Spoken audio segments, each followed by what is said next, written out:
Okay, guys, while other people are relaxing, while other people are having their barbecues, while other people are not working, we are going to take advantage of this situation and we're going to smash out some work. If you work harder and more than everyone else, you're almost guaranteed to succeed. I'm probably going to be spending most of this weekend, so 31st, also bank holiday on the 1st. So I'm also free on the 1st of June. I'm going to be probably streaming for the majority of that. The reason being is I've got a lot to do. And to be honest with you, I just enjoy it as well. So, what are we working on? Let's start with that. That's a very important place to start. Actually, another thing we need to see is, did this get triggered?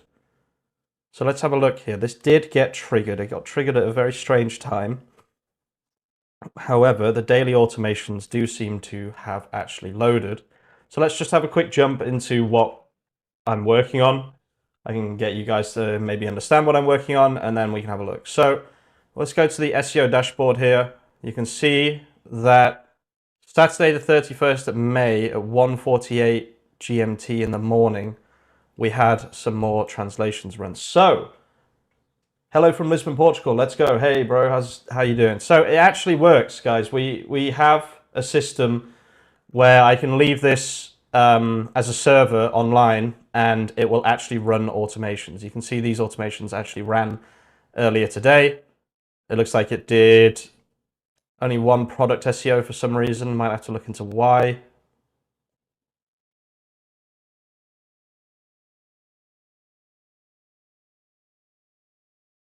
But yeah, overall, it did what it was supposed to do. It created some more collections. So now if I go to collection SEO, we should see 10 collections here instead of only 5. There we go. 1, 2, 3, 4, 5, 6, 7, 8. 8 is fine. Premium double-breasted collection. Beautiful. So this was officially one of the first pages I have ever created without manually creating the page. It was created purely by AI while I was sleeping. This entire system does actually work. Can you talk about the access codes? Yeah, I'll talk a little bit about that just now. So the way I'm doing this is, instead of using Stripe and Supabase, for example, it doesn't have to be Supabase, but most people use Supabase because I don't actually know why. YouTubers talk about Supabase a lot. Instead of using these two, what I'm going to do is I'm going to replace Stripe with manual invoicing. Right? You're probably familiar with this. You send an invoice, fattura, as they say in Italian, to somebody. They pay you, and then once they've paid you, you can mark them as paid inside your database, which I'm using SQL. I'm using SQLite for the database. Very, very good. And effectively what this means is, once they've paid, you can say, okay, so this user with this access code has an account, and then they can use the software, right? So this is the system that I'm using. Hey, fellow Viber, how's it going? Hey, man. Thanks for tuning in. So yeah, overall, I'm very, very happy with the result here. We now have an automated system which will grow people's Shopify stores while they sleep.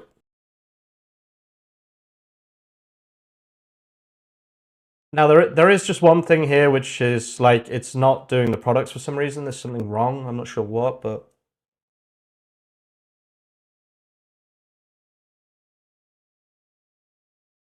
products 4 succeeded in 2. Tasks queue, products 4. Fetching translate content. Fetch response. Sending 3 valid translations. Okay, so it's not here. Let's see further down.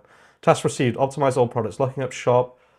Product optimization tasks, 1 total, 1 already done, 0 to process. Why? Okay, so this is the first thing we're just going to bug fix real quick. So let's just grab like a hefty chunk of this conversation, or terminal output, I should say. Okay, so let's just continue directly where we are. We're in Friday. It's Saturday now. You'll just have to ignore that. And then let's open up Claude Code. I should already have it open, actually. Perfect. Okay, so I left the server running all night, and Celery worked, kind of. However, it didn't optimize products for some reason. Here's the output. There are many products that do optimize on this store. We'll paste this in, press enter. So how's everyone doing today? What are you guys working on? Tell me, tell me, tell me. But you put the SQLite where? Local or online access codes, get it. So the beautiful thing about SQLite is like it's attached to the code. It's like a little subsection of the code here, right? So instead of having a third-party external database or a server for SQL or whatever, it's actually inside the code, right? So you can see when I run Python run dash dash all, you can see here initializing database, database initialized, and it sits inside the code, right? I'm not actually sure what the technicalities of this is, but self-contained, I guess, is the key here. So it's small, fast, self-contained. SQL is standalone or self-contained in the sense that it has very few dependencies. It runs on any operating system.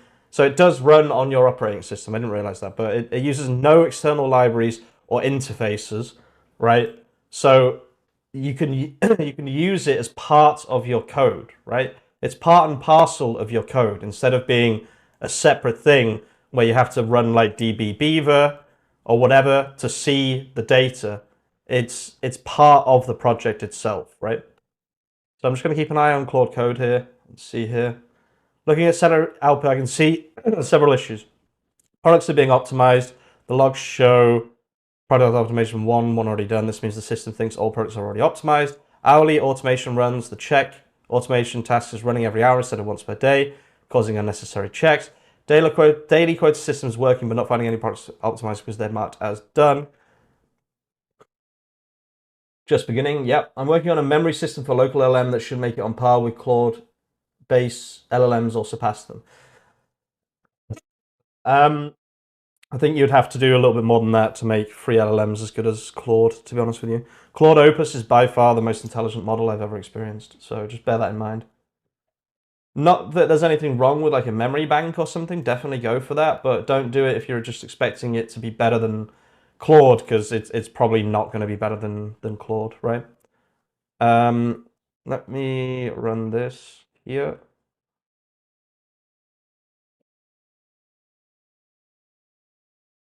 So Python check optimizations.py. Okay.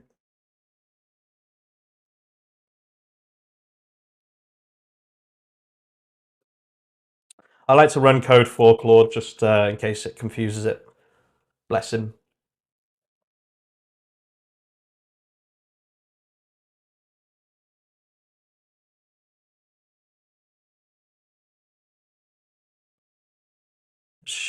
System shows only 4 products as optimized. When checking for products to optimize, it's coming against all products in the store. Let me check how many products are actually in the store and fix the code system to work properly.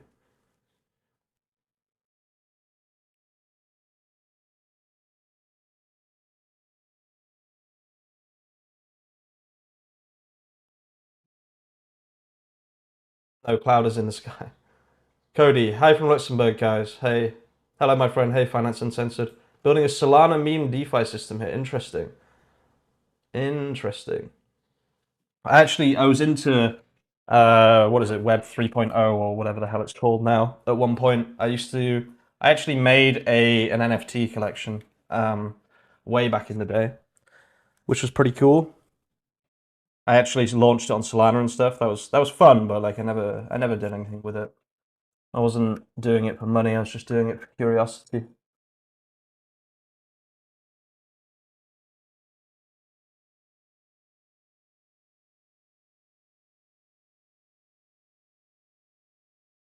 Wait, the real issue is that the store only has one published product. That's not true.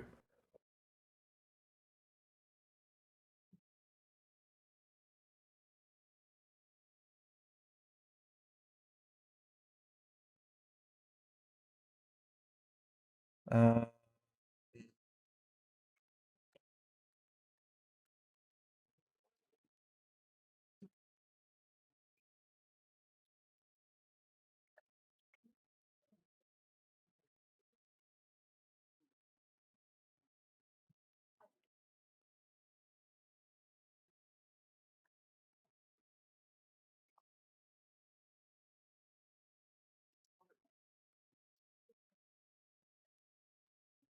I guess Saturday is slightly less popular to stream on, actually. I didn't even think about that. But I'll be streaming most of the day, to be honest with you. I really need to work on this, so.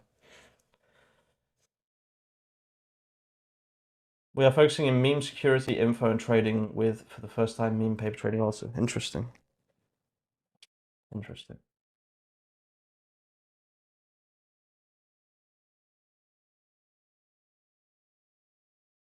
The store has 51 products, though. I'm not sure what the hell this is talking about.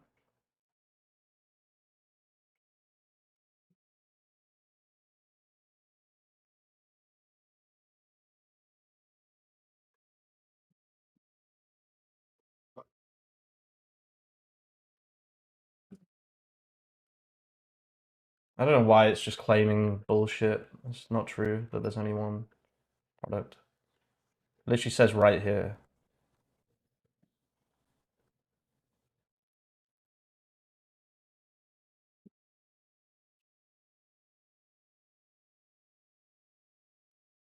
There's something about the bulk product SEO which just isn't working, which is kind of weird.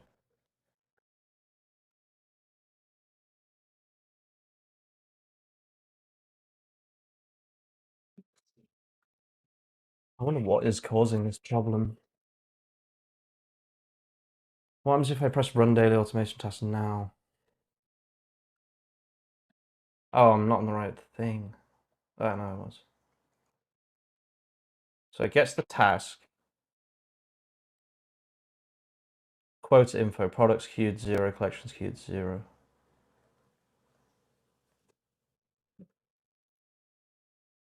Might be because it already did them. Product SEO, product SEO, product SEO, product SEO.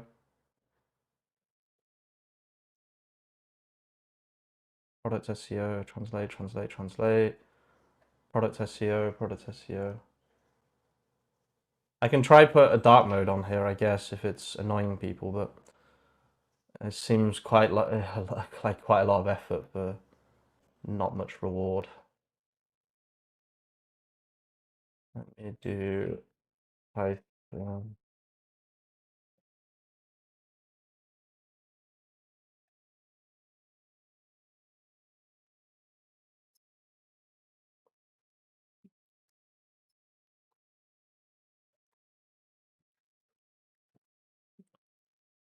Hi all, hey Kieran, how's it going? Is that you, Kieran? Oh, oh no, it's a different Kieran. How's it going, dude? Thanks for tuning in. The store has 51 published products, not one, 175. The issue is when the system tries to fetch orders encountering pagination error, but the real problem is in the daily automation.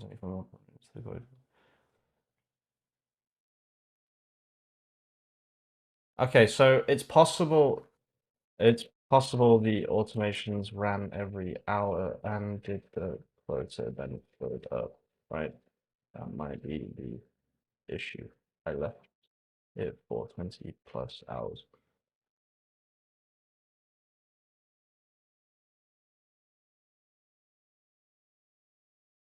I'm good. Sat down the pub with you today. Hell yeah, dude. At some point, I might stream out and about. Like, I'm actually invited to a festival this weekend. I could be streaming at a festival, but nah. I'd rather vibe code, honestly. But I should be at a festival right now. But yeah, fuck that. Yo, good luck on the Skool stuff. I might drop some cash on it. Feel free to. It's up to you. Let me actually post the Skool in the chat and pin it, just so people have access to it if they want to. But yeah, I'm not like just it's something I'm quite proud of, and it's something that I am working on. But it still needs a lot of work, I would say. So feel free to check it out if you want, guys. My plan is to make it the best value possible. This tool will somehow be included in the deal at some point. I need to work out how to actually offer that, obviously, because our plan is to sell this probably for $500 a month. So, I mean, people could save a lot of money by just signing up to the Skool and just using this instead. But we'll see. Is your app built 100% in vibe coding? If you watch my past 4 live streams, I've not coded anything outside of the live stream. So you can actually see every single step I took, every prompt that I've done, everything. Literally everything is in the last 4 live streams. So if you want to watch them and follow along, you can make your own whatever I'm making, for your use case or whatever it might be, basically. So that's the whole point behind this, because I'm someone who's always given away everything for free. I didn't want to just paywall this completely, so I decided to stream myself making it so people can make it for themselves if they want, right? That's the trade-off. I'm not going to be giving this one away for free, but you can make it for yourself if you want.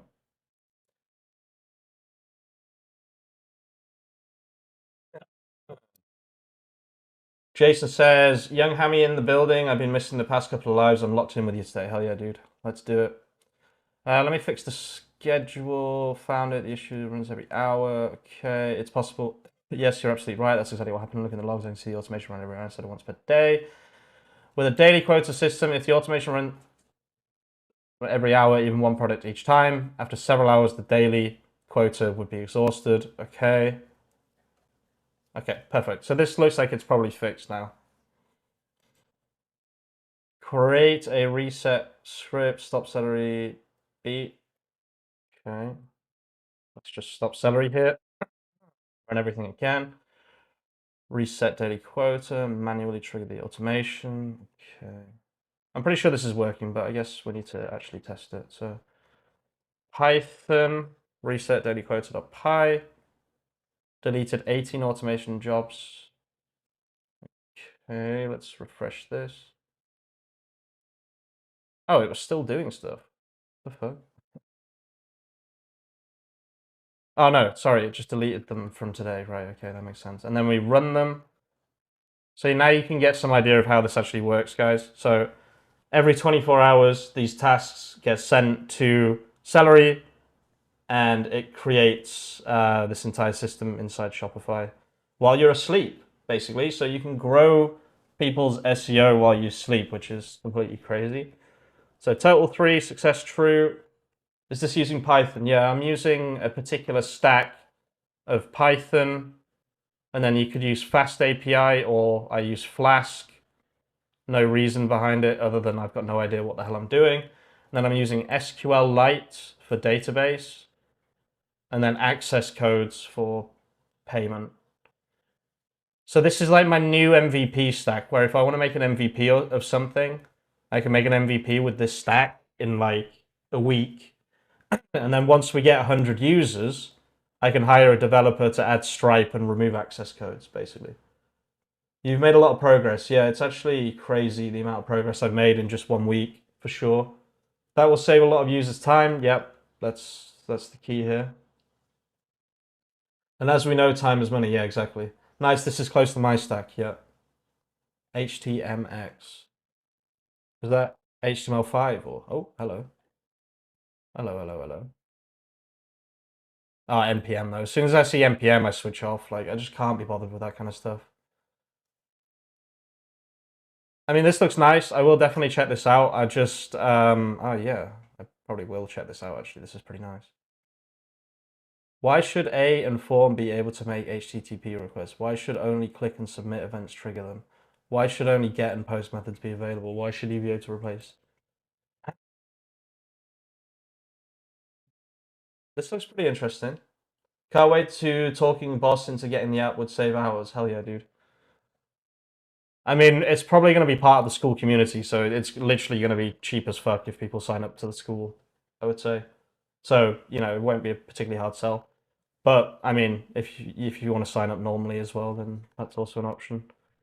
I need to work out what the hell I'm doing with that and stuff, but we'll get around to that. I'm not actually that fussed about that stuff. I'm more fussed about getting it to work. Why is this not working? Hmm.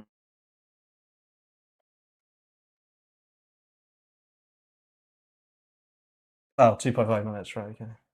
It's working. No, it's not. It didn't do the product again. Why did that not work?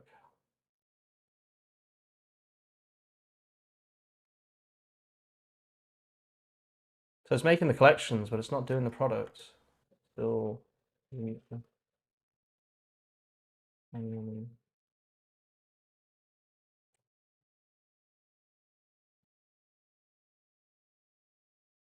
very strange. I'm not sure what's going on here. There should be no reason for this not to work. Well, it's a great app to be monetized, man. Thanks. I appreciate it. It's gonna be great, I can tell.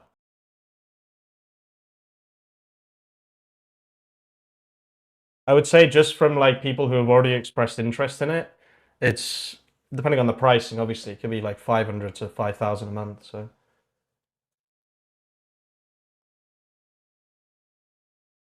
right, this is the issue. That makes sense.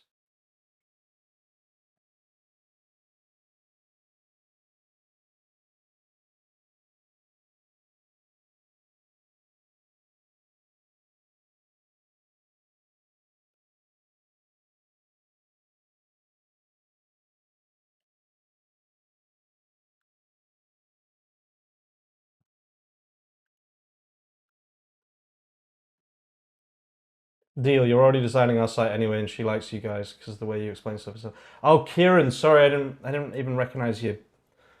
I didn't even recognize your name, of course, dude. Yeah, I'm really glad that went well. I really am. Because I could see that the site that you had was obviously good, but like it definitely needed some design improvements, and the way that we've done that has worked out successfully. So really, really happy to read that. It's actually been a pleasure to work with you guys as well. Perfect. Now the system will. If you could do me a favor, Kieran, um, with if you could leave a review on Trustpilot, that would I would appreciate that immensely. You don't have to, obviously, but perfect. Now the system will fetch all 51 published products, filter out the 4 that were already optimized, apply the quota limit. Okay. Okay, so this will slowly but surely optimize products one by one, right?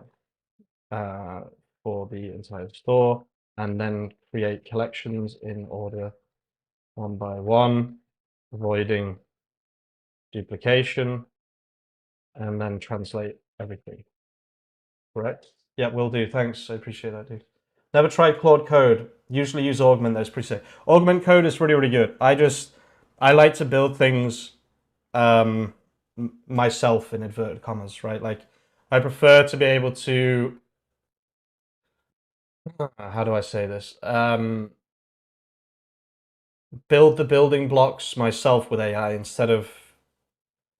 I know Augment Code. I know Augment Code. You're kind of building, but it's just a little bit different. It's like a this is a less managed system. I feel like Augment Code is quite a managed system, if that makes sense.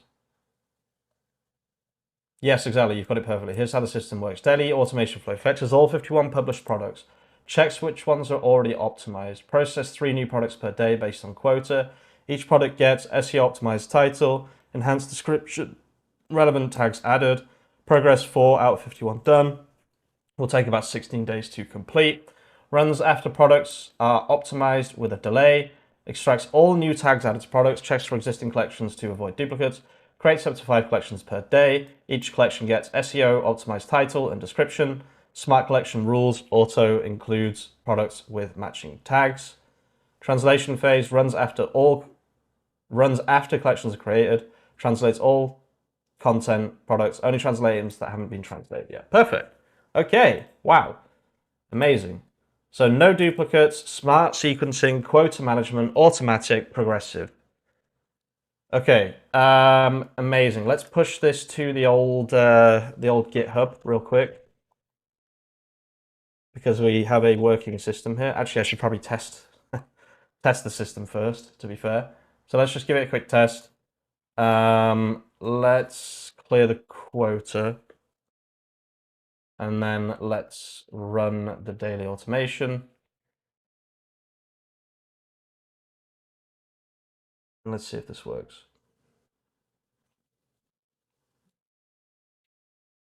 Okay, product optimization, good.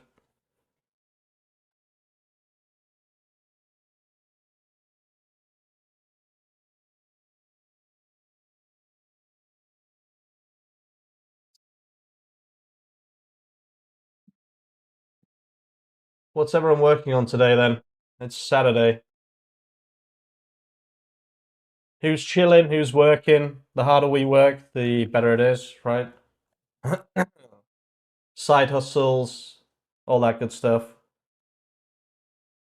Let me see. Yeah, okay, this is working, right?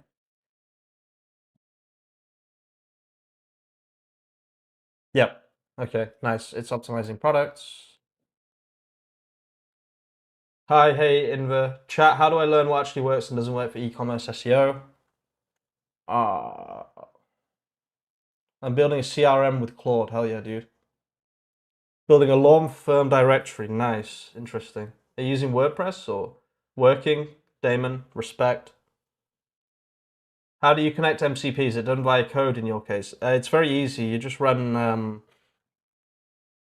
First of all, I'm not really using MCPs, right? Just so you know. I'm using one MCP, which is the Shopify MCP, which allows it to understand certain syntax, etc. But you can actually run Claude code add MCP, I think it is, or you can do Claude here, and you can do like slash MCP add, I think, or add this MCP, and just give it the name of the MCP or whatever.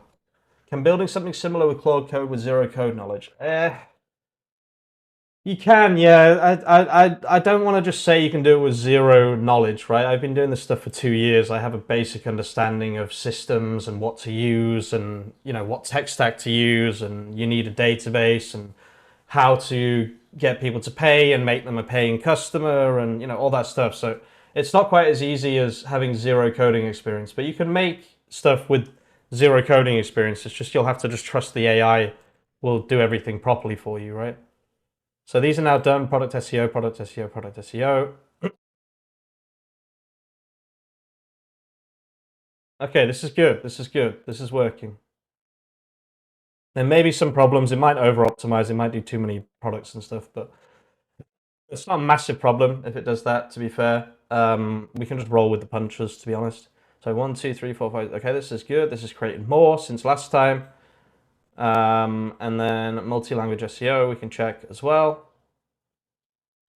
And we shall see here.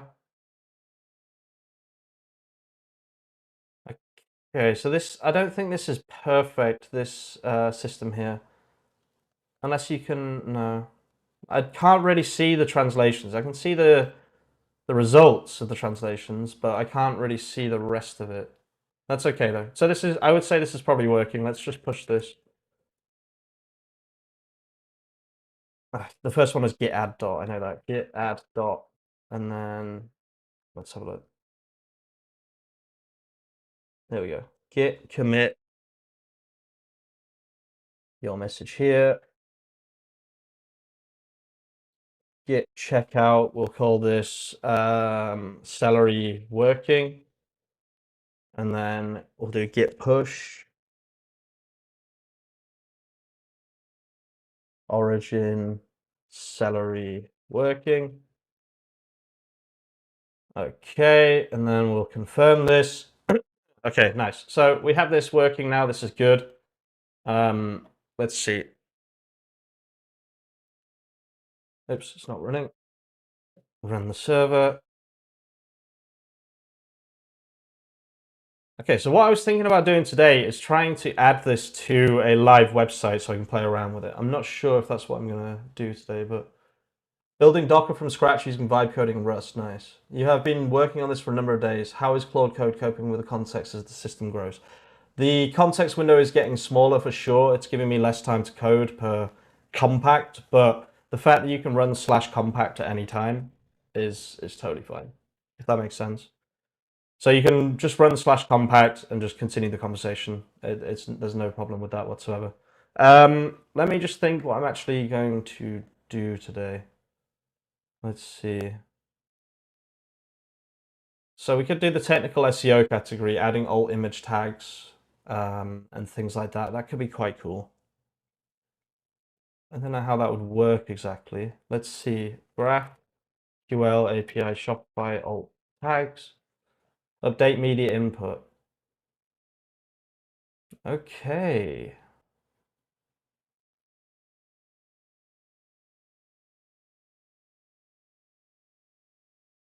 alt. The alt associated to the media specifies the media to update. Oh, damn, we could actually do that. We could do redirects, UTM. Oh, dude. That's crazy. I could build a whole system that tracks itself. Oh, I might add Search Console today. I might do that.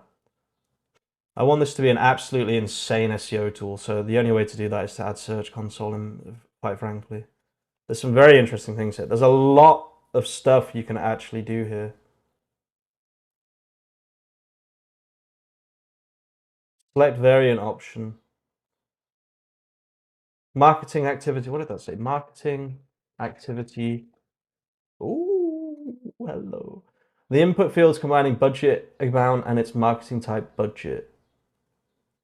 So you can make TikTok ads, it seems.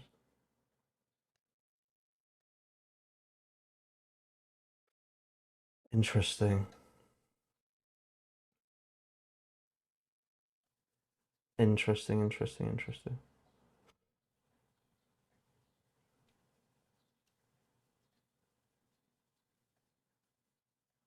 Okay, I think I'm going to add Search Console because I really want to know if we can like connect things up. The only issue is I need a website that already has Search Console, so 2 men probably.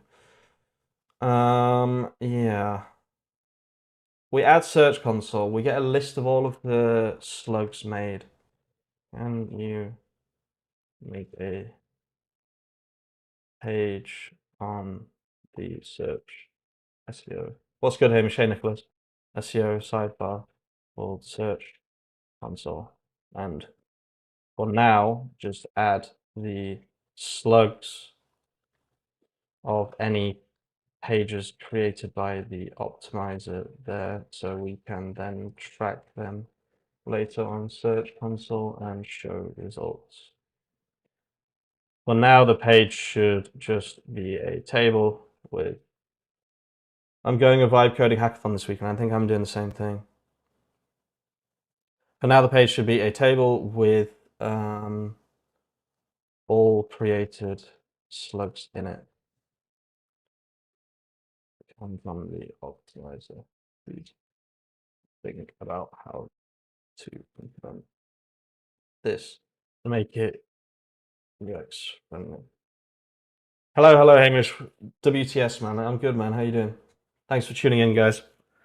Nice to spend Saturday with some people.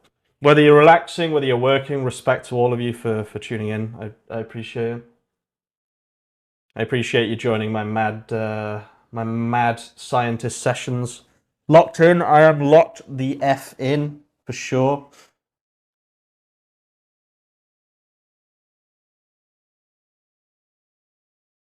For sure.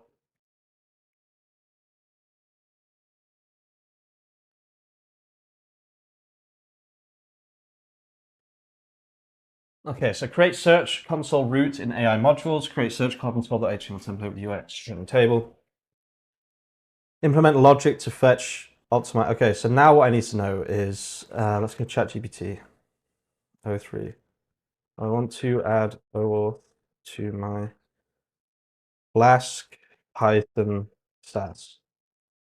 I have a client ID, etc. from Google. I just need to know how to implement or stuff.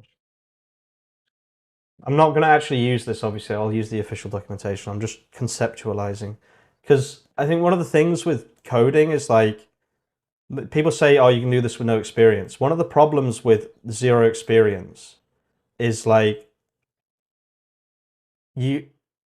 coding is often A to B, right? You go from A to B, but how to go from A to B is the real question, right?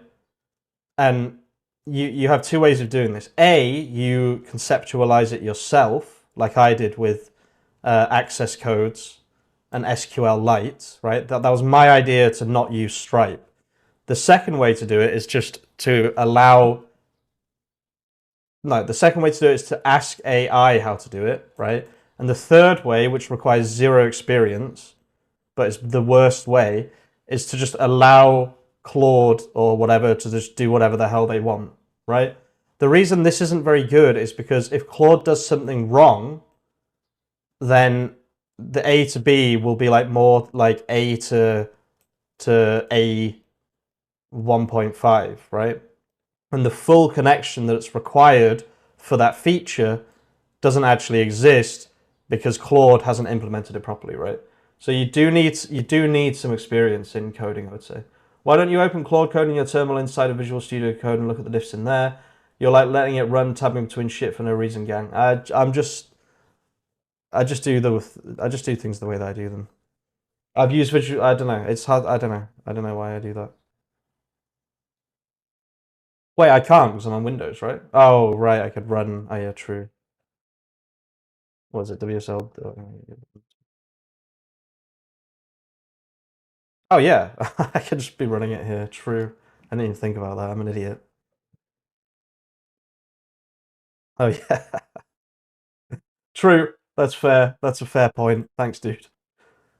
It's all engineering and planning now. Yeah, exactly. Fixing the errors is the hard part. You need to know a little code. Yeah, definitely. I was wondering if you, Claude, still do any video with Pod. I used to watch all your videos about that and get my hands on the way you working, but if you could do more and updated. Yeah, I just worked that out now. I'm a little bit weird with like with coding and stuff. I'm not gonna lie. You can SSH into the actual, but yeah. See, now you're confusing me. Now I'm gonna stick to my original thing. I don't know what I'm doing here. WSL, this one.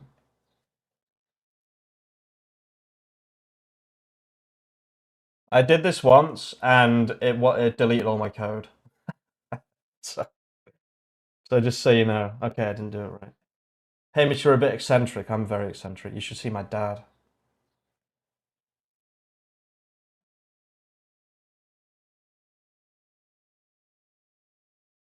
Hey guys, click the like button. This guy deserves it. Thanks. Now open the folder.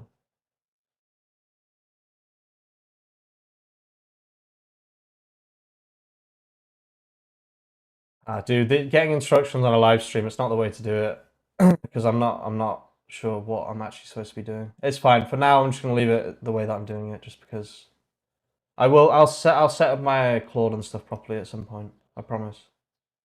Just I don't want to get too distracted by trying to fix this. I will fix it. I promise. I promise. Ask AI. I actually had this thing once where I was coding something and my WSL just got deleted and I lost like some of the best harbor code ever.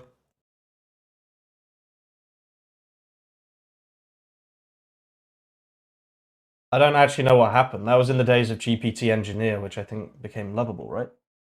Or it became something else. Hi, what are you working on? I'm working on a Shopify automation tool. I'm about to add Search Console. You mean slash compact or I don't know what slash clear does. What does slash clear do? Oh, I wouldn't do slash clear ever. I don't use slash clear.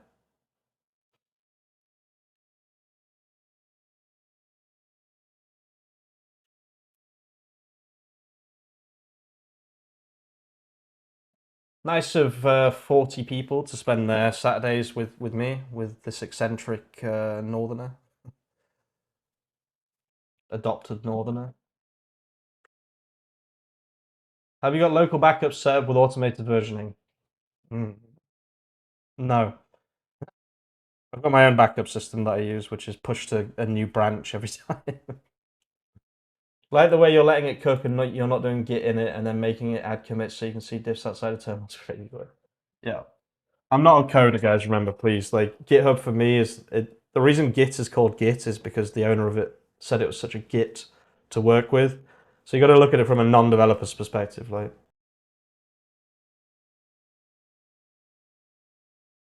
definitely not the channel to watch to get. You're in Northern but support the Saints. I support Sunderland. Sunderland Football Club, which is a northern football team. Bro, I'm not coding, yeah, fair. I thought you were going to say that. I just don't like GitHub, honestly. I've never liked it. I have my system, it's branches. I don't look at diffs. I'm not doing like 3 at once and stuff as well, so I guess that's relevant. I'm just doing 1 at a time. Okay, so let's see here. Let's see. Where is it?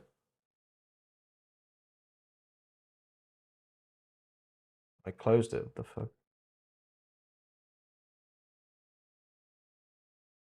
That's not even running.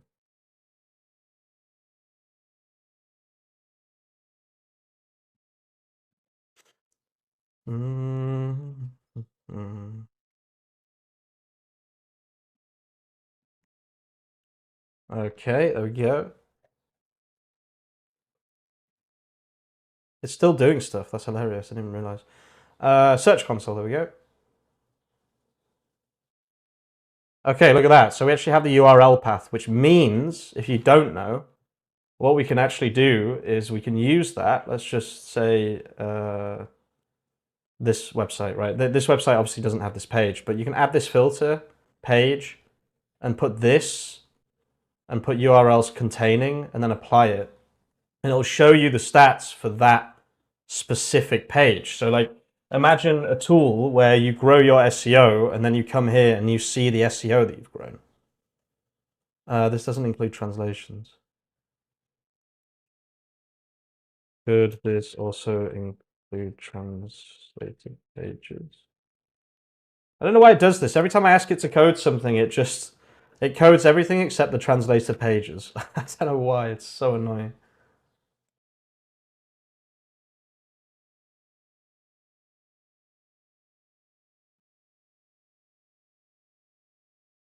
So I need a way to find trends from TikTok and any platform, any way like search operators are finding new niches. I would probably just make a new TikTok account and then follow all of the accounts in the niche that you're trying to find trending topics in, and then just find them by literally finding trending topics. Just joined. Cool to see you doing daily streams. What features are you working on right now? I'm about to add Search Console so that you can track the page that has been created.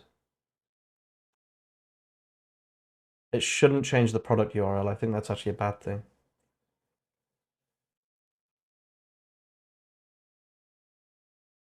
Look at that. Wedding collection, bridal, groom essentials. That is such a good page. What the fuck? Look at that. Oh my god, that is so beautiful. That makes me so happy right now to see that. I do like your UI clean, but still contains lots of data. Yeah, that's what I'm going for. It's just using Bootstrap.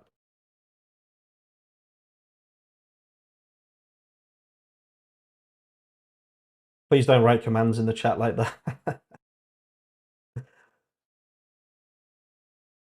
That's the kind of thing that I would actually run because I'm such a noob. I think adding Search Console is not going to be that difficult. I've actually added it before, and this is a much simpler way of doing it.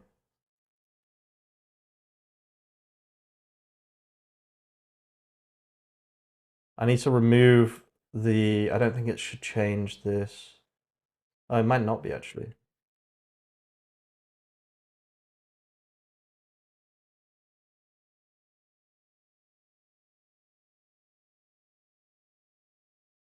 Let me just see a normal product that hasn't been changed. Oh, they probably... Oh, no, this hasn't been. Kitten, blue, cotton, jeans, EA, but okay, yeah, okay. It's not actually changing the handles. That's fine. You don't want to mess with changing people's product handles because it might interfere with their management systems. So just be careful with things like that.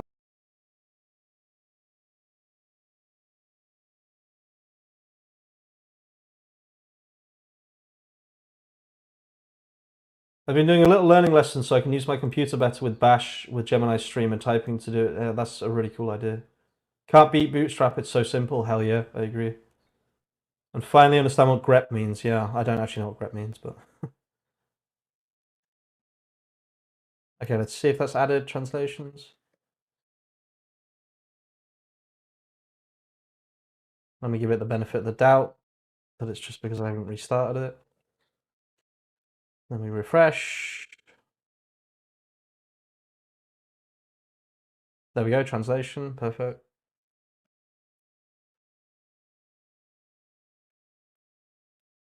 No, but that's not the URL of the translated page.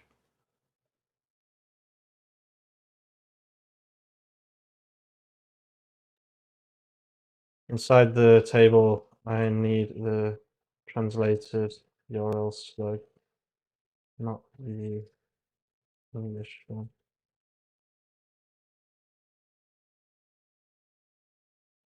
There's a thing Claude does all the time. Yeah, it's like a search, I think, right? How hard is your build a custom code indexer? I'm probably going to add that. It won't be difficult. Fuck AI vibe coding just changed everything. There's no limits now. Imagination and right prompting is what necessary. Yep, true. True, true, true.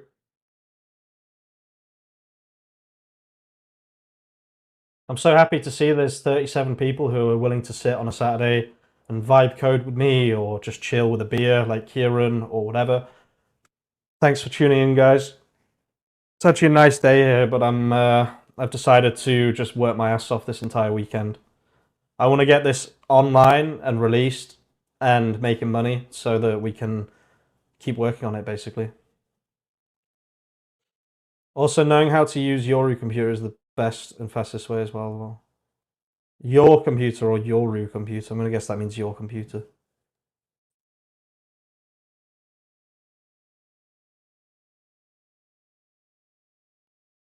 Times like 9 p.m. for me on a Saturday, locked in. Yeah, hell yeah, dude. The only thing that stops me being locked in is video games. Counter-Strike, dude. I am obsessed with Counter-Strike. I played Counter-Strike last night, I got 32 kills, which is crazy if you know anything about Counter-Strike. I was on fire last night.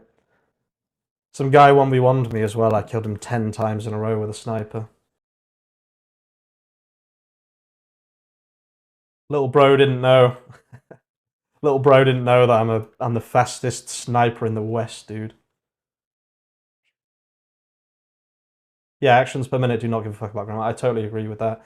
I don't prompt properly. My school community is actually full of spelling mistakes because I thought I had a spell checker turned on, but I didn't, and I was just typing like a madman over there.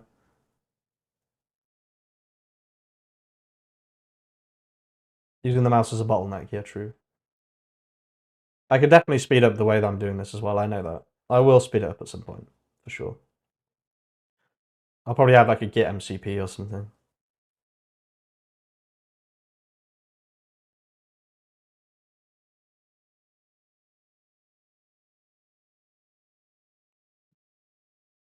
Okay, so the next stage is going to be adding OAuth, right?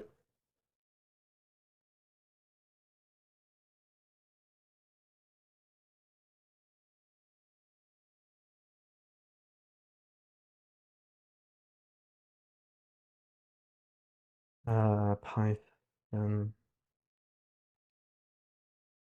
Google API client for Python.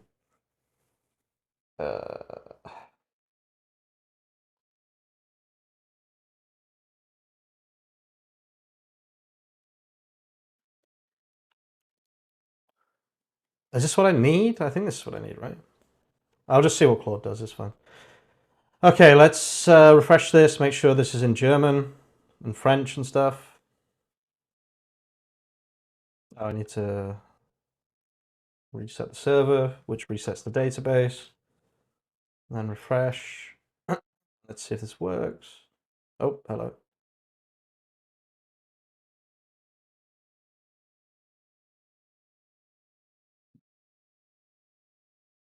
Don't forget about the chat. This guy on Twitch is vibe coding speed type of website for his com. Literally everyone is there writing 120 plus words per minute. I was like, I need to catch up. So learning how to use my PC and type faster. Wait, 60 seconds type test. Let's see how many words a minute I can do. Wait, let me lock in. Let me lock the fuck in real quick. Hang on. Is this a good one? I don't know. I've seen people do, I guess, this.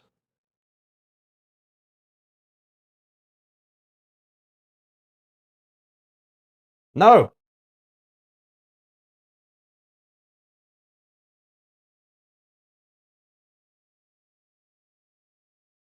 To what?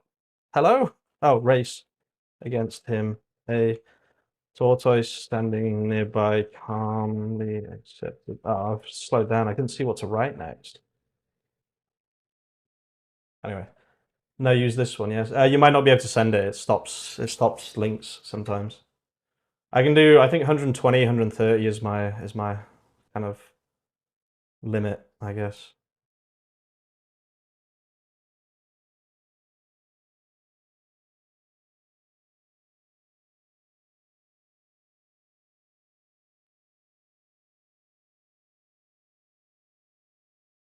You might. Yeah, you won't be able to send links. Just so you know, it won't let you. You say ICT? Are you British? No, you said it was 9 p.m.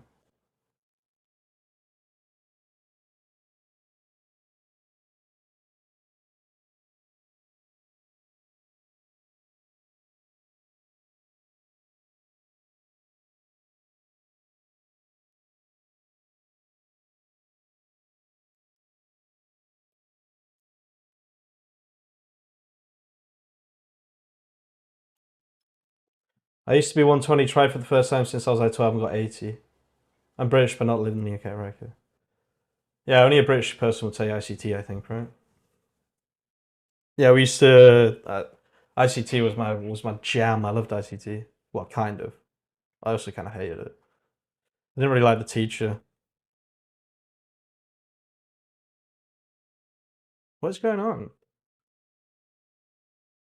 None of these commands are working. Well, I don't know why I'm still copy and pasting. You're so right, dude.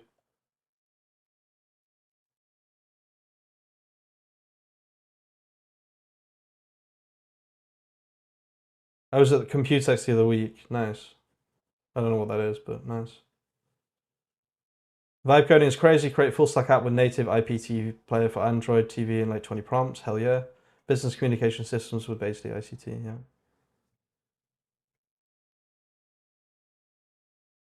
I never really got into ICT. Like nobody ever said to me, "Hamish, you love computers. Why don't you do computer science?" Everyone was like, "Yeah, do history, do English." Why, dude? Why? Why push me towards something when I clearly had such an interest in computers? I was obsessed with computers. Absolutely fucking obsessed. Come on, bro, this is getting annoying now.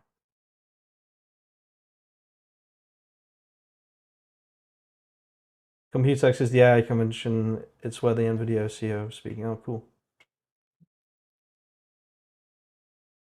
I got told I wasn't good enough at maths to do computer science for levels, bro. Yeah. Wrong times to be born had the same thing. Yeah. Makes no sense. You need to be good at maths to do that shit. Yeah. Like, I was okay with maths until I had a really bad teacher in year 9. And then, like, oh, God. Yeah. In year 9, I went from top set maths to bottom set maths. All right, Kieran. Also because of old school RuneScape. It was probably mainly because of RuneScape, to be honest with you. I was selling RuneScape accounts when I was like 11, 12.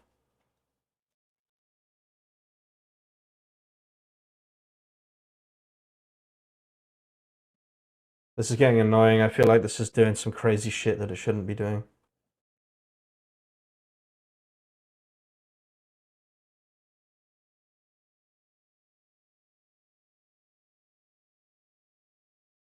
For most of the stuff, you don't even need advanced maths knowledge. Yeah, that makes sense. I was bottom set maths, but always good at computer stuff. Yeah. From year 9 onwards, I was bottom or medium set maths, and then obviously in year 11, I stopped doing maths because I went to college. I went to the local sixth form, and I did history, business, economics. What the hell did I do? Psychology, English, English literature.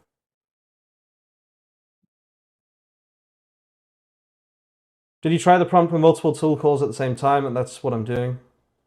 Got to look at the diffs in Visual Studio Code, bro. Yeah, true. Did you try the prompt? Yeah, mental adaptability and flexibility. All you need in the age of vibe coding. True.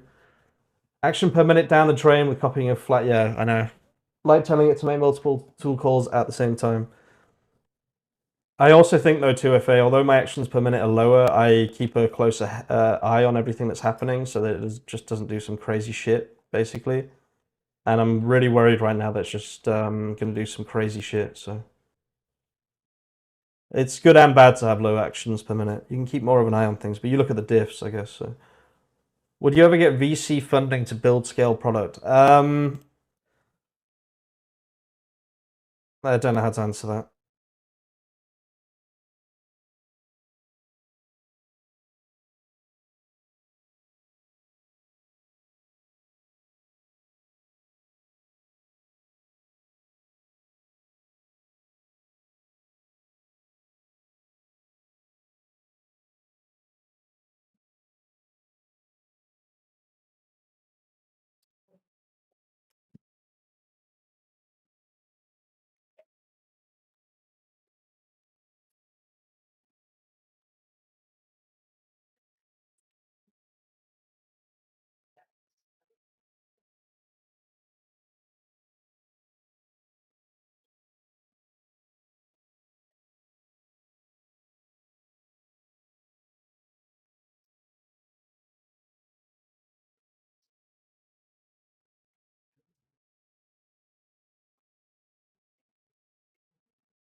VCs are bidding solo devs who solve real world shit.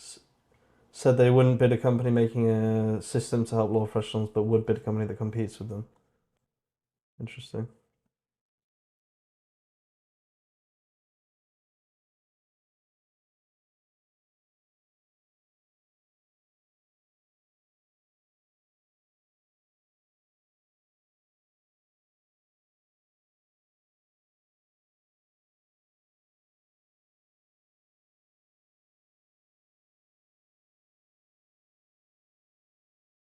Okay, let's see if this is done.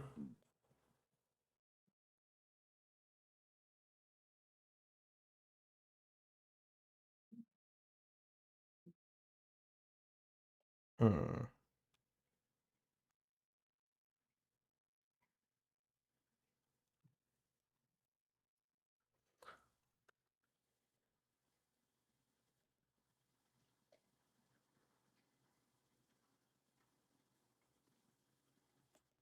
Oh, okay, so new translations will do that. Okay, okay.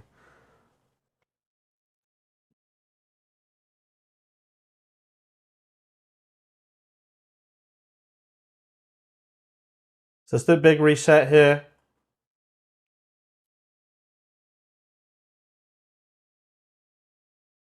Let's do a slash. Well, we'll see actually if it works first. So we'll run this. That'll take a little bit of time.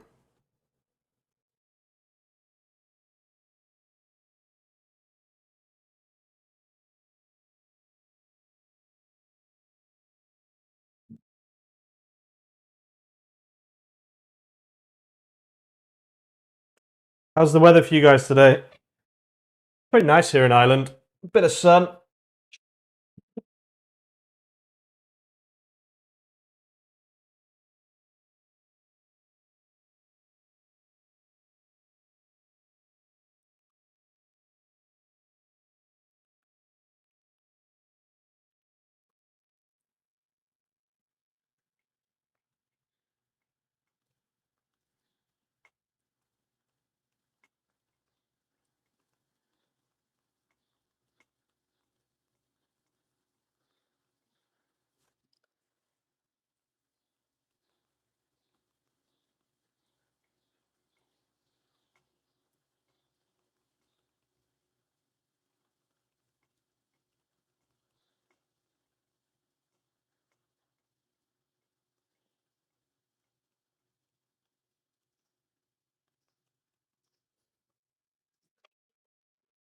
Okay, let's see.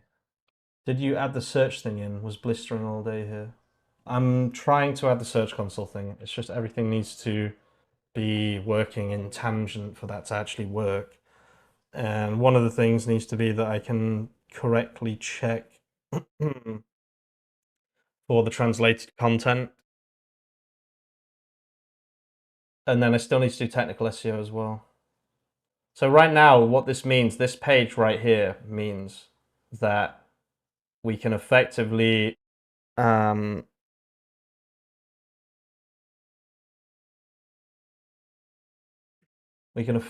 connect to, or we can connect to Search Console, yeah, and check these URLs every day and show people if they're getting traffic because of what we're doing.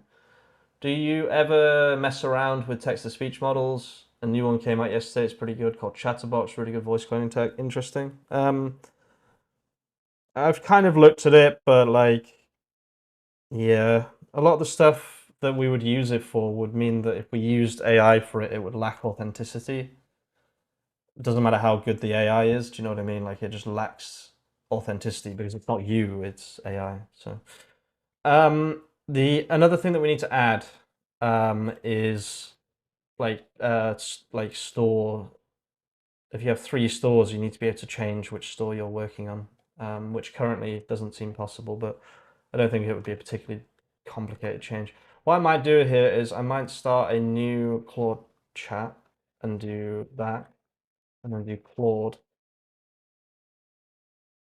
And you oh, wait, CD Friday, and then run Claude. Read my code base and understand how stores are implemented.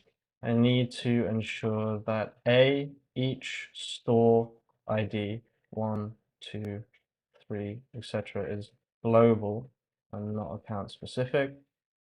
So each store has a unique ID that runs at a different time in the Celery schedule, and also I need a page where someone can connect to a different store, as right now they're connected to whatever store and I can't see a way of changing it. These 2 issues before continuing. Don't code. Yeah. I made a sales agent that uses it as a backup. If I run out of 11 Labs credits, added all of the open source models to sounds like they're in the call center in Luton and change its nice. It's voice depending on where we're calling. So do a voice from Ireland if in Ireland. That's pretty cool. That's pretty damn cool, to be honest with you.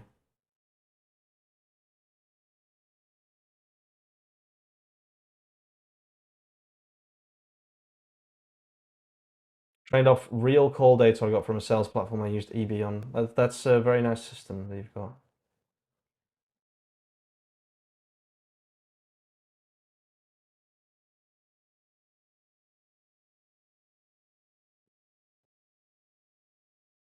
Okay, so while I'm waiting for this, I'm now working on like the next kind of feature. This is a new thing that I'm kind of working on. APM, actions per minute, is very, very important, as 2FA says. And the more actions you can get per minute, the more efficient you are. Now, I'm going at a slightly slow rate specifically because I want to make sure that this is absolutely perfect. I'm trying to build like my brain inside a tool. But I still could definitely be more efficient.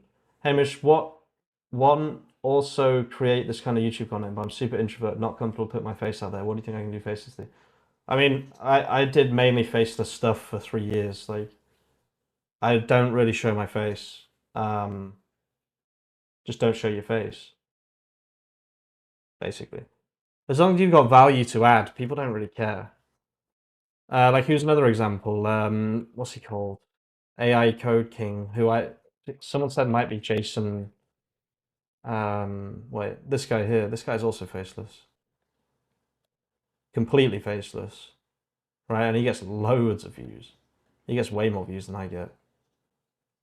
He's been smashing it recently as well. Was that 1 month ago? I don't know, 1 year ago. He's doing really, really well. Like, look at his views. Really, really good. It's about the same as me, actually, recently. He hasn't been smashing it as hard. Oh wait, no, this is his other one. He's got another channel. Anyway, this guy's got 3 channels. They're all faceless. You can definitely do faceless channels. As long as you're adding value, people don't really give a shit. Okay, so there's the translated content tasks. So this is super cool. If your gaming face cam is important, if you're making technical content, face cam is useless, at least for me. I think people would still prefer that I'm here on camera, and also it would probably keep people for longer, and also oh my god, it works nice. And also it does help with retention and trust, and people know who I am as well, if you know what I mean. So like I understand that maybe at the beginning it helps build trust, but I don't know. I think you can just do completely faceless as well. I think it's fine. Okay, so this works. Beautiful. Okay, so let's do. Um, let's just have a look at this quickly. Store IDs are global, but scheduling is not store specific. Store IDs, okay. The problem, okay. No more switching mechanism, okay. Users connect via Shopify Connect, okay. Once connected, okay. There's no UI mechanisms, okay. The problem, okay.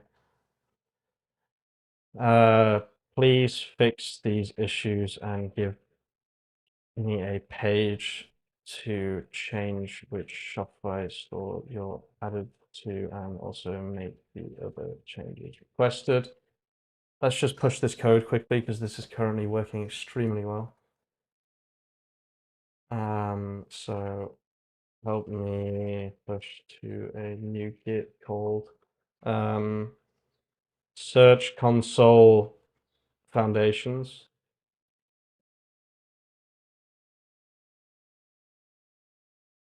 No, not thinking. What do you mean, bro? Come on.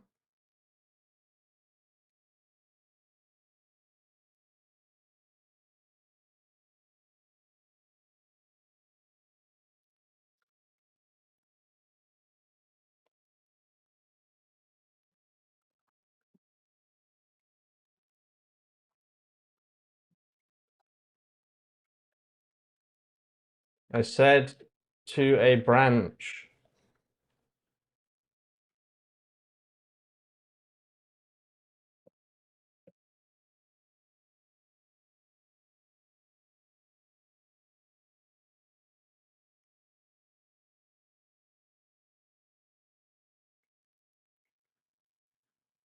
Why does bro not remember this? I'm dead. Just please, man, please. Just leave it. Just go with the flow. I think making these kind of videos is always a good way to test your knowledge and understanding. Why make branches when you can just make commits you can roll back? This is just the way I do it, okay? This is the way I handle the mindfuck that, in my opinion, is GitHub. This is just how I do things.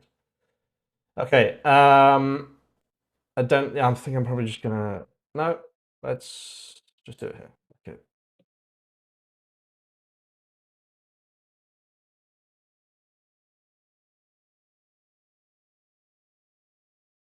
So we currently have a very, very, very, very good save where we have the entire automated process and can also see you don't even need to post to GitHub. I know that.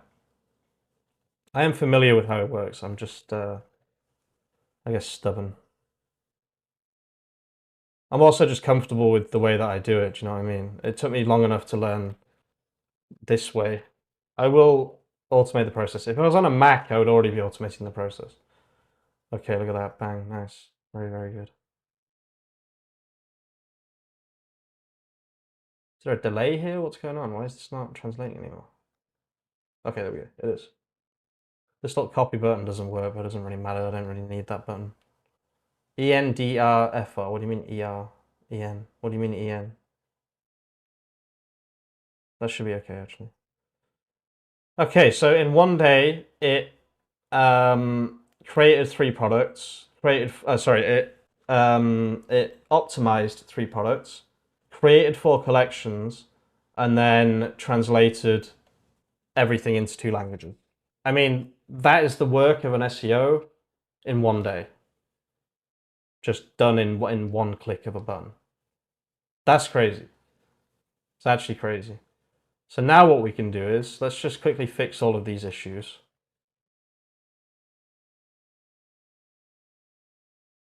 So we'll say yes and don't ask again for the session. Let's fix these other issues quickly because these are important issues. You can just do git commit, this shit is dumb, I'll probably revert it. Then if you do a git reflog, you can see all the previous commits. I don't even know how to use branches. I got stuck inside of moving to the main head of the main branch and I vowed never to do again. Life is good with the commits. Yeah, I will definitely check that out. It does sound like a nice system.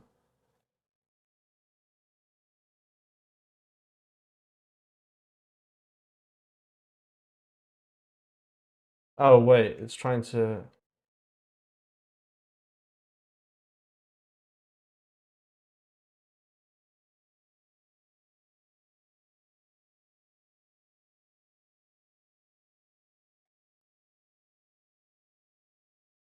Again, I know this is... You're making me feel bad about how inefficient my system is. I definitely need to fix this.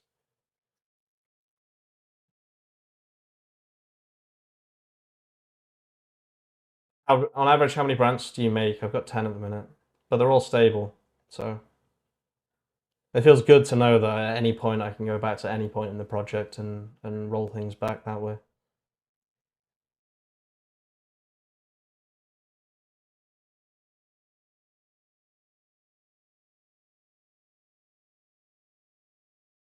Hmm.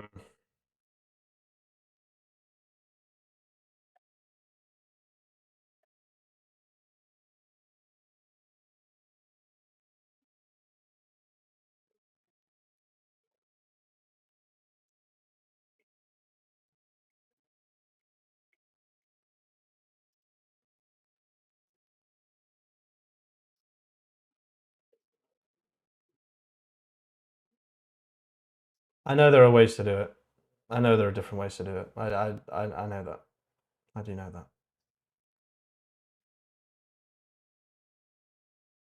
Also, I know that it could be running these commands for me. I also know that.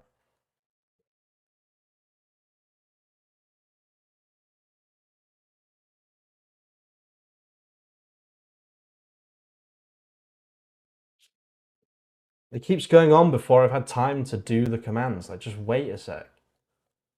If this is an important part of the process, it needs to wait a sec.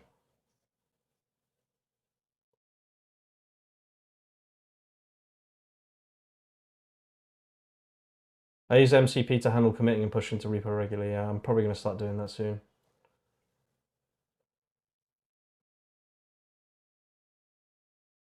Most of the time that I'm doing coding now, I'm streaming, and I don't want to sit here and try and fix this on stream. It's just not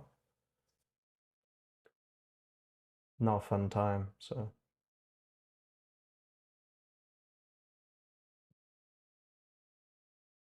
it's really getting annoying with how it's doing this. It keeps coding. I haven't even fucking finished fixing this yet. Will you just relax? It's not gonna work. It did.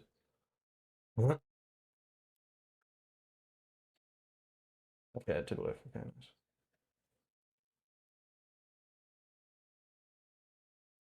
Yeah, I don't know why my shit doesn't work inside of CLI. It tries all of this more and type stuff, which isn't even used in Git Bash. Yeah, interesting.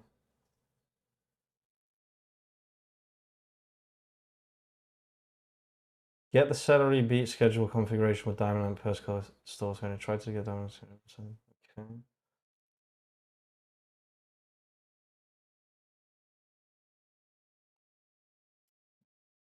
The good thing about using Python and Flask and HTML and CSS is there just aren't really any errors.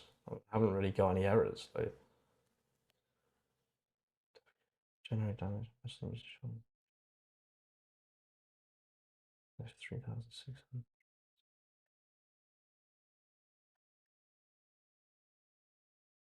Spies the left one.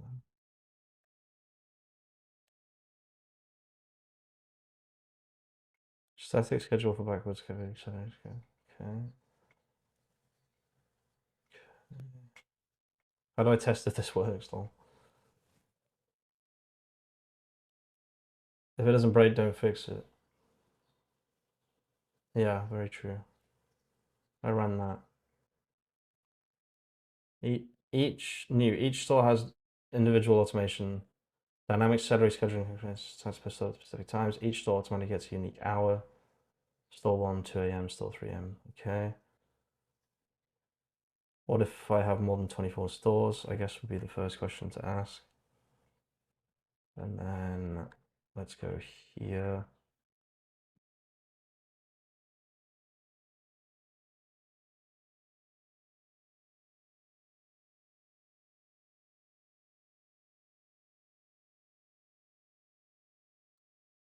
Okay.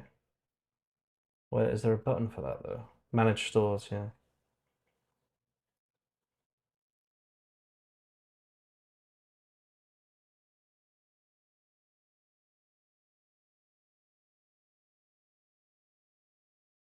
Oh, the settings button's back.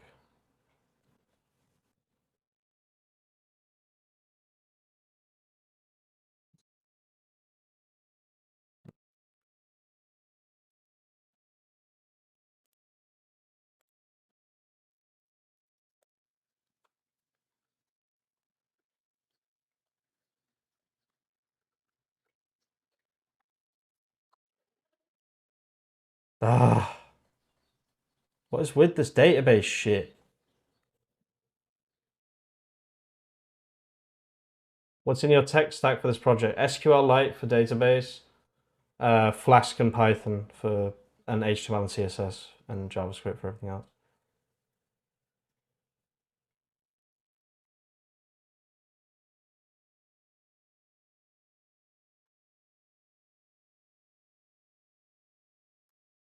Fucking hell, dude.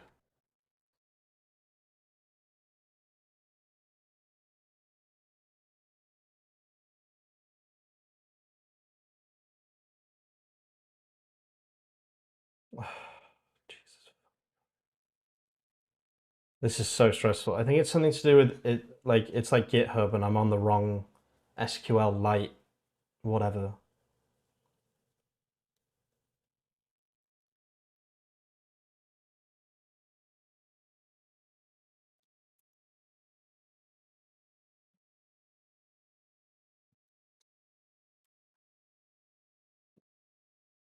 Okay, that worked.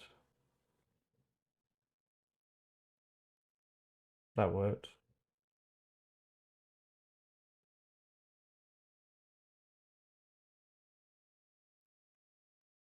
Okay, that actually worked. Good.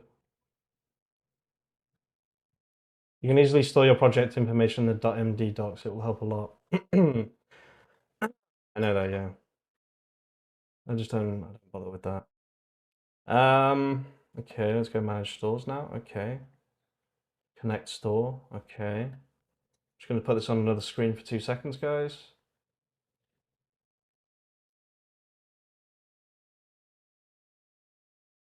I should have a notepad open from yesterday with all of this info on.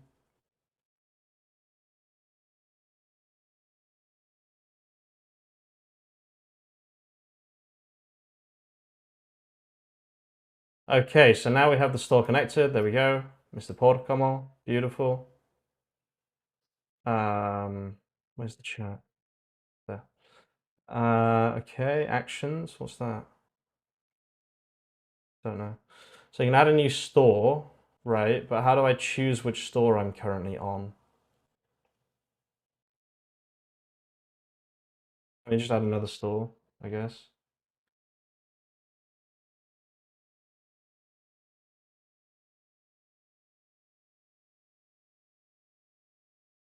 How do I choose which store I'm on?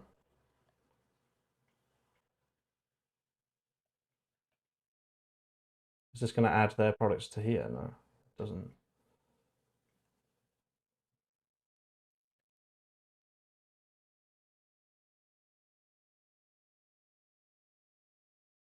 Switch to switch to Camiceria Napoli.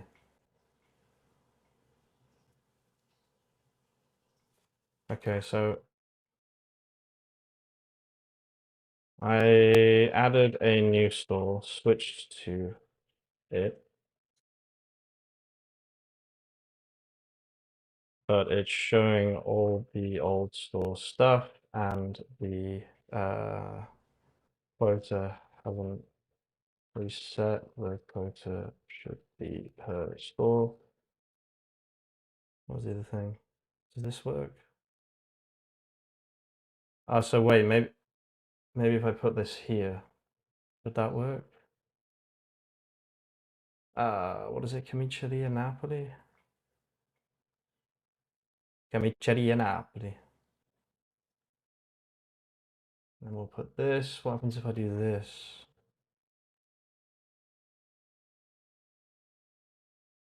Aha!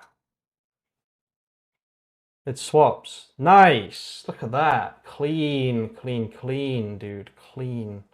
Hi, where are you from? I'm from the UK.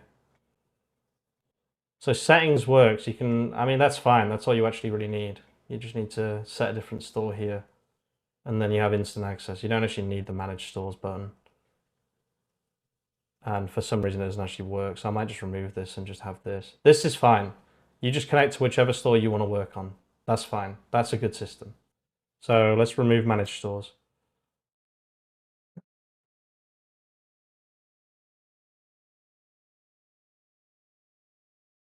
Okay, so this is actually fine. The system with the settings works. Please remove the slash stores. Is it slash stores? As it's unnecessary and isn't working. The settings page successfully changes the store. Okay, so let's see SEO dashboard here. Run daily automations. So this should have a different store ID. Store ID 1, beautiful.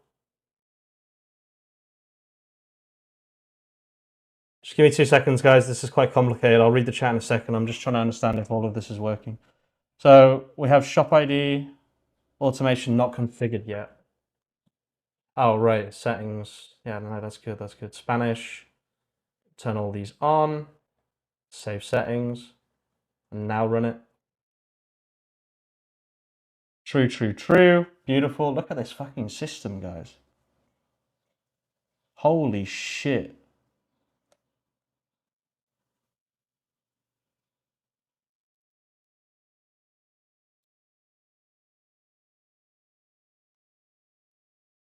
C.1339, starting immediately. Okay, existing tags 10, AI generated 10, truly new 7. Okay, hell yeah. So we added a new store. Now it's running on a different store, so you can use this with multiple clients, which is pretty crazy.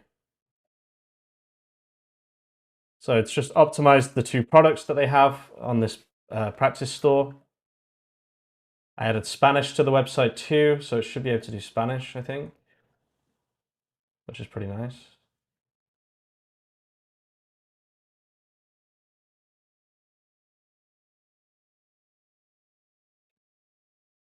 Give me 2 seconds, guys. I really need to just see if this works. And then I need to check one more thing. What happens if I use a different account? Hang on.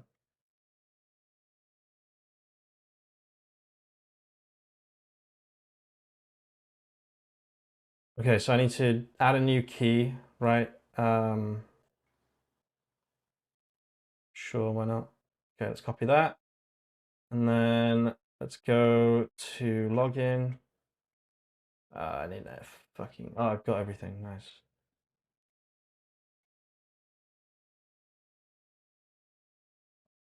Can you see this? No. I need another Shopify store. Crap.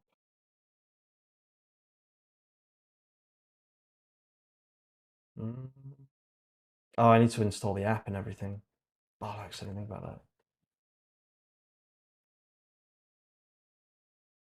Just give me 2 seconds, guys. I just need to do something.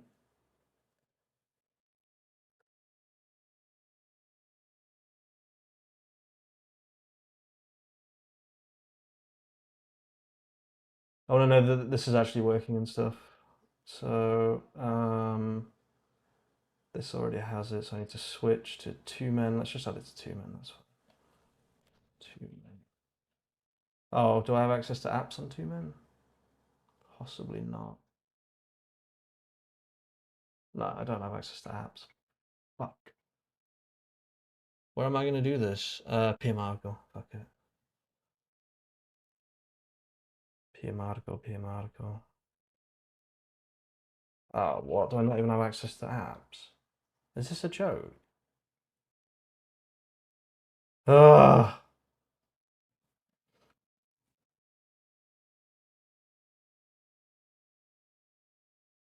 One second, guys. I'm just trying to get access to a Shopify store. I have many, but obviously I can't use some on stream, so I have to just. It's my phone.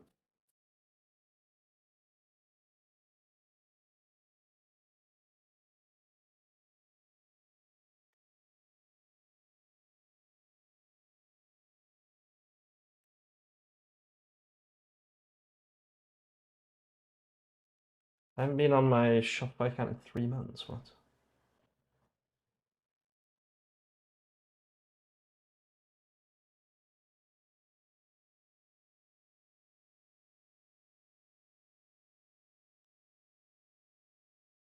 What? Oh, fucking hell, man.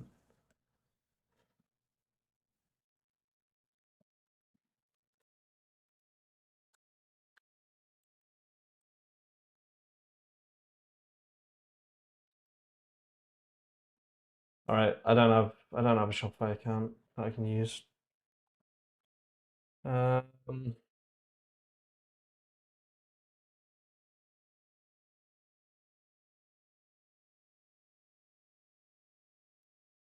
I can't use any of these. I don't have permission. I'll just use a practice store then. That's fine.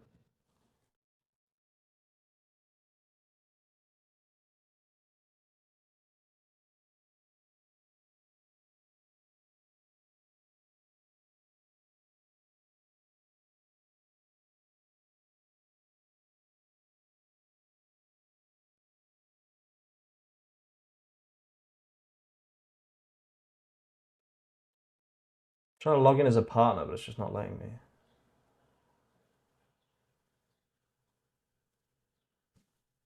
I'm on the wrong Chrome profile, that's why. Okay, here we go.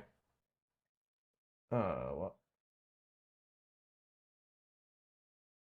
Just need any store. Oh, 2men. I have access to 2men here. Okay, perfect. Nice. I should have access to everything here. Okay, sorry about that, guys. I was just trying to get onto a Shopify account.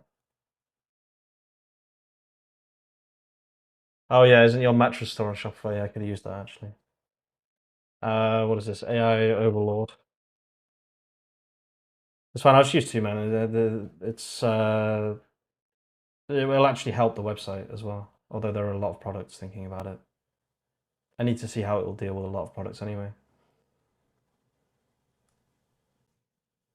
Okay, so let me configure these scopes. I just need to see if this has a separate ID, basically. I don't actually need to fully test everything. I just need to see if the shop ID is 3 instead of 1, because it's a brand new account, and it should be ID 3.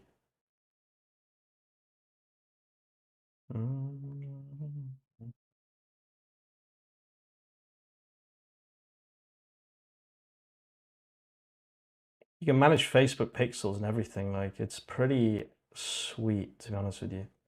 I can definitely create some kind of AI feedback loop to run Facebook ads. Even though I have no experience with Facebook ads, I still think I could do it. It could do A/B testing better than me, right? AI. So that's kind of why I want to do it.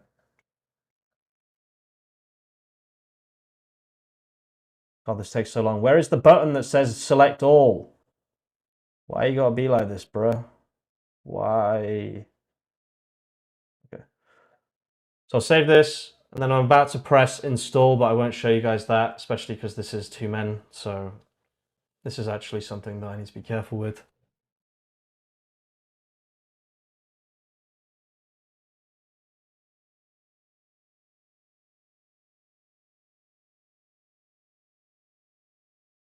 This is still going, as you can see here. This is still working on the other store.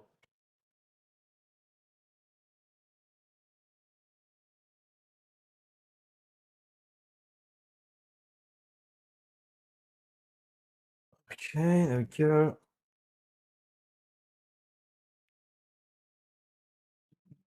Hang on. And then I need 2-man hit. There it is. I think that's everything I need. Yeah, it is. Okay, let's see if this works. So let's go to, let's close this. I don't need that anymore. Oh my God, I almost showed that. Jesus Christ. Um, where's the, God. Okay, perfect. So that is 2 men it, no, 2 men it, like that. And then this is this.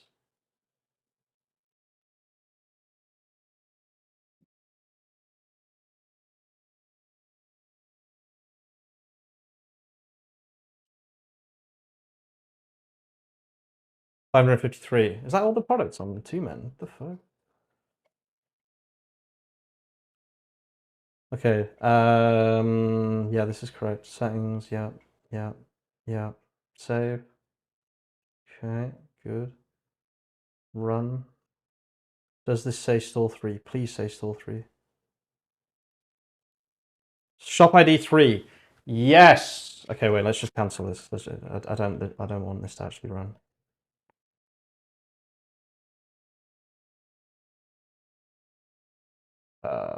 How do I stop the celery services? Hyphen clear.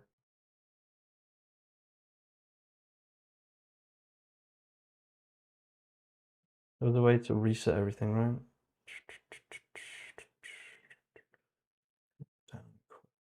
Reset daily quota.py. No, not reset daily quota. Reset everything.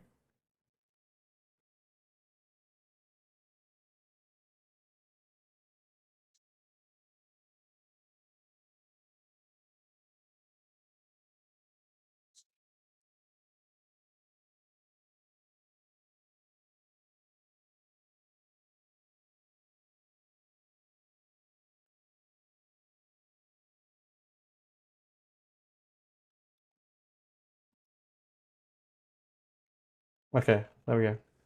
Cancel that pen. Okay, beautiful. Right, nice. So it actually works. Everything works perfectly. Nice. Okay, so let's push this. This is um,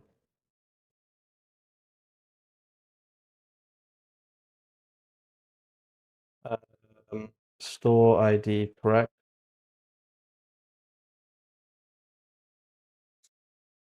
Let's commit. There we go.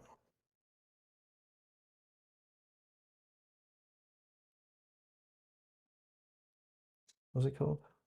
Store ID. Store ID.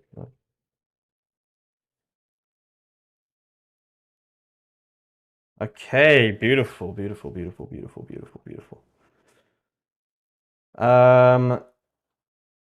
Did that finish what I asked it to do? No.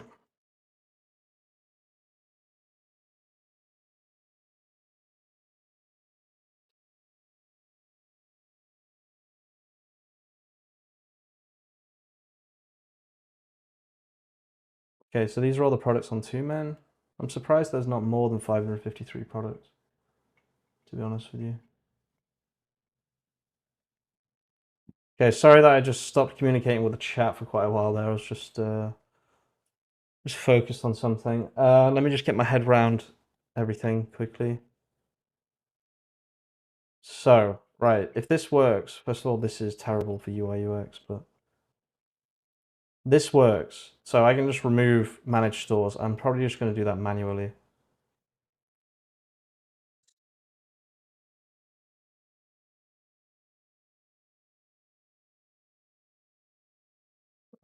So what is the sidebar? Where does it end?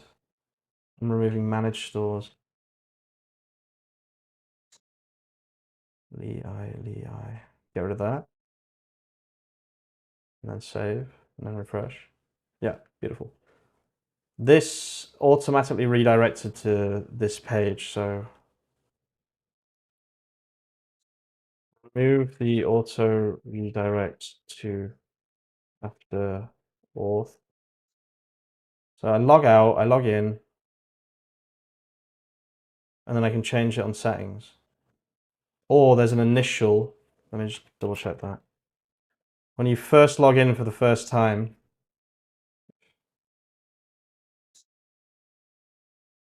what happens? Because that's important. That's user onboarding. I log in, it takes me here, and then it redirects to the wrong page. So I need to just remove that redirect, basically.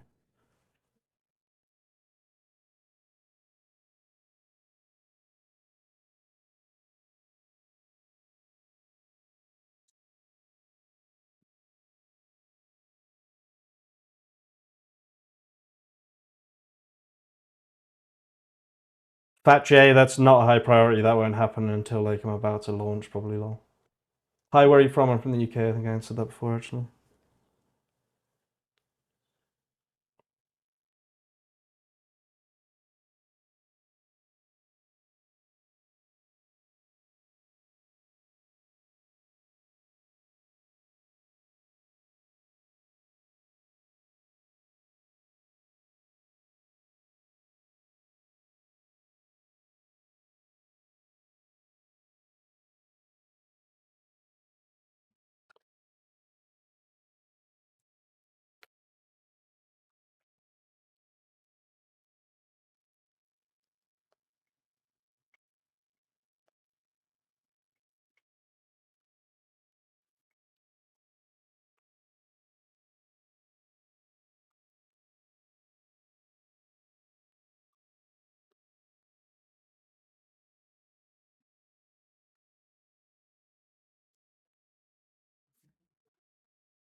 Okay, let's see if that's true. And then once that's done, I think we're pretty much ready to go here.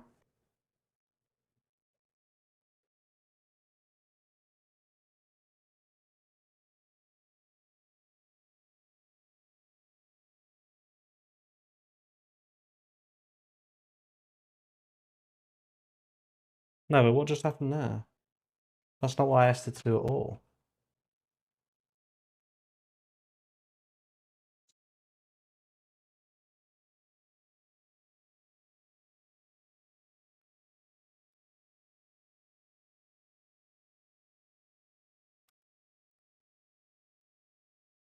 Okay, so we connect our store. Let's just do that real quick. Oops.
Okay, so they put their API key here.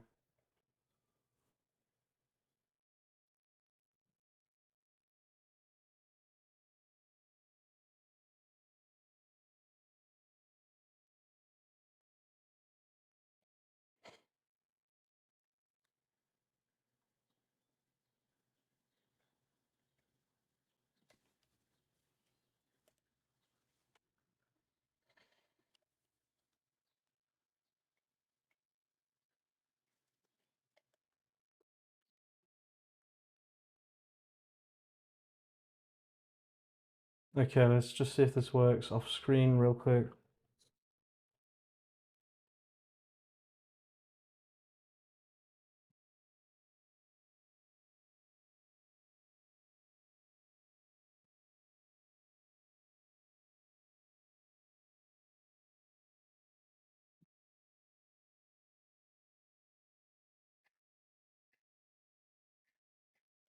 Okay, I'm pretty sure this works. Yep.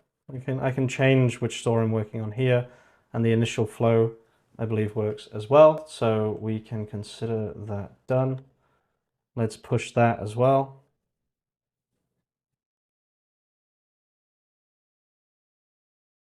Hang on.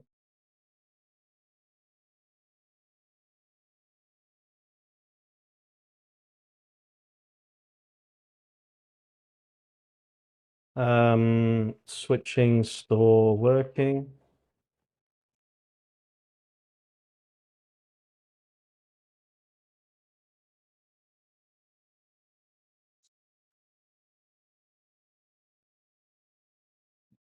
Okay, nice. So we now have all of that working. That feels really, really good, actually, to have that. Okay, so let's start the project.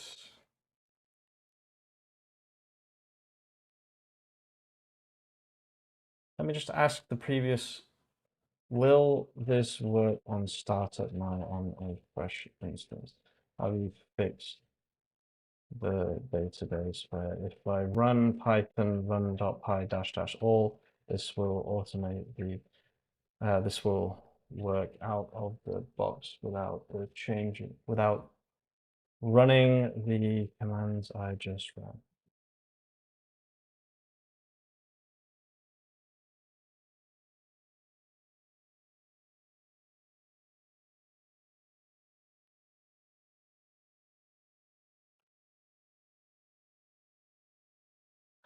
Your video yesterday and these live streams convinced me to make the move from Cursor to Claude Code. I'm not disappointed. I wish I made the switch days ago. Hell yeah, dude.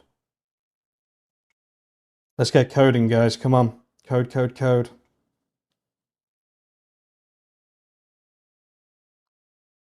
Don't stop till you drop. I'm going to be going for a long time today, guys.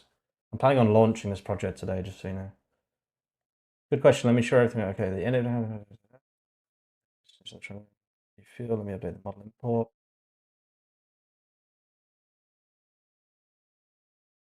Now let me clean up the temporary files we created.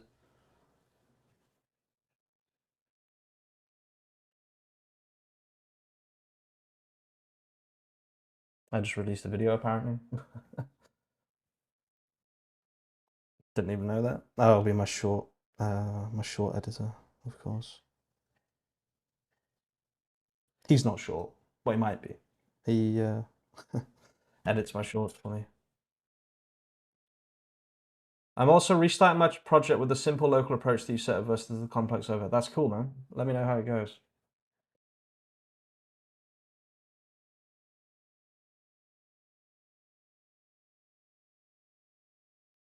Okay, let's just add those changes as well to a new thing just in case. And then we have a few things to play with. Wait, did that not make any changes? Oh, yeah, it did. Database final checks.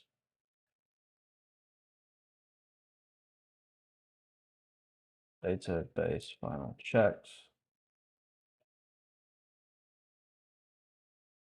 Okay, perfect. Right. Good and good. Right, let's add Search Console tracking. I don't think that'll be too difficult. So what do we go with? We'll continue this conversation. So slash compact.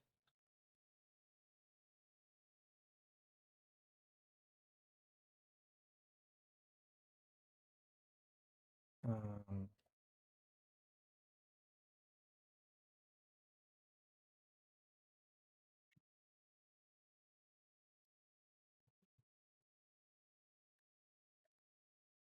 Trying to get a summary of the changes from a previous chat, just so it has everything.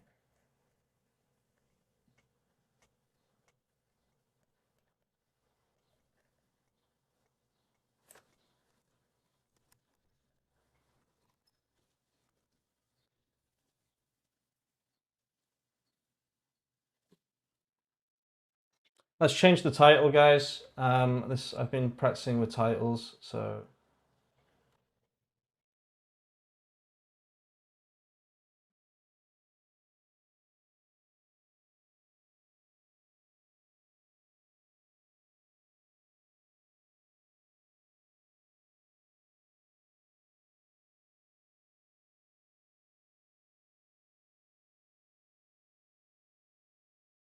Might even change the thumbnail a little bit.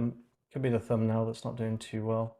I don't know if you guys want to see that, but oh, this is on incognito. I'll do it here anyway. Let's just have a little look here. Let's change it to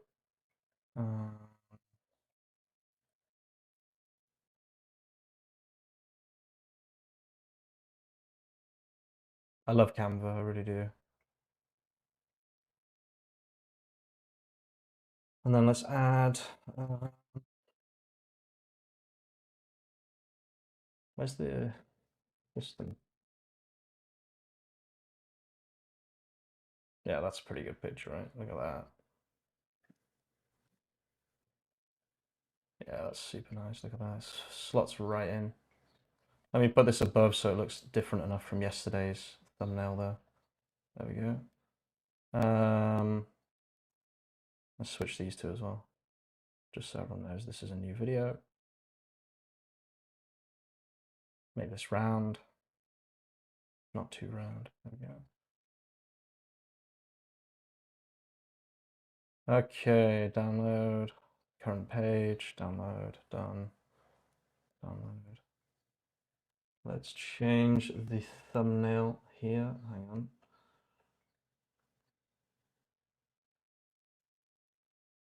Bada bing, bada boom. Save. Okay. Thumbnail change. Let's see how that does. Changing the title seems to have had a pretty good impact already, which is hilarious. Let's see. Did this compact? Yep. Perfect. Okay, Shopify Connect page, settings page. Now when users connect to store, okay, summary of changes made, store IDs, key files, okay, how it works now, store connection, users connect stores via Shopify Connect, store management, store switching, individual scheduling, global IDs. Okay, but what about the changes that you made? It didn't actually pass on. Oh, it did. Yeah, it did. It did.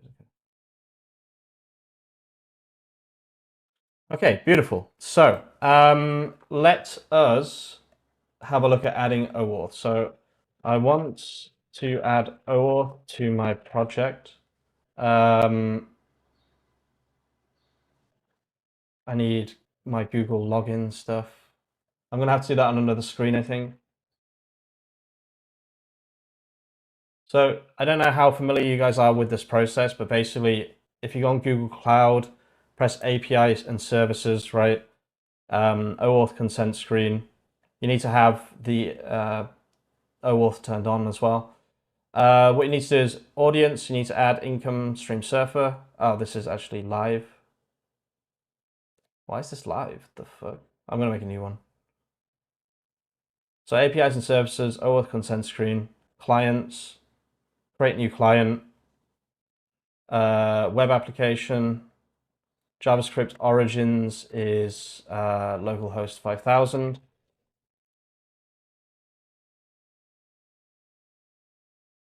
And then authorized redirect URIs. I think we can call this whatever we want. I believe that we can call this anything we want. Let's just do that.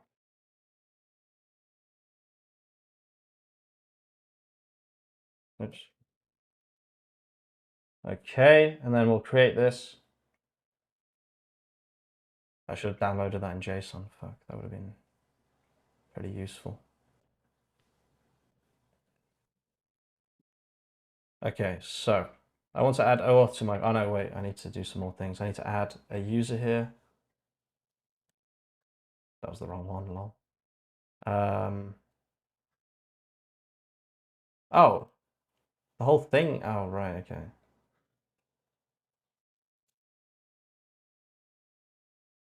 Okay, so add test user, income stream surfer gmail.com, save. And then data access, it needs to have access to webmasters, right? So just make sure that it has that as well. Go back to the clients here, we'll grab this client and the settings. I want to add OAuth to my project. Please make sure to research. Actually, I might just fucking go for it. Ensure that this is done with the correct syntax, etc. Here are my Google details, including, oh wait, I want to add OAuth, add an OAuth connection to my project, specifically a button inside /AI, what is it? /SEO/search console, which is currently a list of created URLs. There should be a button in here that says connect to Google. My OAuth client has webmaster scopes already. All you have to do is connect to their API, and which will give us access to the Search Console API. For now, just connect and make sure that that the connection is permanently stored for that store only, and they can connect through different stores if they want. Oh wait, sorry, that's my info. Okay, so let's see if it can do this without any documentation, because that would be pretty interesting if it could.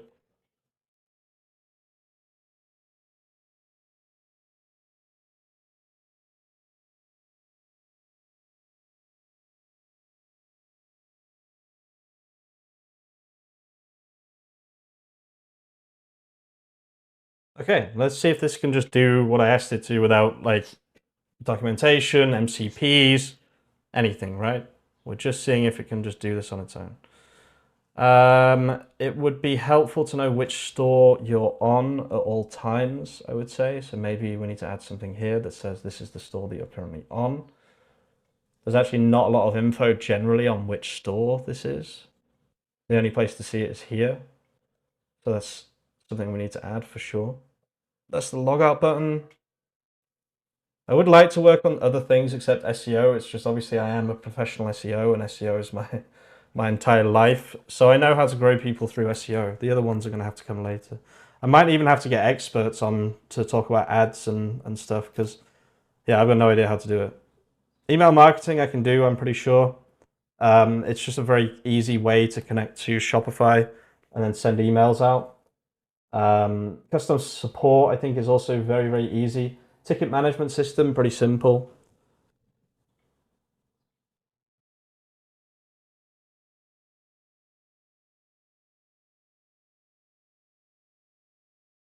Oh, sorry guys, I completely forgot about the chat. Lol.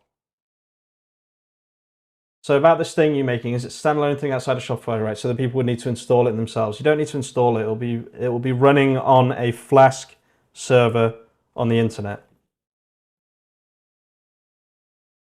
And I can give people access codes, or I can remove people's access codes very, very quickly, very, very easily. That's the way that we're going to be doing it, basically.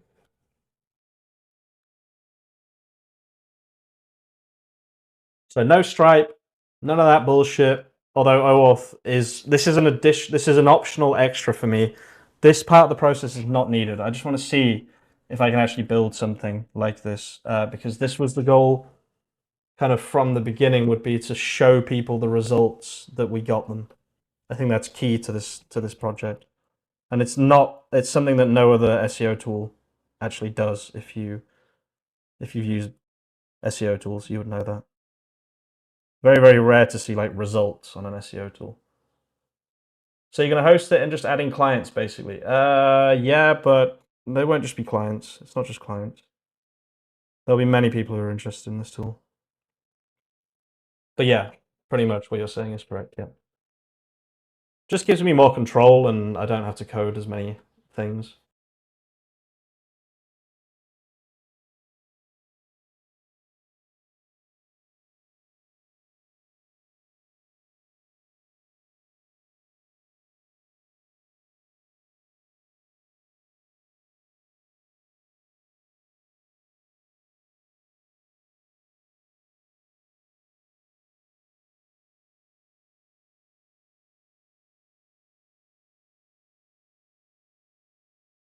Okay, let's see how this is getting on.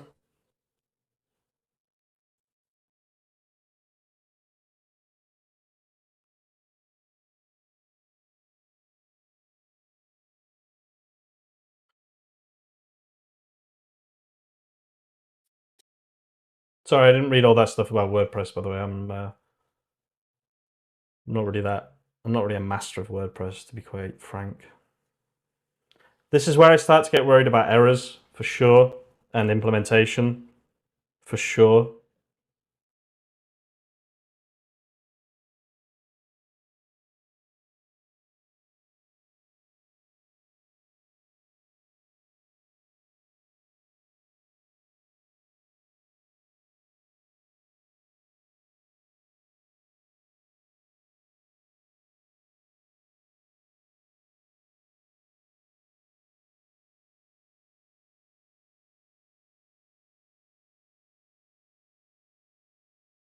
Now, I do worry about pricing this thing. I really am not sure how to price this, to be honest with you.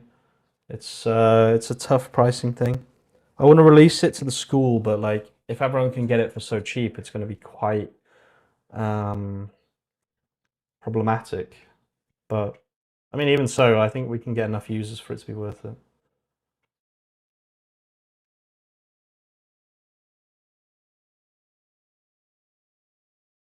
I already know this won't work. These commands never work for some reason.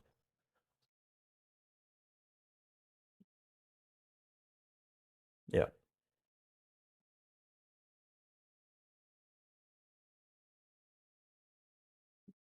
Don't know what it is with SQLite.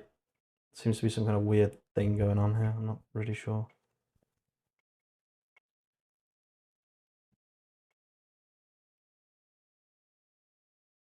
Bit of a slower stream today. I kind of understand that. It's early. It's Saturday. I'm going to keep going. I'm not going to stop. We will get through this, guys. I'm planning on launching something today or tomorrow so that, you know, I can get this into the hands of our account managers and things like that. It's very important that you get something like this into the hands of your account managers or whoever. They can do thorough testing of this. If an account manager with basically zero experience can grow a website for $50 a month or whatever the price is, I mean, how is anyone going to compete with this SEO tool? Do you know what I mean? Like,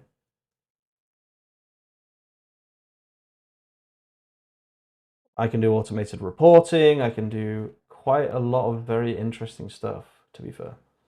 Looks like the thumbnail change had a bit of an impact, which is nice. So welcome to everyone that's just joined. How's it going? How you getting on, as they say over here? I could be at a festival right now, guys, but I'd much rather be with you guys, vibe coding away.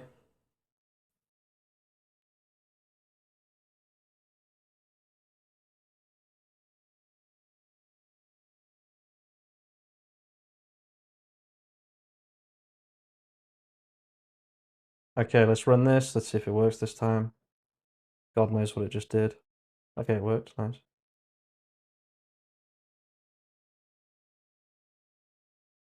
I think for tomorrow's stream, I'm going to do a whole Git setup and stuff just to speed things up a bit because I could be doing things more efficiently. It's true.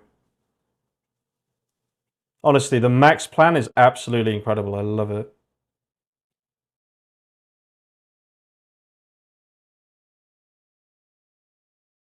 A little bit worried about what the fuck it's doing here, but we'll see.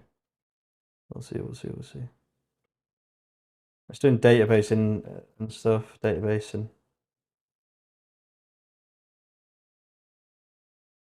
that won't work. It did. Okay.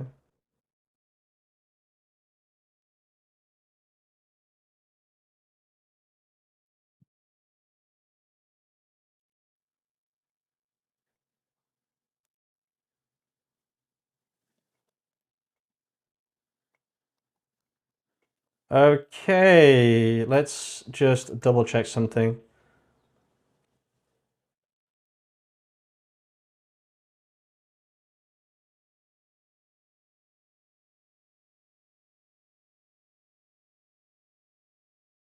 Please ensure that when I run run.py dash dash all the changes you just made, plus the changes that were sent to you in the first message from the previous mail. Actually, let's just check that ourselves, I guess, before we do anything. Okay, this works. Let's go here. I doubt this will work first time. If it does, holy shit. If it doesn't, that's pretty normal. So search console. Connect to Google. Oh, I'm in incognito, wait. I mean, that looked like it might actually be working, which is very interesting. No, wait. Just this. Okay. Search console. Connect. Okay. First time? With no MCPs? No fucking way. Oh, invalid auth state. Okay. It was pretty close, though. That was pretty close. That was pretty close. Damn, dude. It almost did that first time. That's insane. HTML, CSS, JavaScript, bro. Telling you. No point overcomplicating things. Invalid OAuth state. That's an interesting error. Damn, I almost coded that perfectly first time. Yeah, it's being lost during the redirect. That's such a common error for AI.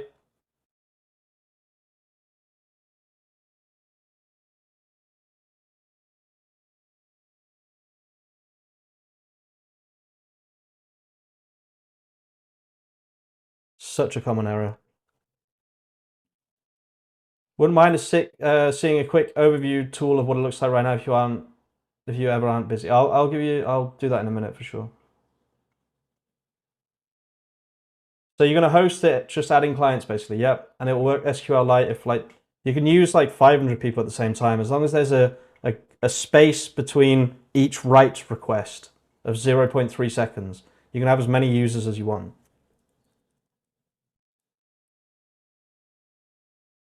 Also, people are just waking up in the US, true. I hate Google Cloud so much they make it so hard to API. I'm going to be adding some stuff to the Skool community. I'll make some videos on it as well.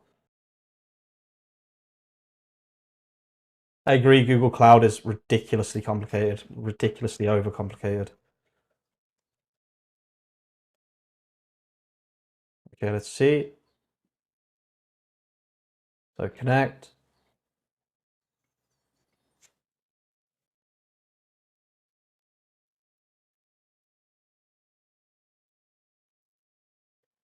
Oh my god.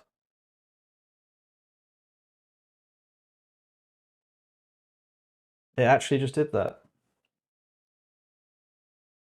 Okay, so which store am I on? I am on... I have no idea. Okay, I'm on a non-live store. Okay, so...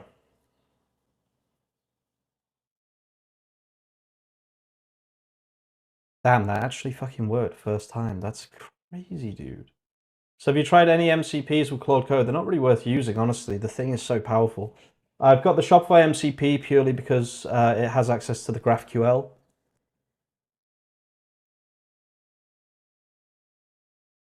Of Shopify, sorry. Okay, so that actually worked. What if I refresh? Still connected. Okay, let me just connect to let me connect to Mr Porkamo. Hang on. That's that one.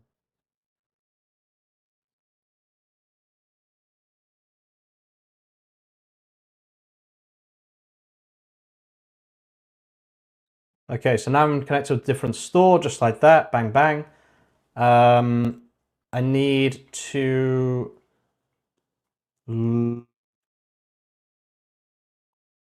Okay, so wait, let me just understand something. So this now has access. Okay, wait, let's just think about this. Let's just think about this. How would people want this to work? First of all, I think there should be a button that you can click on here that says submit to Search Console. I would say that's the first thing, right? To get it indexed. Or it should just do that automatically. Yeah, it should probably just do that automatically. Okay, so Search Console API. 1 second, guys. This is going to get quite complicated. This is going to be absolute gold juice that is worth so much if you can follow along. But I'm going to have to go deep into this for 2 seconds, okay? What's your opinion on an NAN for powering data pipelines? I'll tell you what my opinion is. My opinion is that it's not worth it ever, because if you're using it in an actual production environment, you need to pay them, what is it, NAN, enterprise. You need to pay them an enterprise, right? If you're doing it, if you're selling an N8 workflow, you need to pay them enterprise. And guess how much enterprise is?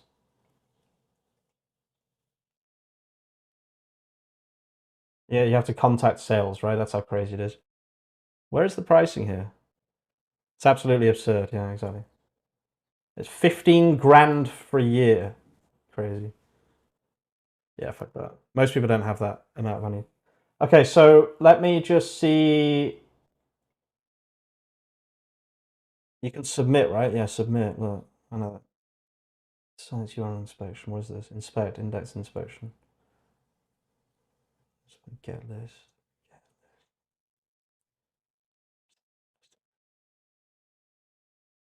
Query site URL inspection.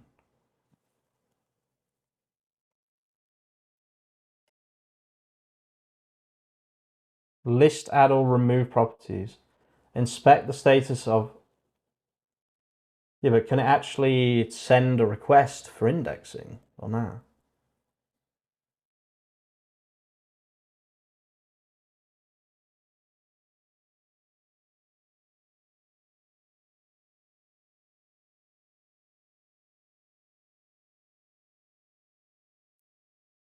I don't understand.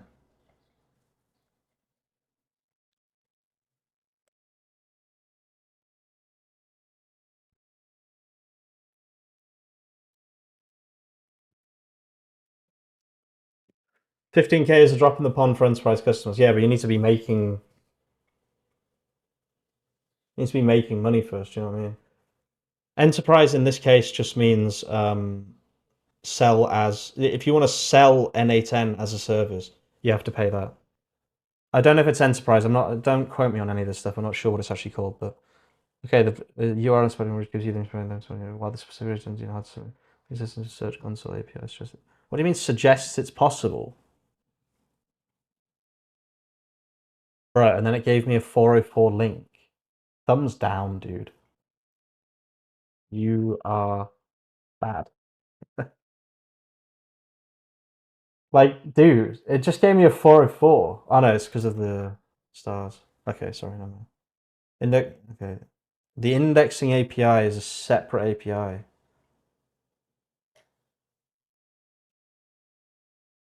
Ah, shit, this is a bit more complicated then. I've never used this before. What's it called? Instant indexing. No, indexing.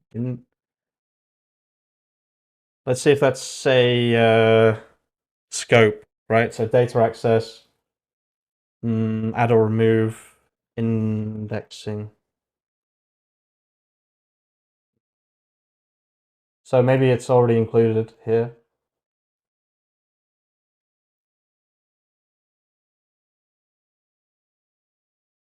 Why would it not say the scope you need? That's so stupid. Indexing API scope. Scope. Auth/indexing.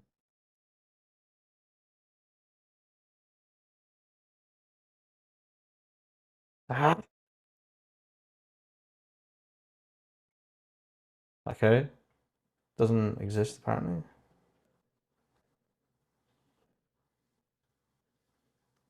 Job posting or broadcast event. What? The indexing app can only be used with crawl pages, either job posting or broadcast event in it for websites money. Oh, you can't even use it as a normal website.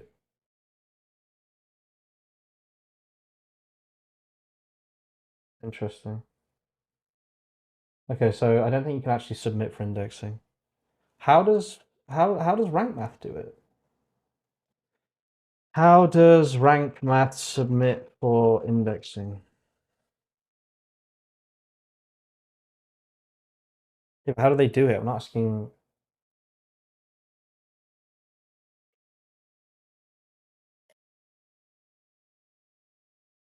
Maybe I should use Bing.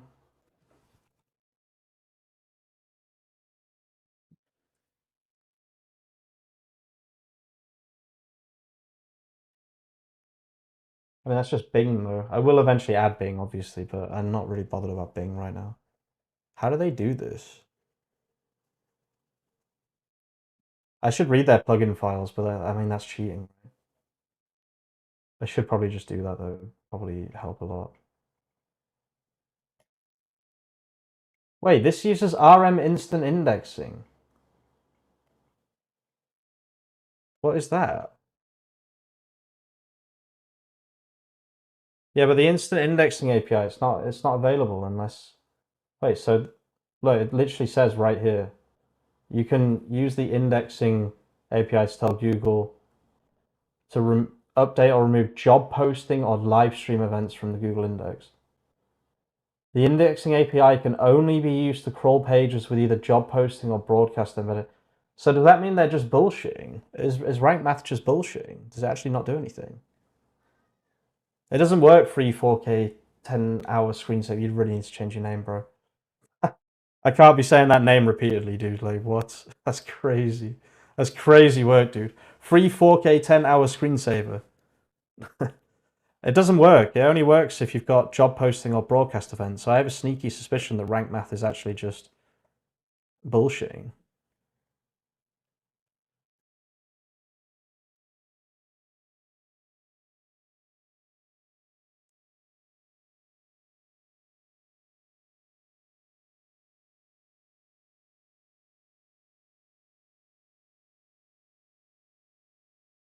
Instant indexing API.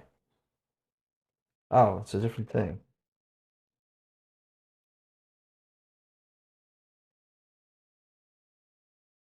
Yeah, I think all these plugins are just full of shit. I don't think it actually does anything because it says on Google's website. No, I'm not saying it doesn't work. I'm sure it submits, but it doesn't actually do anything in terms of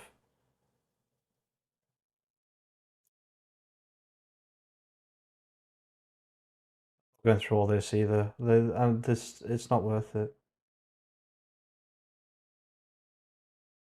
It says right here on you pay money for this. I wouldn't pay money for this. Reading. All you have to do is read one line on here.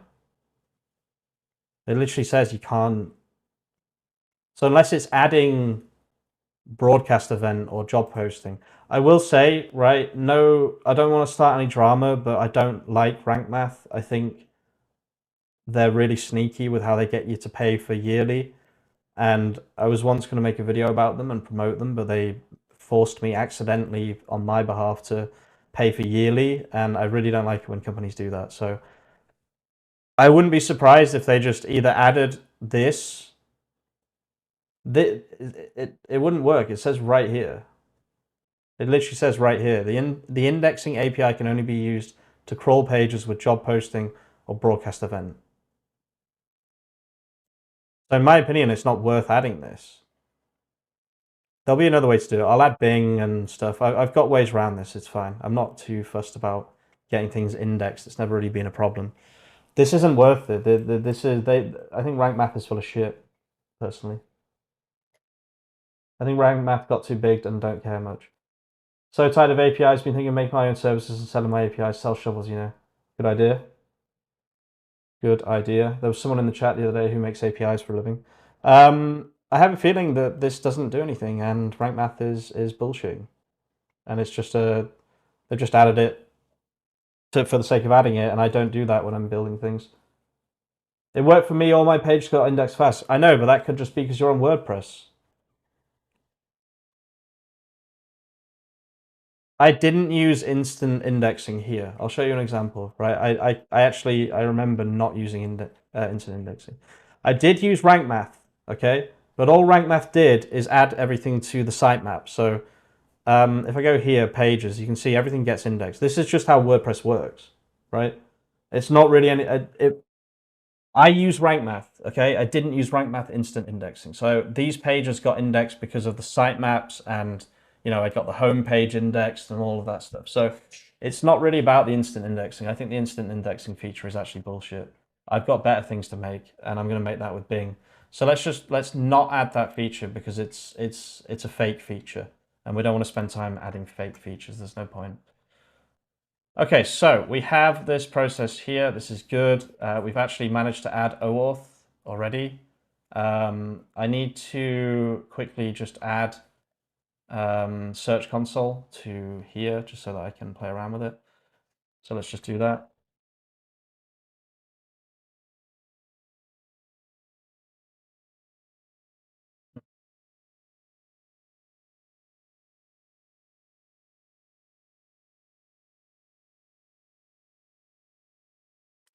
I don't want to do DNS right now. It's just going to be annoying, so I'll just do this.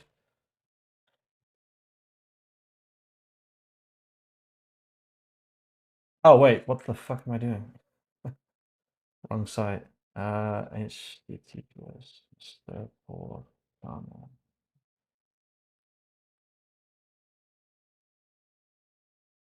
Okay, let's do HTML tag, copy this, go here, edit code. I think it's themes.liquid, yeah. Here, paste, save, here, verify. Might take a bit of time. Yeah, no, perfect. Go to property, okay. And then I need to log in here. I should have done that on income stream surface actually. Fuck. Oh well. Log in with access code. Let me just grab the access code.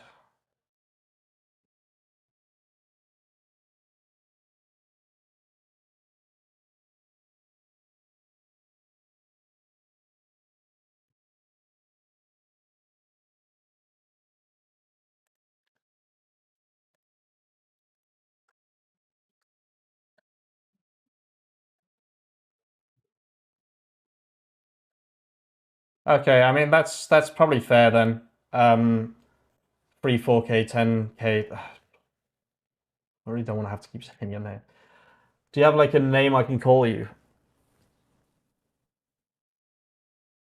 Rank Math on their website, right? Google say only for job posts, but they tested and works fine for pages. I mean, that's also the kind of thing that eventually might come back and bite them and actually negatively affect a lot of people's SEO. You've got to be careful with stuff like that. Personally, I would say being careful with stuff like that is important. Then again, I'm sure they know what they're doing. So yeah, they might be adding job posts to people's pages, though. Do you know what I mean? Like I don't know for sure. So I'd stay clear of that personally. Okay, so this is all set up. Let's go Search Console, and we'll connect. I won't be able to because I need to add audience here.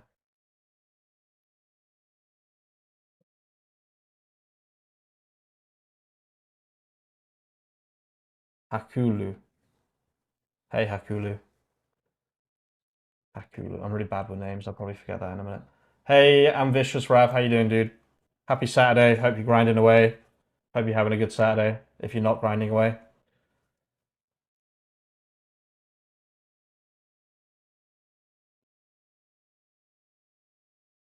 That is the easiest I've ever added OAuth to anything in my entire life.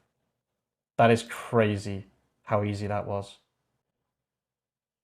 That was crazy, crazy easy. What the fuck? That was like it was nothing, dude. Let's just push that.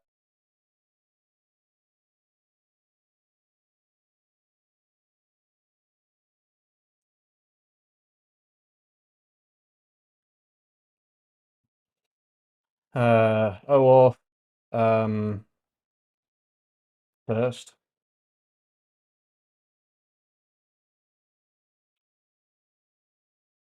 OAuth. Okay, there we go. So we are now connected to OAuth, right? Now what I want to do is I want to make a cron job that every day sends these URLs as a query to Search Console and sees whether those pages have grown. Another thing we have to do is add the sitemaps automatically here. That's a very, very important SEO step, which we can automate. So we will definitely be automating that.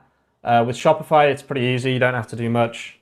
You just have to send the sitemaps, which should be a fairly simple process. Let's just add that right now. How good is your no? Can you read? I'm just gonna fucking get it to read it. Whatever.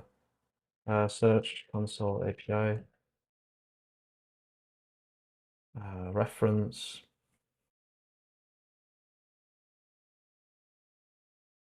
So look, guys, I'm gonna give you a little secret right now. Watch this. What you can do is you can open all these, and you can. Okay, obviously on Google you can't. You stupid, stupid company. Why can I not? Are you kidding me? Wow, bro.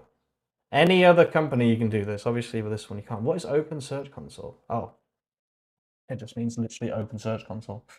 I can't get all of these links easily. That's very, very, very annoying.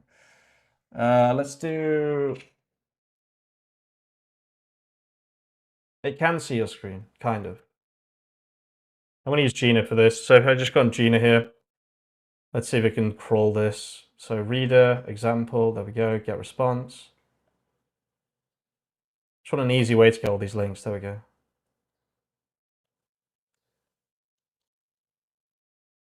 No, it doesn't actually show them. Okay, this will do.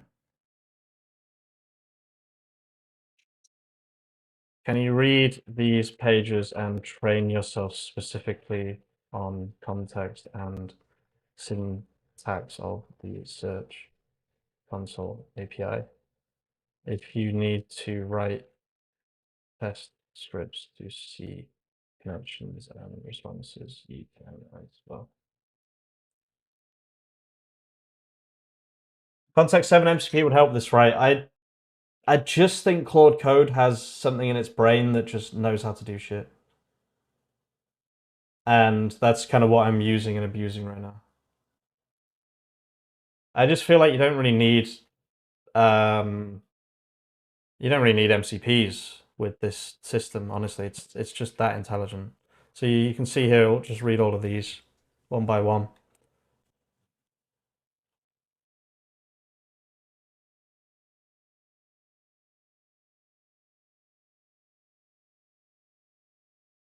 If you think about it, what I'm making is an automated like search engine optimizer.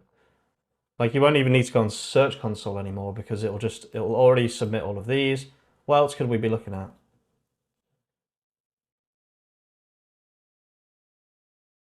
Index paging report we could do fairly easily, I believe. Last update 4.5 hours ago. I shouldn't have submitted Mr Porkamo. Fuck. That was probably a mistake, actually, in terms of... it'll be fine. It'll be fine. I'm going to try and grow Mr Porkamo in a different way anyway, so we'll see. See how it does.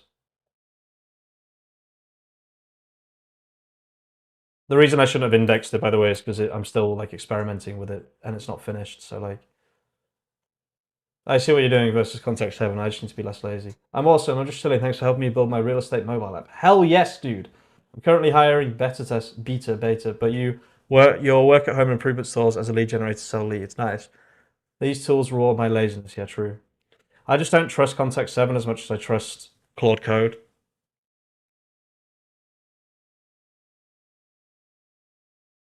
Hamza, do you mean what am I creating? I'm creating a Shopify automator.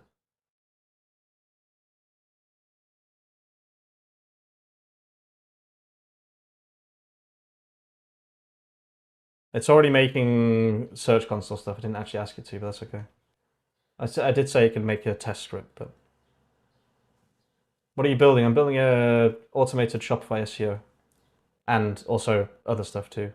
So basically, you can come here, connect any store on Shopify. That's not even running. Well,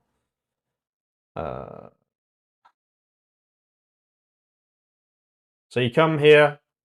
Let's say you've just got a new job working on a Shopify store. You connect the store. You set the automations. You press save. Select the languages. Press save, and then it will create. It will optimize products. It will create collections, and it will do translations on autopilot while you sleep, while your customer sleeps. And then you can go to product. You can see what's been optimized, what's left to be optimized. It doesn't optimize too much. It doesn't over optimize. It just does it slowly after a day or so. Sorry, a month or so. And then right now what I'm doing is I'm coding a connection to Search Console so you can automatically show the results that you're getting for clients. That is currently what I'm building. And it's working. It's working extremely bloody well, so it is.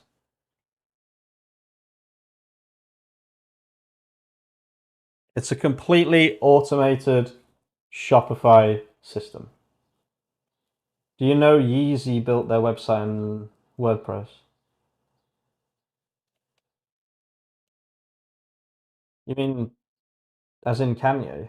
I don't even know if I should say that word in case I get demonetized. I've successfully created comprehensive search content for your project, full implementation. Okay, methods, API endpoints, test script. Okay, let's just run that. So let's connect first. I guess I need to be connected. That's dope, man. Yeah, cheers, dude. It's pretty sick so far. I've always wanted to code something like this, but obviously, like, I wasn't a coder before. I'm still not really a coder, but at least I can code, kind of. Okay, let's see what happens here. Okay, that didn't go very well, did it? Oh, I didn't write Python. Oh, look at that! Fuck yeah, dude! No way. Okay. That's sick, dude. Okay, so okay, beautiful. Okay. So that works. Okay, so okay, the test script worked. It should use the URL of the yeah, shit. When someone is connecting to Google, to connect to Google, the last page before redirecting to their store should be them selecting the URL they are working on. Is that a good system? Nah, they should set it here, right?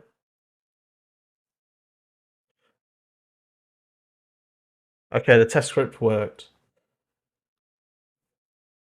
Make a connection between the store actual live URL that a user sets on the settings page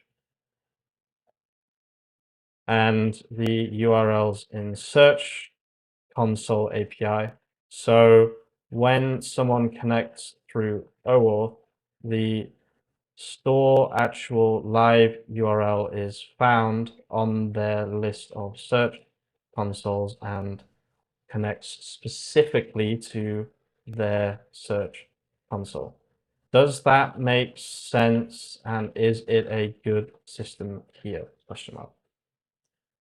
So I need to connect to their actual live URL, right? That's kind of a key part of this process is, so like they come in, they need to log in. It would be nice if every time they log in, they have to, the connection to stores is a little bit confusing, I'm not going to lie.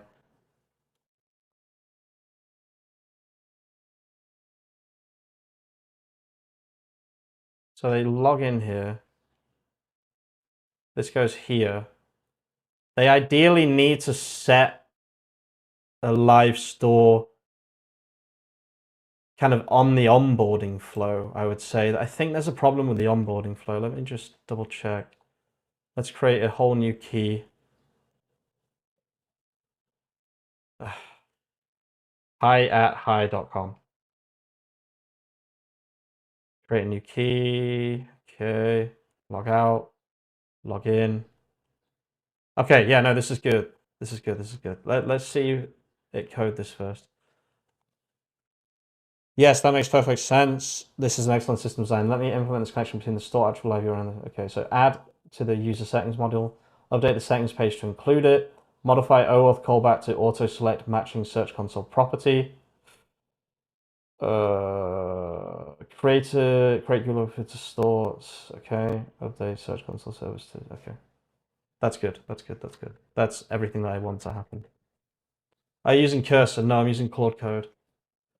Hey, Hamish again. Hi, guys. I heard WordPress. Yeah, I'm thinking about WordPress always in the back of my mind. Of course, it's always in the back of my mind. WordPress is super important for this. I'm using Claude Code, as I said before. Yeah, nice. This is actually working. I can't believe how easy this was. I think one of the main problems I was having is I was trying to one-shot every prompt, and yeah, I don't know if that's the way to do it. This definitely seems better. Doing step-by-step building definitely seems better. So now there is a connection between their store and their search console, right? Which is perfect. Wait, bro, you call that coding? Me toaster could write cleaner code. Probably could, if your toaster's a smart toaster. No better feeling than Anthropic tokens for free on Rourke to build mobile apps. Yep, true. Hell yeah, dude. Get those apps pumped out while you can. It's a Saturday, guys. If we grind, we succeed because we work more than other people. That's how it works. We got to grind, guys. We got to grind super, super hard. Hashtag no weekend. I'm probably going to be going all fucking day today. I'll see how I feel in like 2 hours, but...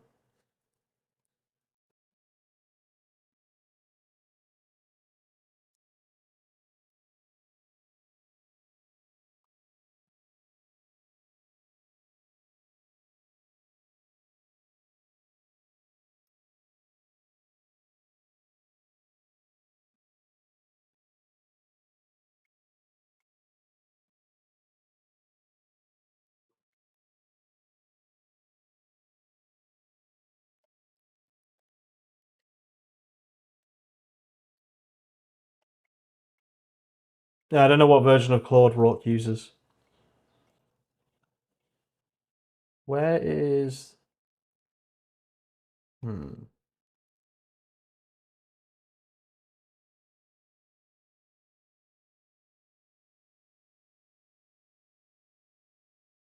Oh, right, it's on the settings page. It needs to be on the /connect page too.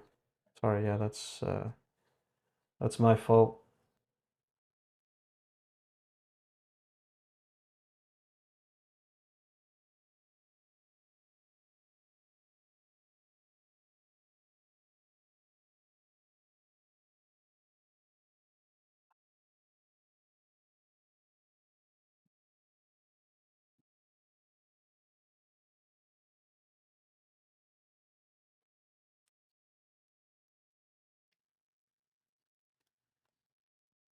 Okay, so this is getting pretty damn interesting. Augment code don't work right now. I don't know anything about augment code. Oh, I think augment code and replit are probably on par with each other in terms of creating really, really good stuff, but I'm just going down a different route, right? I want to get this live today. I think the way that I've built this, it's actually worth putting live as soon as possible.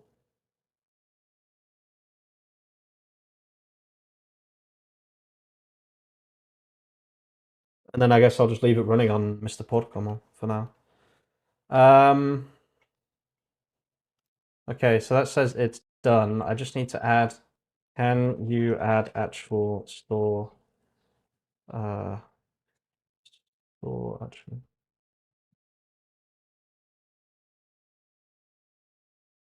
Which Here's the onboarding flow and save it to earlier as before.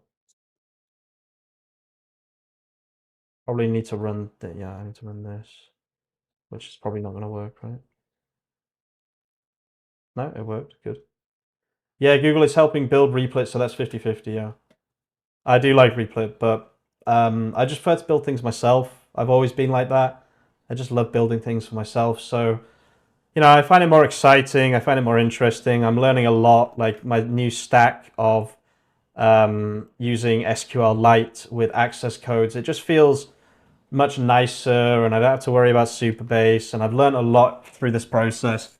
I feel like I can build literally anything now. Like as soon as this is done, I'll just make a WordPress one or, you know, whatever.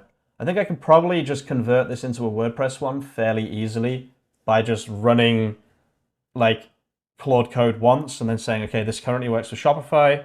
Can you just make it work with WordPress instead? And I have a feeling it would actually work. And then I could launch 2 different sites, right? Do you want to not use any agentic framework for AI processing? How is AI processing handled in this project? It just uses Claude code. Oh, processing as in for optimization and things. It's more of a workflow than agentic. It's not agentic.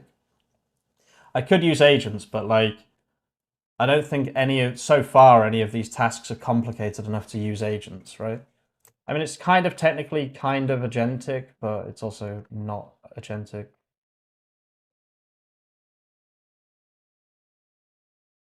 Yes, WordPress directories, Hamish. Yeah, a guy got funded for millions just vibe coding with the dude from Lovable. Do you think a code who would see the streams would get a panic attack because his job future? Don't know. Don't know. Oh, coder. Nah, coders have the advantage over us because they don't need to stumble through everything. They just already understand it. I still would like to do some kind of coding course or something for sure. Okay, let me see. Store domain is this.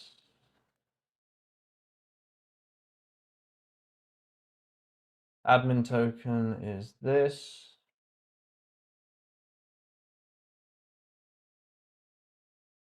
Anthropic token is this. And then store live URL is https mrporkamo.com. Connect. Okay, successfully connected to Shopify. Search console. Connect. Hello at craft. Continue. Continue. Continue.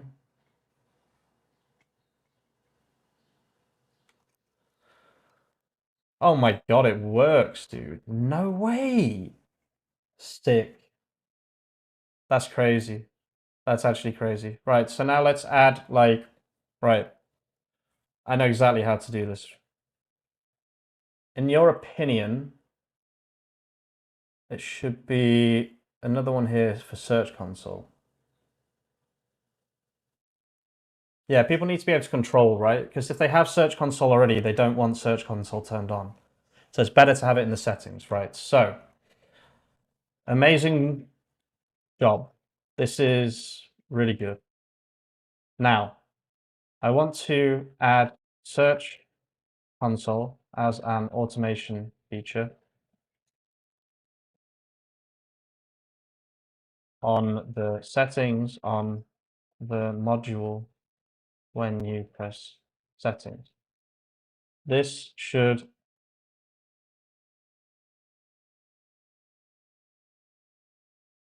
turn on the Search Console automation. So I'm just going to say, so implement this first, including tasks on Celery, etc. The tasks should be submit sitemap. All of these should be done at once. You can find the sitemap at /sitemap.xml.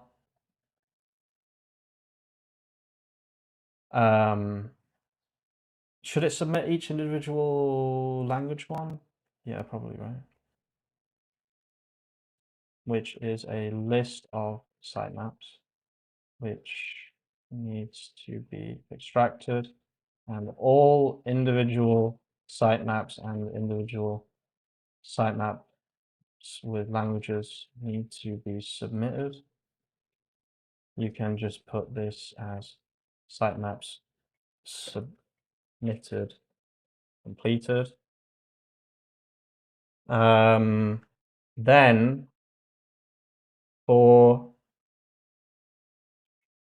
the other features of Search Console, we will add after. And now just implement this. Implement it with Celery after the others have run. And then we'll add from there after.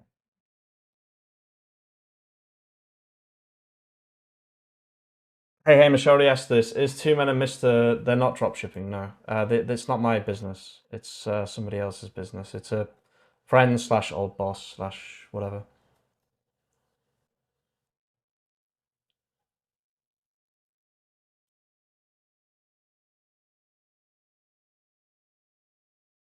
So there'll be a thing here that says like get results or whatever, or we could just like squish this table in and just put the results. I think that would probably be the best way to do it. Technical SEO is possible as well. I will do that at some point. So I'm connected still. That's nice to see. Okay, so let's just add this for now.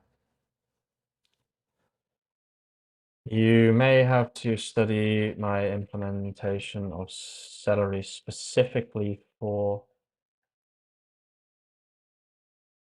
the currently 3 options of product SEO, smart collections, and translations. Okay. Wait, let me just push first. I already pushed, right? Did I already push? I can't actually remember now. I've very recently pushed, but I did just make a better change that I'd like to push, so.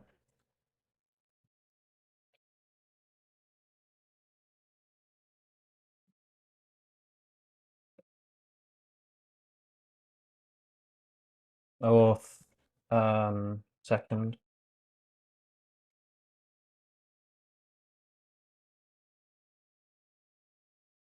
Okay, so OAuth second is at the point where it actually automatically connects to your Shopify site, your live Shopify site. So that's good. Okay, so let's push this forwards. Let's go.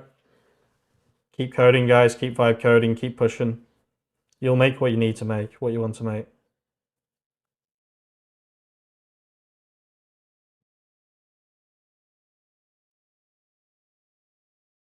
I know that you can check all these things. I know.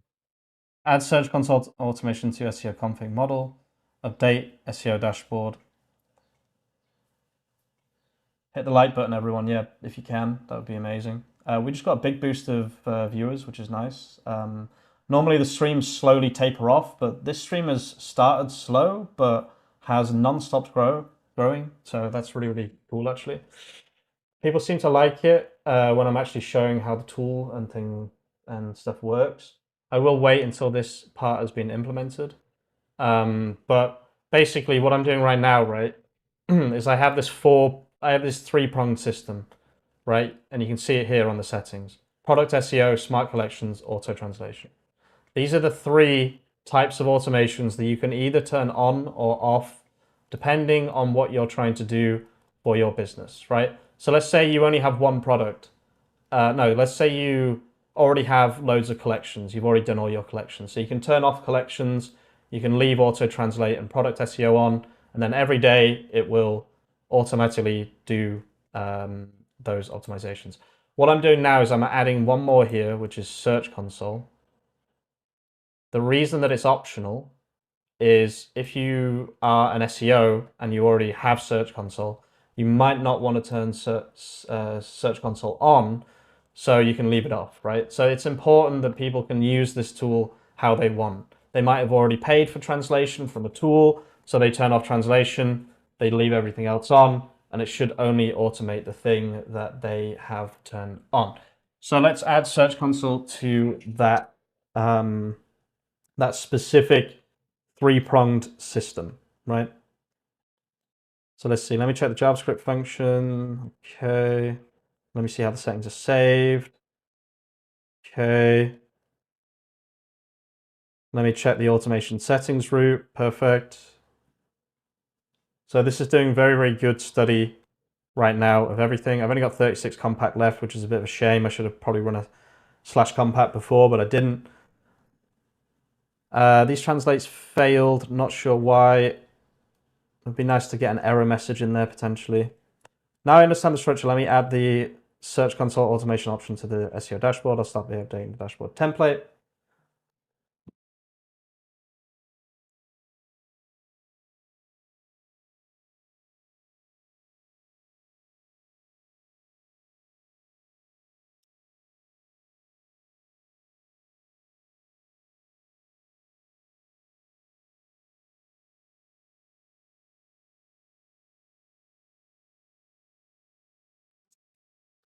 Okay, so this is looking pretty sweet right now. I think this won't be too difficult to add, to be fair.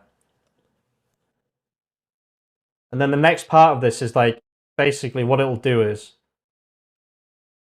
one of the hardest parts of SEO is like saying, look, we built this page for you and it's getting traffic, right? So here is the page that we built. And oh my God, it's so good, dude. It's so good. It's so good.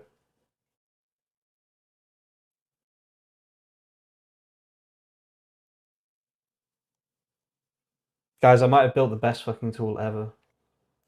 I got Claude Code Max 200 and it's insane how good it is. Watch a couple of your live streams, decided to get it after seeing your progress. Thank you. Yeah, honestly, guys, even a week ago, I wouldn't have been able to make this. It's just Claude Code plus Opus 4 Max plan. It's like I'm on a whole nother level right now. Do you know what I mean? It's crazy. So yeah, the plan is to like, look, we made this page for you. And then automate the process of checking this page on Search Console and then displaying the increase in traffic. And then imagine, right, beyond that, if I go here and I go to, I won't be able to show you here. I can't be asking. I can't show you. Okay, wait, let me just switch to 2 minutes and I'll show you. So this should all be possible, what I'm talking about right now. What I'm about to lay out should technically be possible. If I go to orders, let me just show you an example order. Let me just find one that's actually organic. Okay, this says Google, so that'll do. Oh wait, that's got a person's name in it. Shouldn't share that.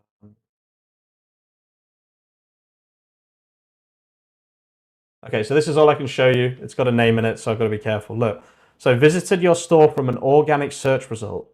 The first page they visited was this page. Visited on this time. So think about what we can do here. I can track this page. Let's say I created this page or I optimized this page using this tool. I track this page every day.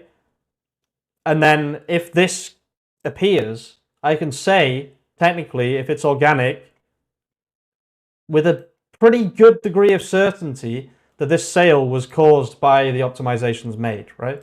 That's the plan. That's the whole plan behind what I'm building. It's going to take a bit of time, but we'll get there. We'll get there. So pretty exciting stuff, I think we can all agree. I don't know anything about Facebook ads, sorry. What about you add a history with the Google position and the client can see if it goes up or down? Yeah, that would be kind of the plan as well. Oi, Hamish, I was wondering if if Facebook will block if I run ads through your platform. I have no idea. It doesn't do ads yet, so. I feel like Tony Stark from Iron Man 1 making the suit with Anthropic. Yeah, I totally get that. I totally understand that. It's actually crazy. Like, we can build anything now with Claude Code and Opus 4. It's so good.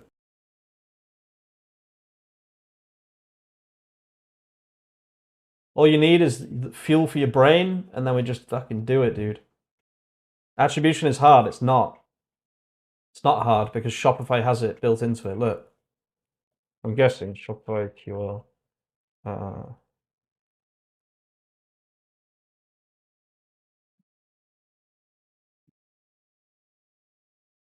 So look. So fees, app, billing address. Let's see. What would it be? Conversion? No.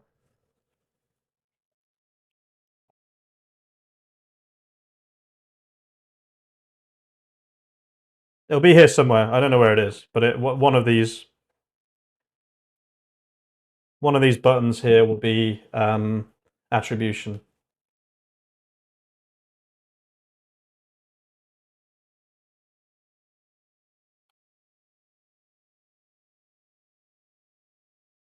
Wait, let's.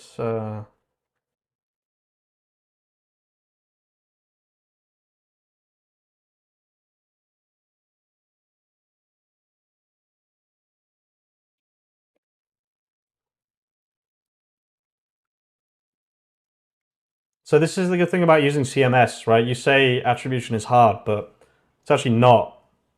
Look, customer journey summary. Look at that, bang.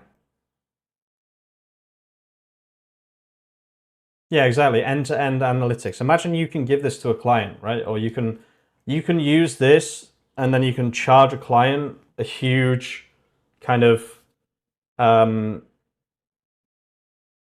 what's it called? Like let's say I sell this for 50, you can sell it for 999 a month, for example.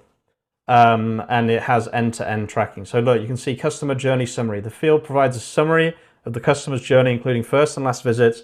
So if you can get a first visit to match one of these pages, do you see where I'm coming from? That's all you actually need to do. So customer journey summary, bang, okay, we connect that to that, bang. Well, that's the thing with CMS, right? You don't have to worry about the complicated stuff because they've already done it. Now, it's not perfect, right? It's not always going to say organic. It might say organic when it's not organic. Yeah, there's plenty of things. But if the first URL hit matches one of these in this list, then you can attribute that sale with a good degree of confidence to the work done by this tool. If that makes sense. That's the gold dust genius whatever thing that I'm trying to build here. That's what separates this SEO tool to other SEO tools, right?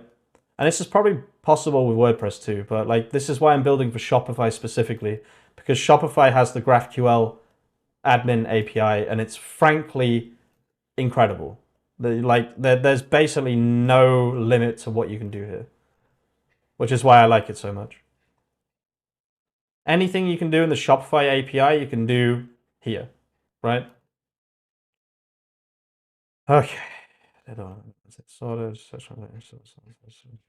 So let us test this out. Let's stop everything. Run that. Do I need to run anything? Doesn't look like it. So SEO dashboard, settings, Search Console is now turned on. Search Console enabled is true. So does it run the task? Let's see. Run tasks. So everything is done except the submitting the Search Console automation.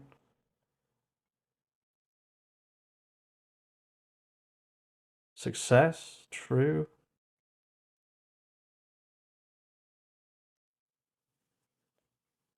After 20 minutes, bruh.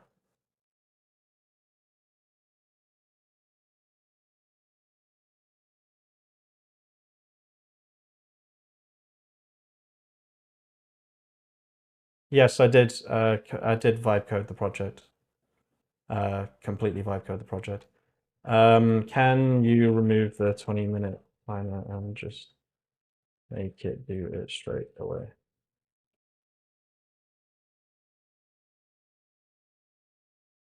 Yeah, I'll be tracking ad spendings and things for sure.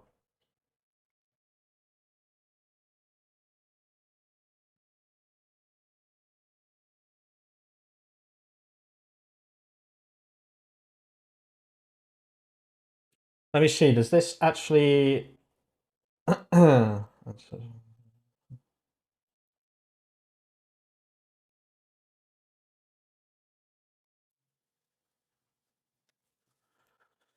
Okay.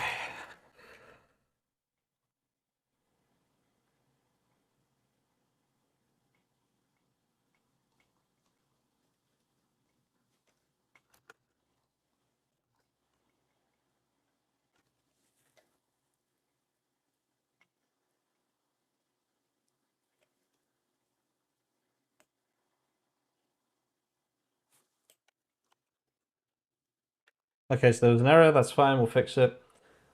I can only imagine what vibe coding summer is going to look like for interns using this tech to build at hackathons. True. Hey, just discovered your channel and loving your videos on Claude Code. Did you entirely vibe code your current project? Yes, I did. How do you control the code base with Claude Code? Do you have commit to... Yeah, I'm committing to Git every time.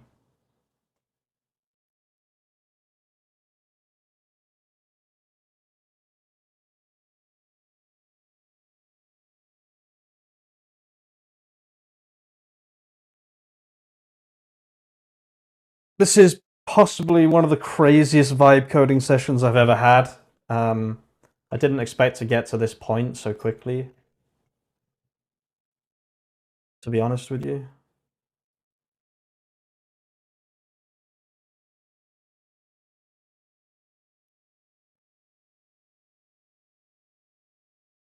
Okay, let's see.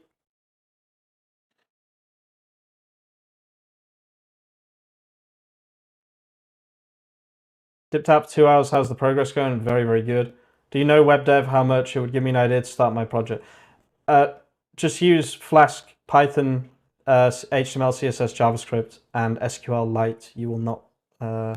You will thank me later for sure. What is this? Okay, why? Sitemap submitted 0.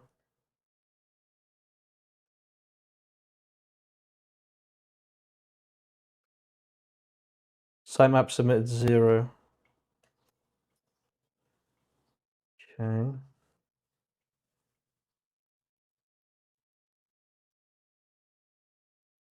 know why it's failing. Wait, did it actually fail or did that work?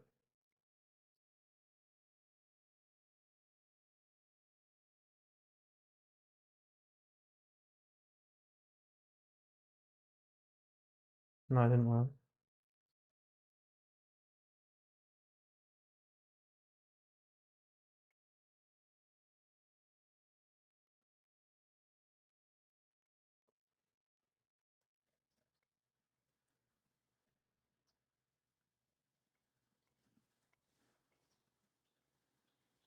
Yes, and how good Opus 4 is compared to everything else when it comes to anything. Yeah, it's true.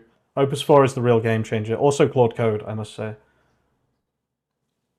Now let's also check the Search Console service to see why the submissions are failing. Might be an issue with the sitemap URL format. Does this not work? Oh, it does. Oh, what if I manually submit this? Does that work? Yeah. No, I want to delete that. Why can't I delete that?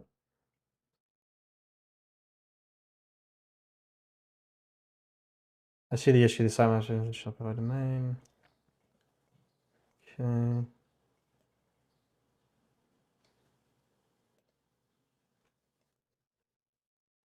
Okay, let's try that again.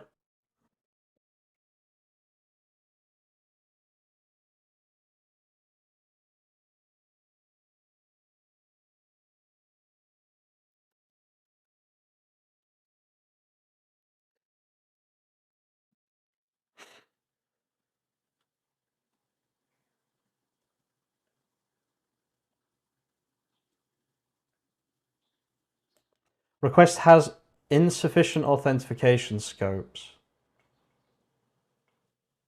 Access token scope insufficient. The fuck?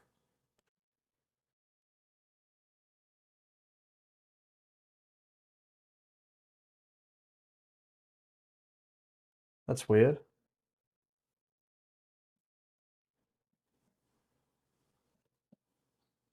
Oh, is it? No. Verified owner.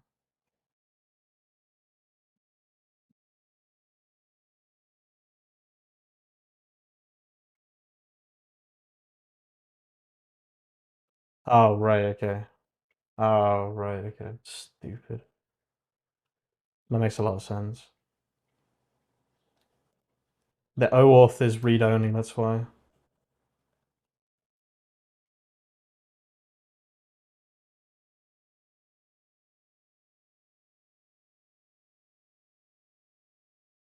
So there should be a way to disconnect. Yeah, there we go. And then we reconnect. This is going to work. This is actually going to work, which is crazy. I wasn't expecting to... This was a feature I was going to do in like 2 months or something.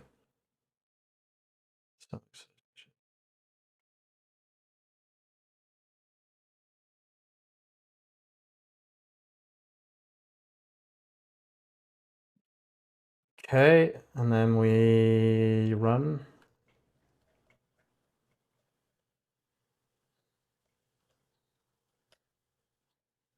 Permission denied.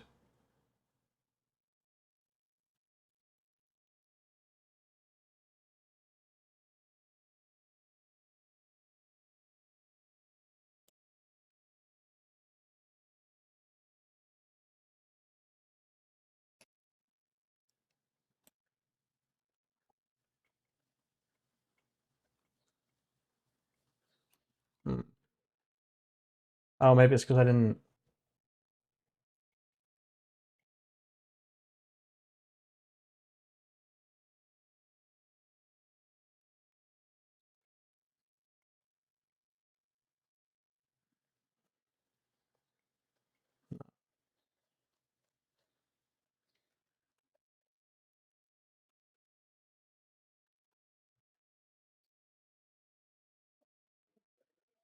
Hmm.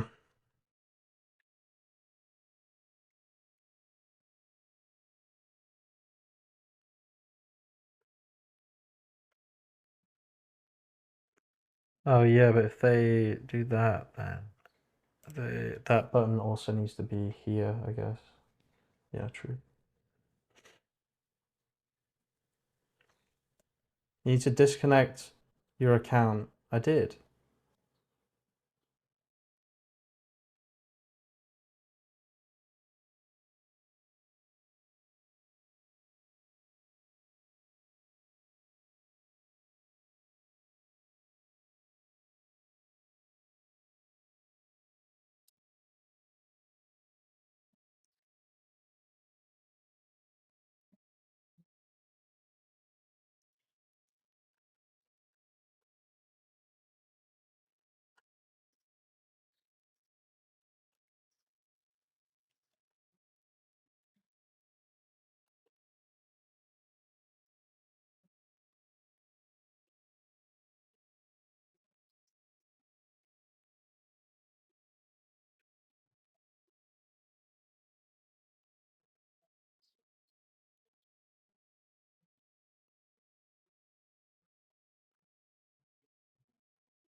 I did this and it's still not requesting. Hmm. Oh wait, maybe I can just search for read only. Yeah. No? Okay.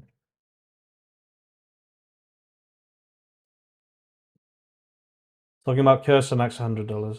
Most people would want Claude Code. Opus 4 through Klein is somewhat okay, but something Anthropic did under the hood with Claude Code just makes it better. Yep, 100% agree. 1000% agree. Especially the way it handles context window. 10,000% agree.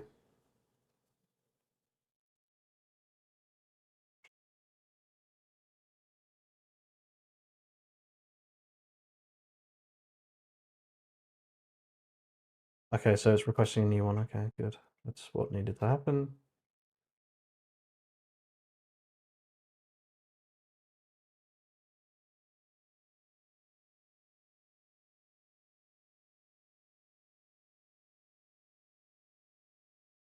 Oh, really? This doesn't seem like it would be something I would have to do. That's kind of crazy.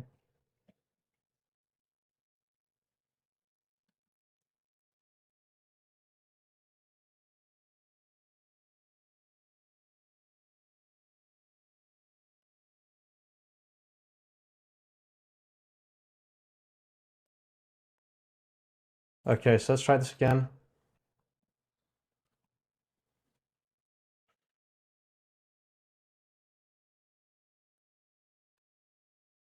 I'll know straight away because it'll say 4 permissions instead of 3.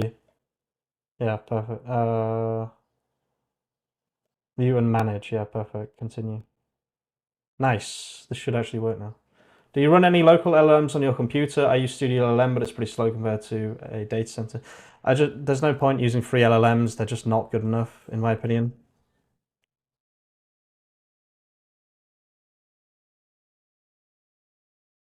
Okay, so that worked. We're now connected. Let's run this and let's see if this actually works.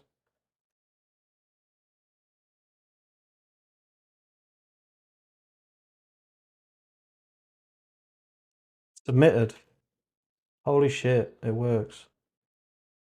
So if I go sitemaps here. Oh my god, dude. No way. Look at that.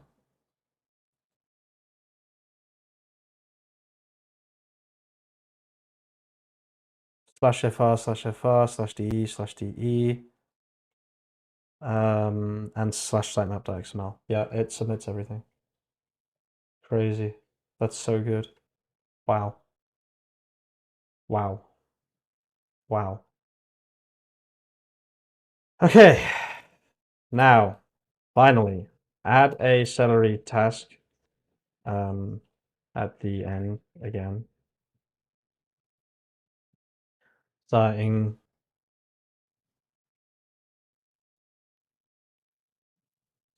every day that submits a request for data about any of the created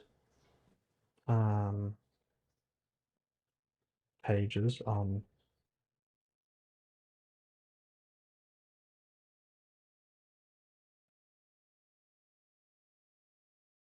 this should get impressions, clicks, keywords, growth, and display this next to the data in the table currently.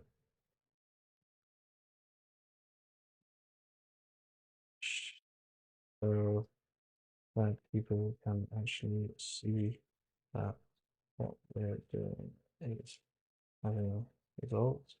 Then also make the data display. Actually, that's quite a big change. I might have to. I really don't want to change context right now. It seems to really be locked in at the end. At the end, again, starting every day, that submits a request for data about any of the created pages on here. This should get impressions, clicks, keywords, growth, blah, blah, blah. You can use a URL contains query and send the URL path currently on the search console page. I'll just send an example. Here's an example.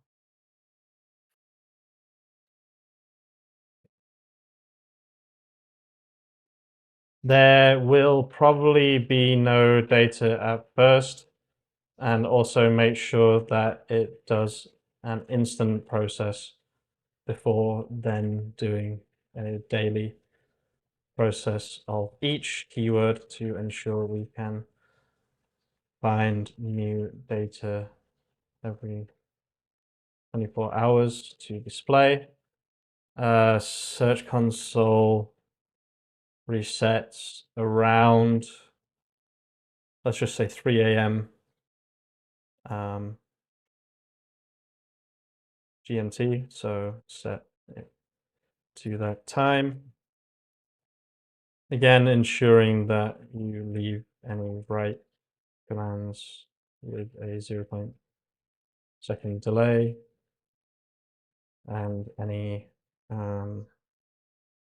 taking into account the fact that stores tasks happen at different times depending on their store ID. Does this make sense and can you implement it? Question mark. So I won't be able to see this in action. I will be able to, kind of. I'll be able to see if it works, but let's see how this handles this.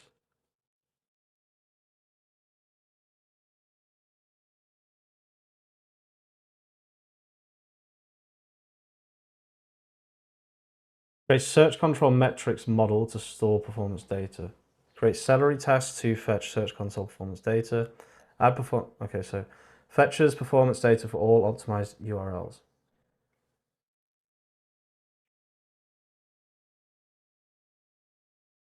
Wait. Not just optimized URLs, all URLs created by any of the 3 systems. This is vital and must include translation.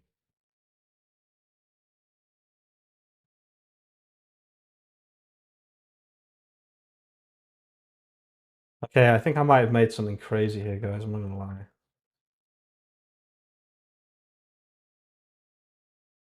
This is a magic genie for 200 a month. I agree with Rav. For sure. Come on, guys, let's keep grinding. Who cares about being tired, eh? We just got to keep going, keep grinding it out. This is how we do.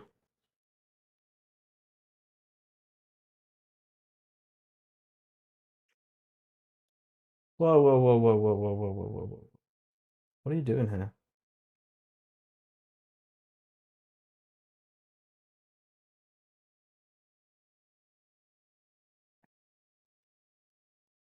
Okay, sorry, continue. I'm just making sure. I was just worried I was doing something weird. Okay. Seriously, keep grinding like the price is going to go up next week. Yeah, true. Got to grind it while it's hot, guys, for sure.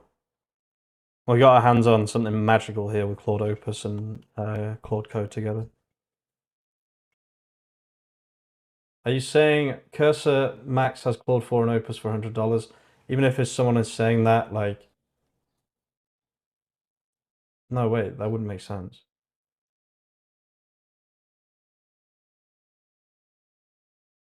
It shouldn't be unlimited anyway. They wouldn't make money.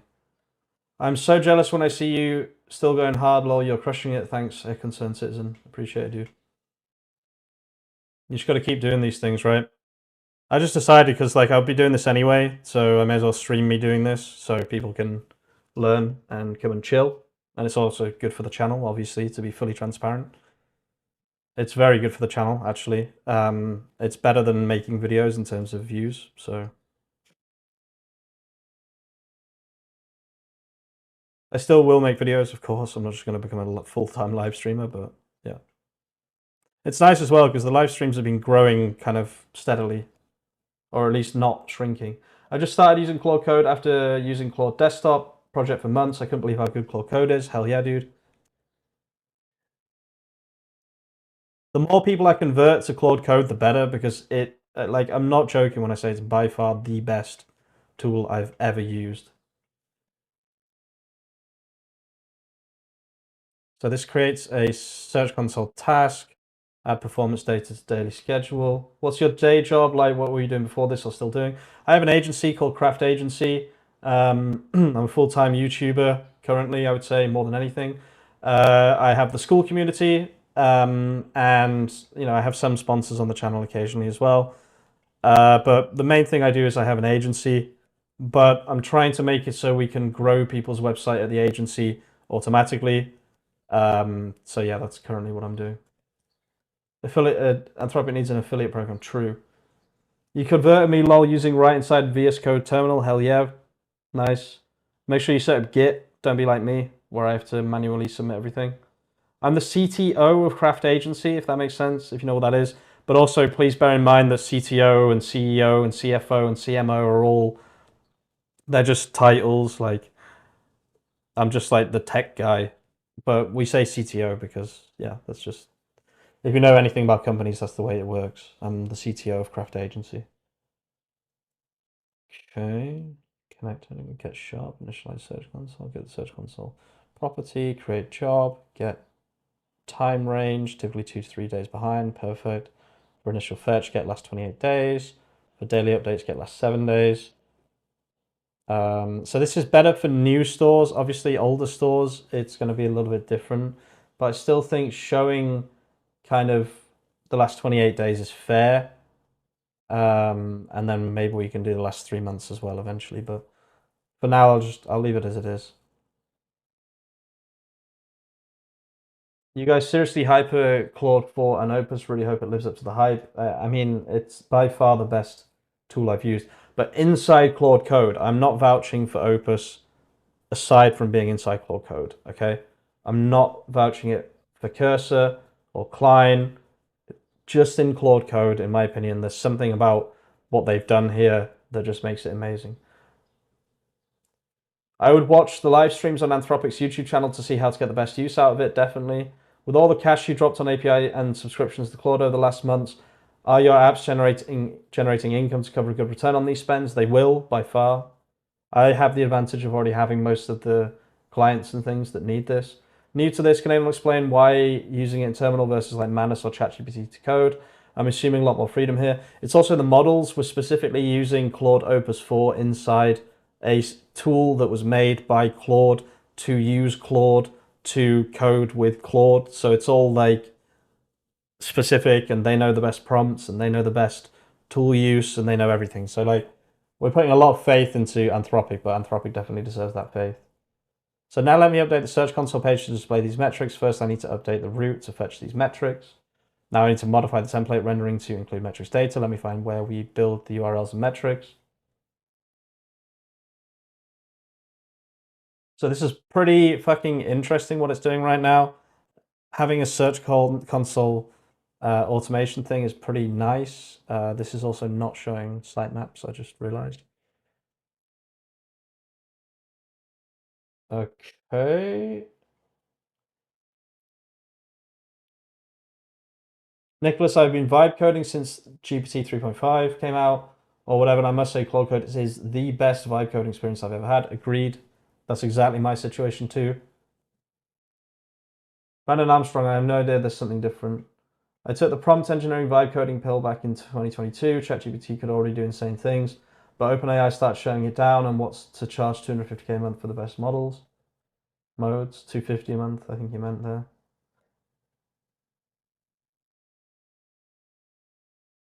I thought Cursor was the end game. I was wrong.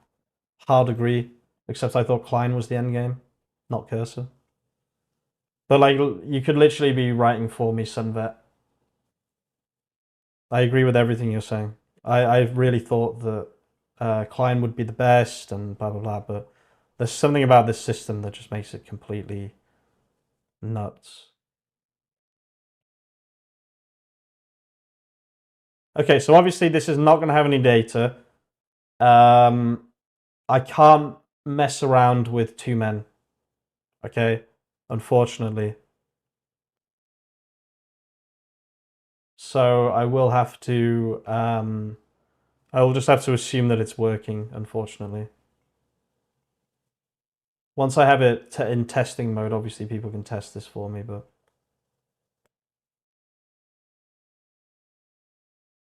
OpenAI really wanted to charge $250K for a month. Oh, for a model. Jesus, I didn't know that. Is the Claude Max Unlimited for Claude Code? I've been using it from the API and it costs a lot. Yes, exactly. You get basically unlimited, right? You can spend way more here for 200 a month than you could for 200 a month in the API. I'm using Claude Code on Windows 11 inside of Ubuntu WSL since Windows isn't supported. I just used Claude Code inside of WSL to figure out how to connect it to my Windows file system, and it's up and running fine. Yep, I pretty much did exactly the same thing. If you've got a Mac, you're in luck. Macs are amazing for this. But if you're on Windows, you can just use WSL. It's crazy because I used to think people were literally just writing Claude's Jock or something, so it does sound like So it does sound like, yeah, we're guessing for ulterior motives. I agree. But yeah, I've never been sponsored by them. I've never received any money from them or any. The only thing they ever did for us was they enabled a larger context output for Harbor.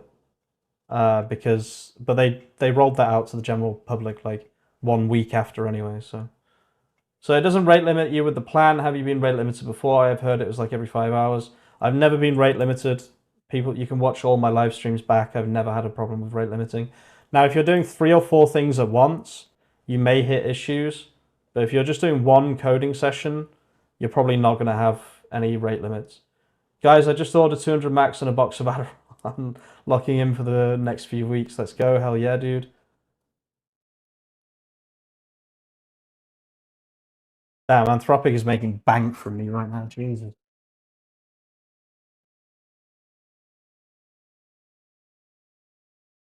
Okay, so that was an automated slash compact.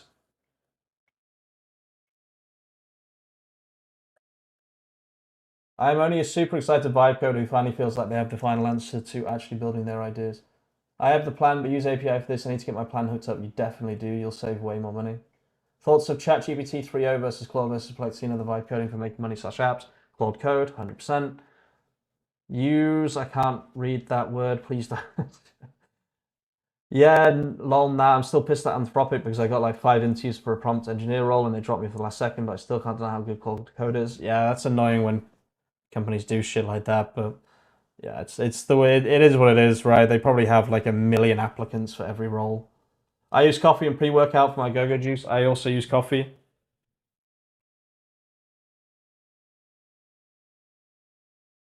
That's it, I promise. Dot dot dot. I'll leave that up to your interpretation. Celsius energy drink for me. Interesting.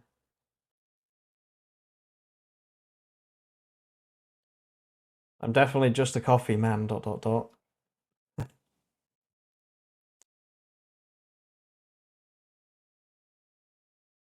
So let us see. How did that compact go?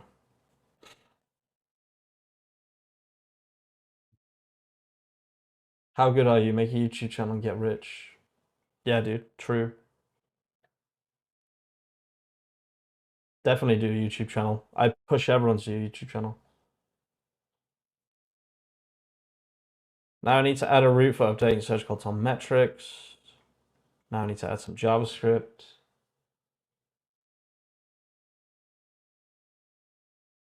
I actually probably do need a coffee at some point. I'll just leave you guys for like 5 minutes to make a coffee or something.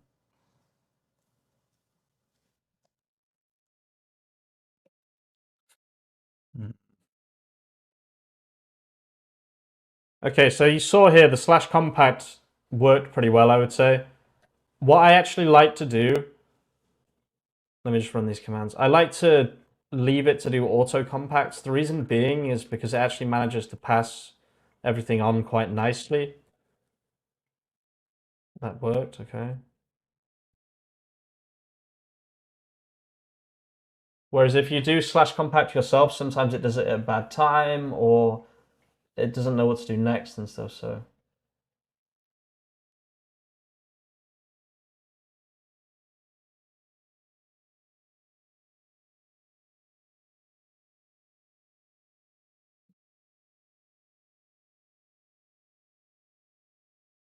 I know that you can get this to run its commands itself. I do know that, guys. Please don't tell me that in the chat. I'm fully aware of that. Here comes everyone saying, you know that Claude Code can do that for you, right? This is just my current setup, guys. If it was on my Mac, I wouldn't be fucking around with copying and pasting anything. It would just be doing everything itself. But because I'm on Windows, I still need to mess around with a few things, unfortunately.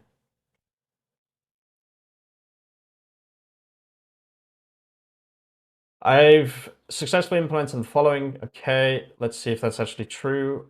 My old friend Claude Code. Let's see how it's actually done here. Okay, here we go. Performance, no data yet.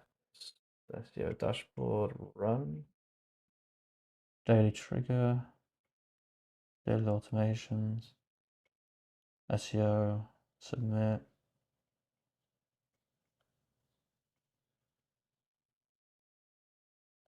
Oh, it's resubmitting sitemaps. That's not good. I'll have to remove that. Let's just add that now, actually. Actually, wait, I need to see if this other thing works first.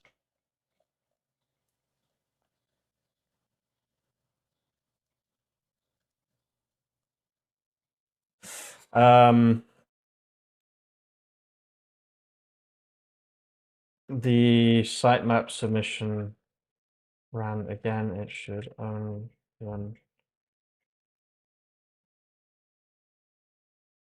once. But what if you add a new language?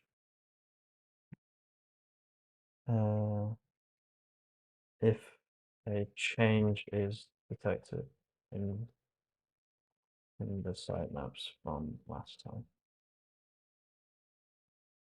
Otherwise, the task should skip onto the next task, which should be checking the metrics.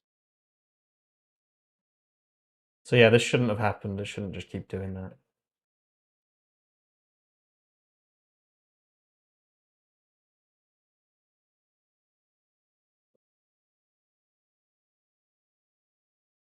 What are we listening to then?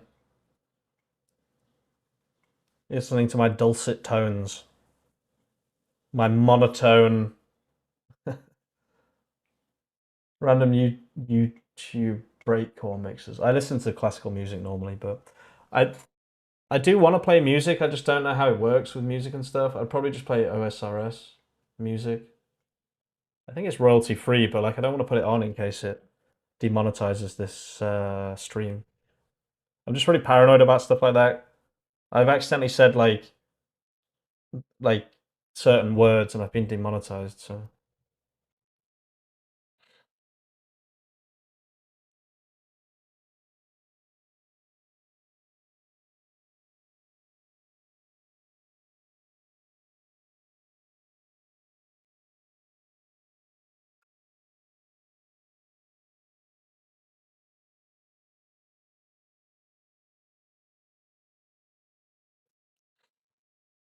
I'm kind of confused as to why I didn't move on to the other task anyway, though.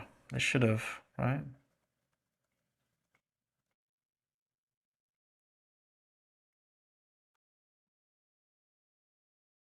Yeah, just stick to classical music on the stream. It's free to use. Yeah, I'll check it out for sure. I need to be really careful. I need to be really careful with stuff like that. I don't want to get like my channel banned and stuff.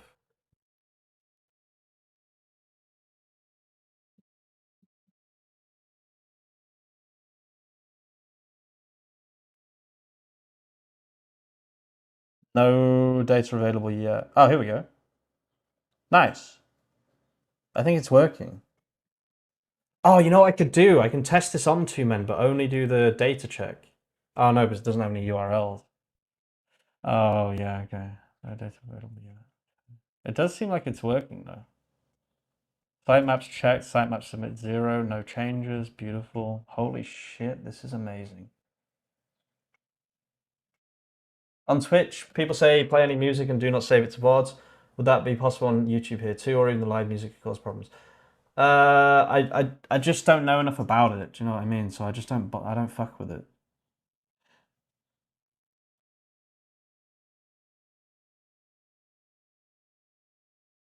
Okay, so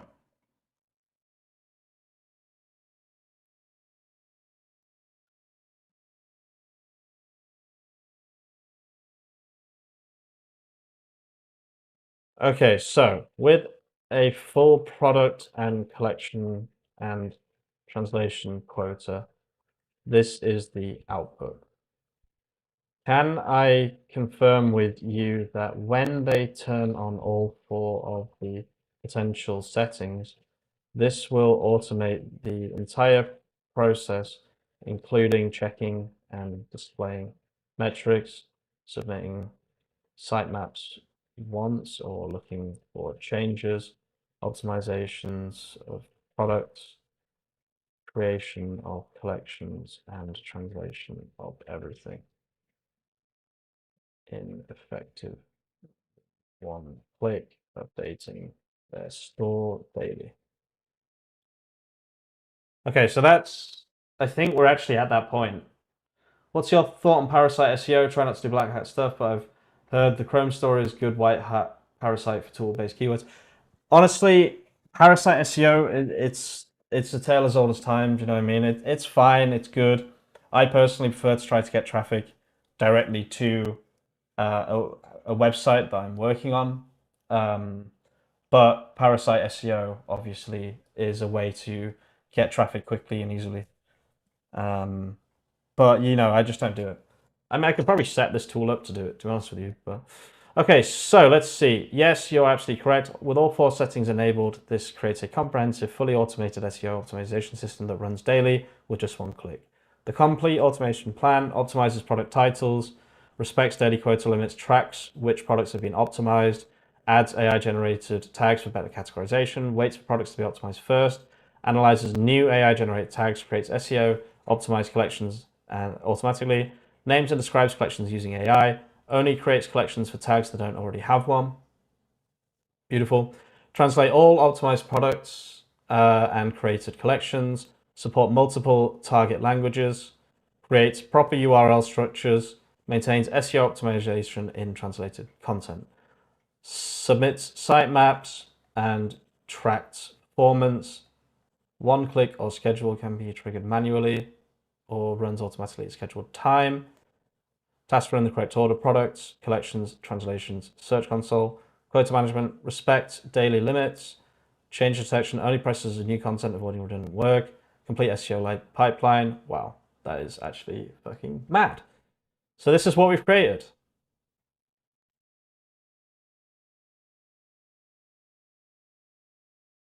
Enterprise level, look at that, enterprise level SEO optimization system. God damn. That's what I like to see, Claude. Thank you. Thank you for describing this system as an enterprise level SEO automation system. That is what I was trying to create. Holy shit. Guys, I'm a genius. Just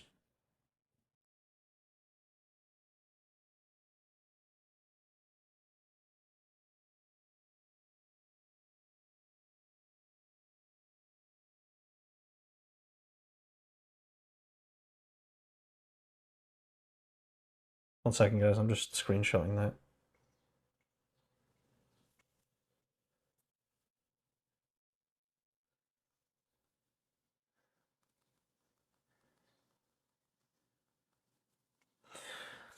Okay, so I'm shocked. I'm actually shocked that I've managed to get to this point. Obviously, I can't see if this is working, which kind of sucks. Like, I would love to be able to see if this is working, but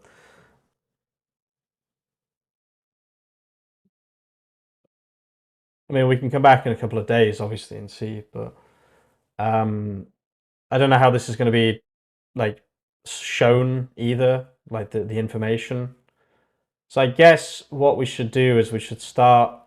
I think technical SEO we implement. We hide these or put like coming soon, right? And make it so these don't show. And then we release this. That's kind of the idea, right?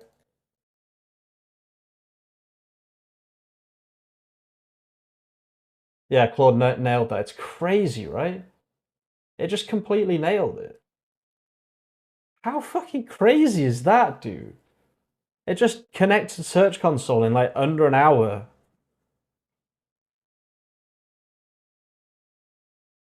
That's crazy fucking progress. I might add Bing. I might change Search Console to like search engine or something. Add Bing. What does that do? Update metrics. That'll send a call here, right? Oh no, okay. Oh no, that's a different. Should I Bing? Is that going to be super complicated?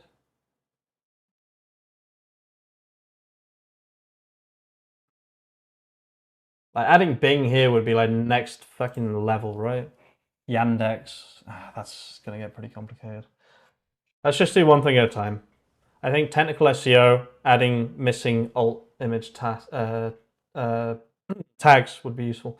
What type of site are you building? I'm building a project that will allow people to run their Shopify stores on autopilot, so that I can then sell this project basically as a kind of SaaS. But I'm just going to be doing something a little bit more simple in terms of SaaS. I'm just going to be doing access tokens and stuff. Okay, so overall this is looking pretty damn complete. I think what we'll do is go off Discord first of all. Where is Discord? What we'll do is we'll push these changes and then we'll bug fix for a little bit.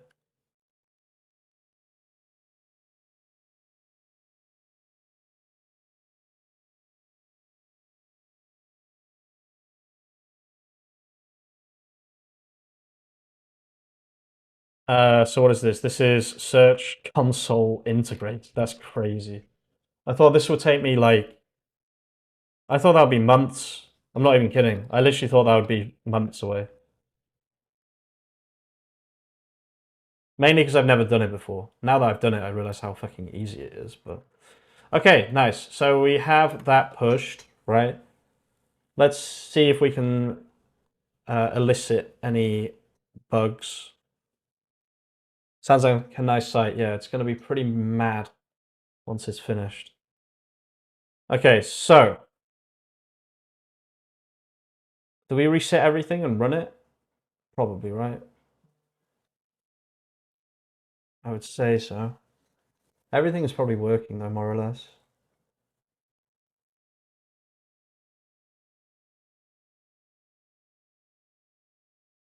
Doesn't make too many pages a day. Doesn't do too many translations a day.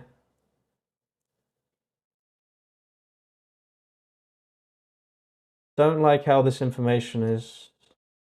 Oh, no, sorry, I do like how this information is stored. Oh, no, that's fine. This is perfect. Yeah, this is good, this is good. This could be cleaned up a bit. Don't know if I'm going to bother with that right now. This dashboard page, it needs to be removed. Okay, so wait. Amazing work. Make the dashboard in the home on the sidebar, the top one, into a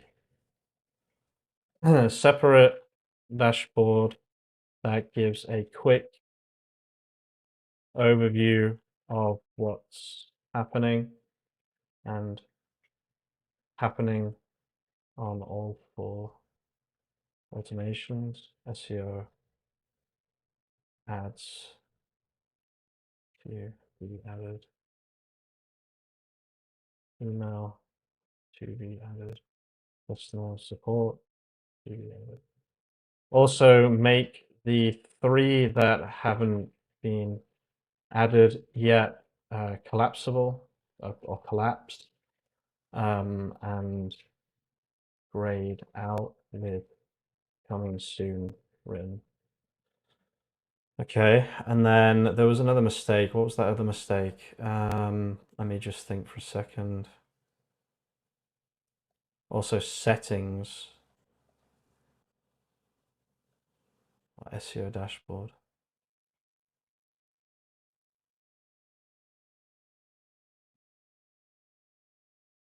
Also, can you add the OAuth button to the settings module, which is opened by pressing settings on SEO's dashboard with an explanation of why they would want to connect, keep the implementation.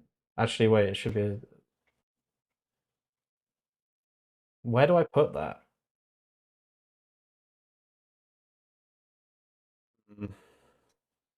I could put it here, like put in brackets, requires you to connect Search Console. Also, when someone opens settings from SEO dashboard, where the there needs to be an explanation to the user that they must go on Search Console first and connect with or if they want to use Search Console. Okay. All right, got a bounce, but great live stream. Thanks, man. Have a good one, Jordan. Do you know about Claude Code parallelization? You can integrate CC into an ID as a terminal and have Gemini 2.5 Pro orchestrate task load. Nicholas, you told me 2 seconds ago that you got Claude Code, and now you've just told me something that I can barely even understand. I think you need to start at the beginning, and then once you've mastered the beginning, then you can look at Gemini 2.5 orchestrate task load while CC can parallelize itself with concurrent tasks. Just you're swimming before you can crawl, if that's even the saying. Running before you can walk, or whatever the expression is. Obviously, you might be a genius, you might be a coder or whatever. Not genius, you might be a coder. But like, just start at the beginning, and then once you've mastered the basics, then you can look at parallelization and stuff. But I know that you can do stuff like that.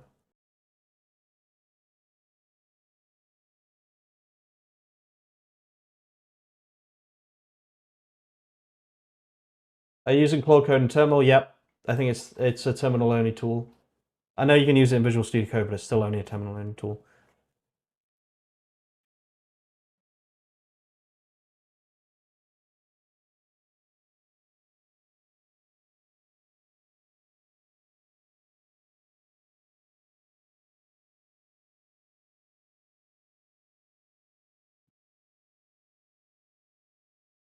Claude Code is easily the best AI tool I've ever used. You're right. I've jumped into a deep end. Yeah, dude, just honestly, like, start at the beginning, read over some stuff about how to use Claude Code in the best way. Anthropic has very good documentation. They have good live streams as well. They uploaded some live streams when they released the new models. Start with that, get a good understanding, and then, you know, eventually you can get into orchestrating tasks and things. But I just think doing it manually through Claude Code might be the way to do it, because I'm using my knowledge of my system that's been built, etc., to continue building it. I have basic coding skills. Yeah, don't go into crazy stuff like whatever you just said before. Start at the beginning, make something that works, and then slowly but surely improve your system. Like, I'm going to improve my system by adding Git soon. How are you using Claude Code right now? I notice it's not the normal Claude interface. This is Claude Code on terminal. It's the normal interface. I might be on a different, I'm on colorblind mode. That might be why it looks different, but I'm not 100% sure. But this is the official Claude Code.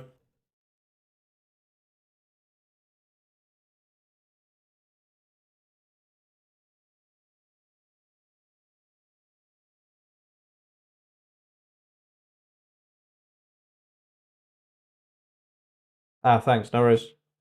Thanks for tuning in. Thanks for checking out the stream.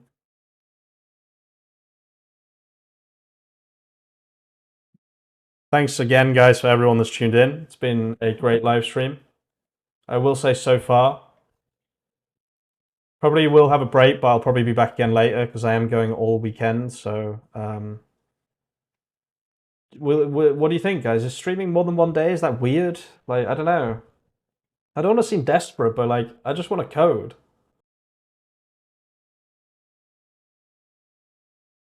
And like, if I don't stream it, I'll make it off stream, which kind of sucks because like I've done everything on stream. I don't know. What do you guys think? Is it weird to stream twice in one day?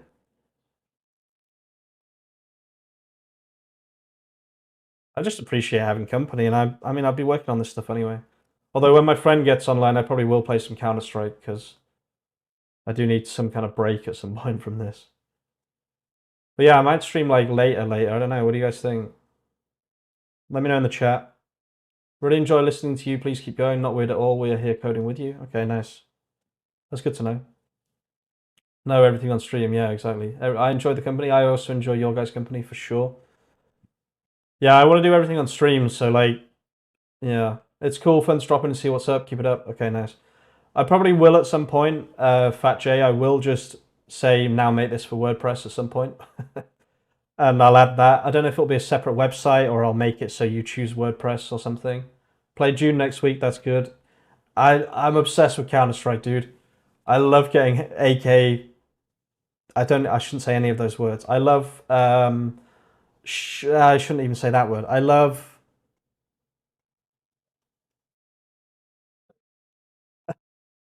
I don't even know how to say it. Um, being better than other people on that game. There you go.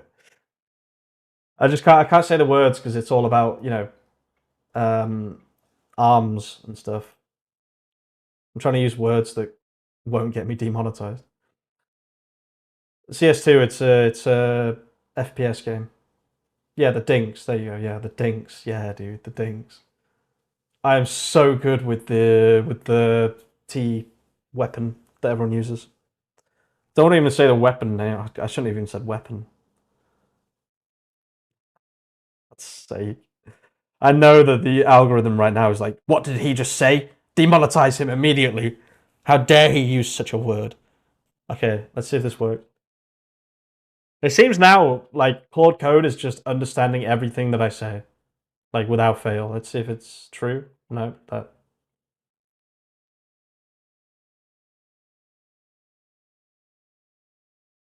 the link on the left for the main dashboard still goes to.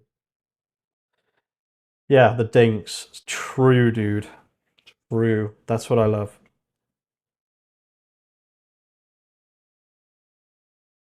Is CS not full of cheaters? I'm too low. Um, I'm too low ELO for cheaters. Like all the cheaters are higher ELO than me. If you're cheating and you're in 4,000 ELO, then you're goddamn awful at the game. I'll tell you that much.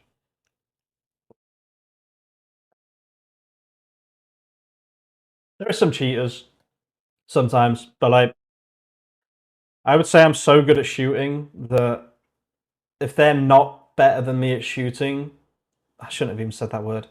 Then I would still beat some cheaters, right? Not all the time, obviously. I'm not that arrogant, but I would still beat some cheaters. Like if they get the jump on me, I will still turn on them and possibly, one shot them.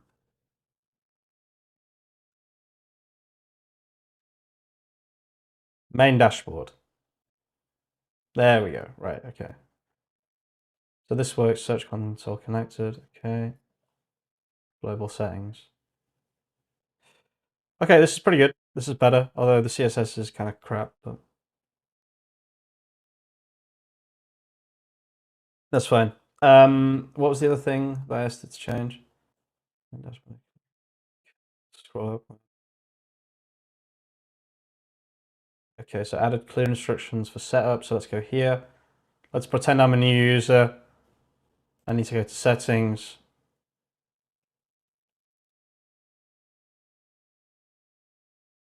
Yeah, it hasn't added it to here.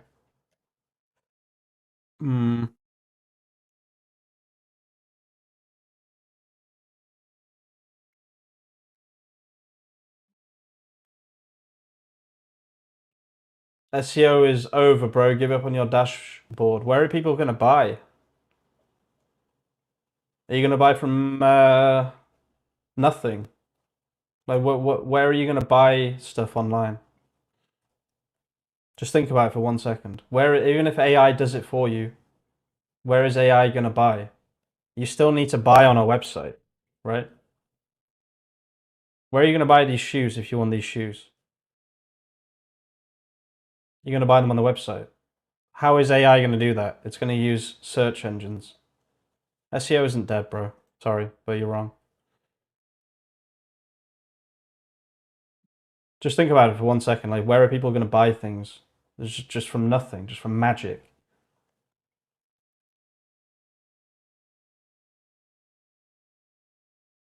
Give up on your dashboard, bro. Come on.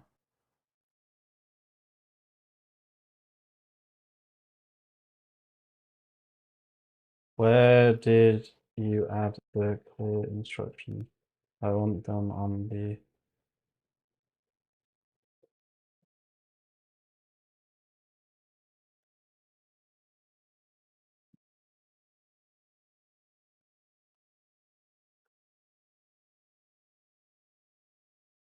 Shopify, Temu, Amazon, Walmart, SEO is just getting cheaper and easier. Yeah, exactly.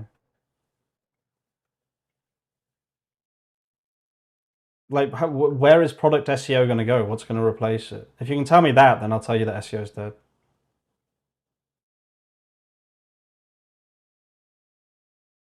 Oh, okay, when it's not connected, right? So let's disconnect this. Go to dashboard, settings.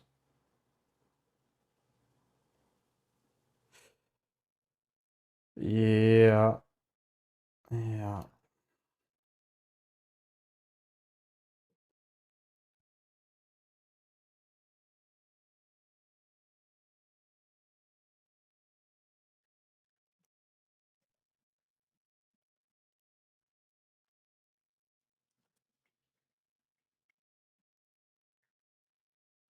AI agents are going to be the next narrative once Super AGI is cheap. Yeah.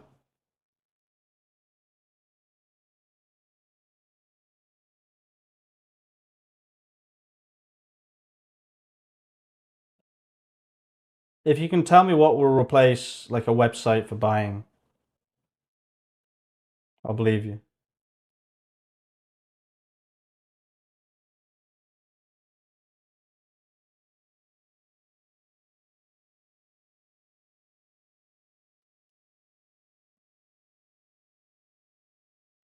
There we go. Right. So that goes here.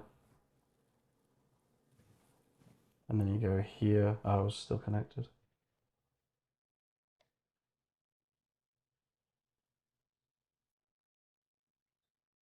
What?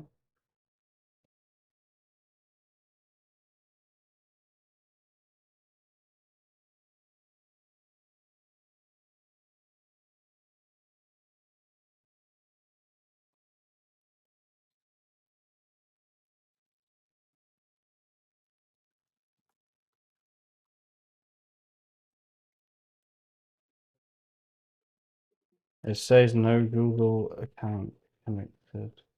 And I tried to disconnect, but it still says my email as the connected account.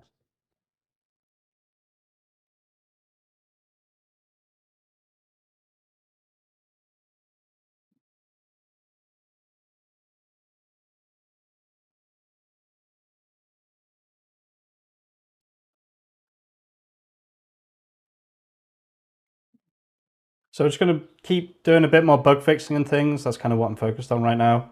Just making everything work properly.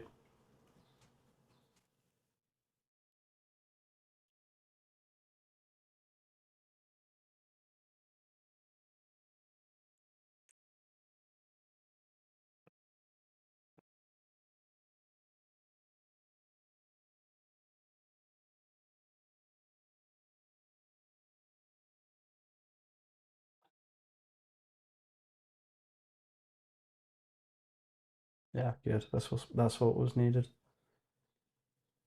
Everything needs to work for users perfectly, right? That's kind of what I'm trying to do right now because I'm trying to get it ready for launch. So, like, you need to be able to disconnect, reconnect, add a different one. Oh, I added the wrong one. Let me add a different one, etc., etc. So,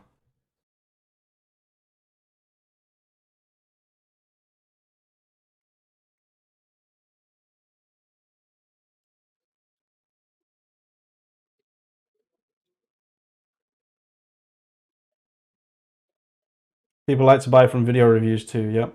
I think pages will become tools for agents like MCP, so the web will be a set of tools to buy stuff in an agent. You can use them as APIs are connected now. Yeah, but how will the agent decide which page to use? They'll use Google, or they'll use Bing. ChatGPT will use Bing. So it's the same thing, because then if you rank high on Google, you rank high on ChatGPT. What's changed? DB's already imported the changes. What's the database session to expire all cached objects? Okay, let's do that. Let's go here. No, here.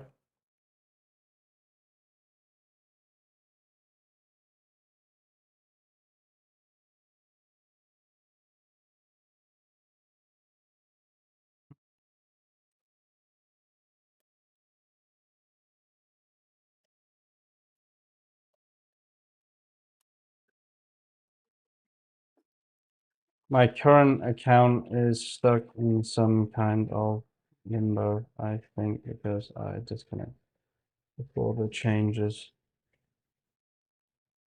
Something's going on here, I'm not really sure what, but I don't seem to be able to disconnect.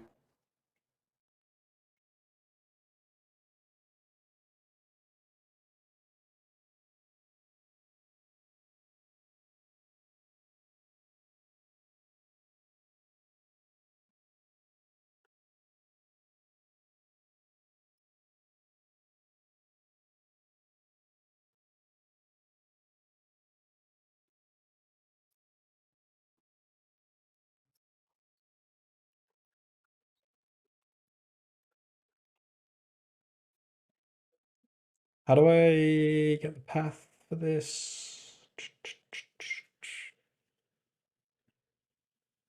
Wait, files, save as, PNG.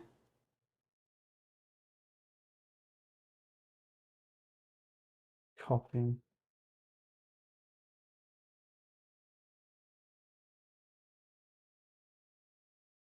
People like to buy from video reviews, yeah, of course, but like, they still need to go on the website to actually purchase the product, right? You can't buy from nothing. Maybe from API, everything becomes API.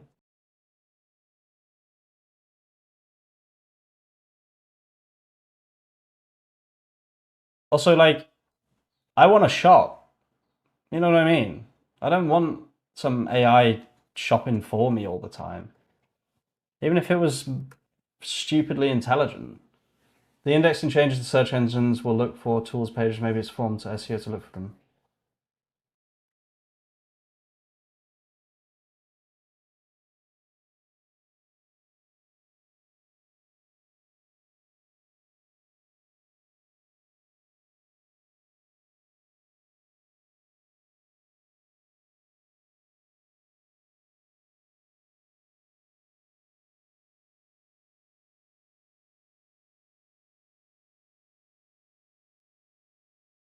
My argument is like, you still need to buy from something.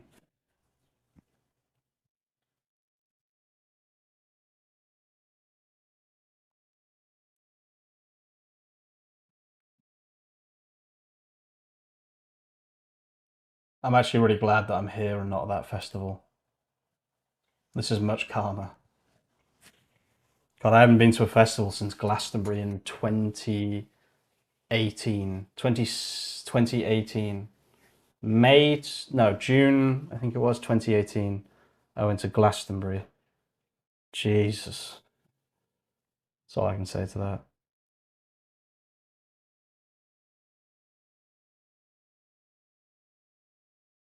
No, 2018?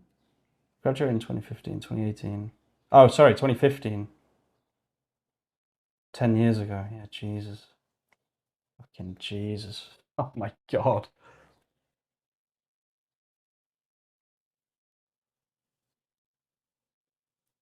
20 years ago. Crazy. 10 years ago. Crazy. Anyway.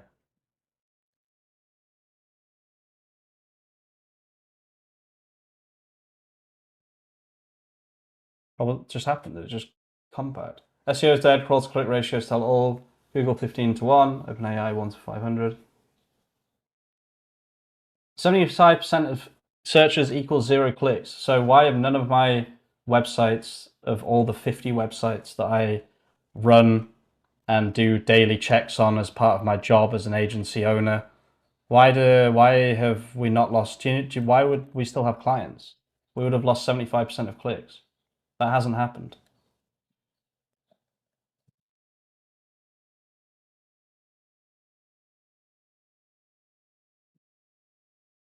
I can show you any of the websites. I'll show you two men right now. Where have the 75% of clicks gone?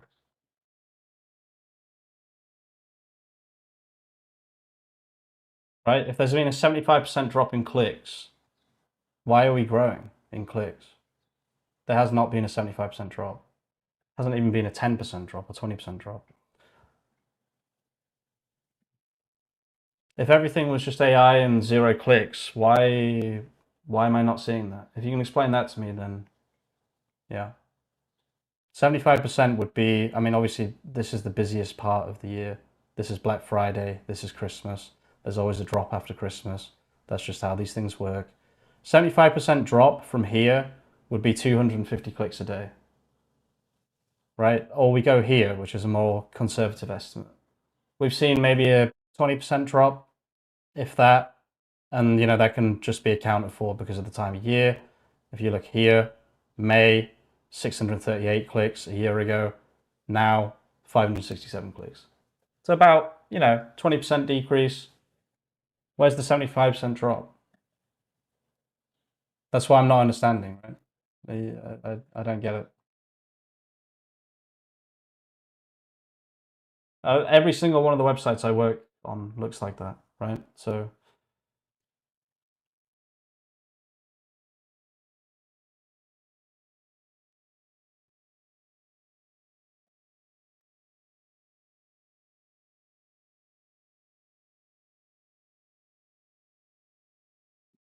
I found the disconnect form.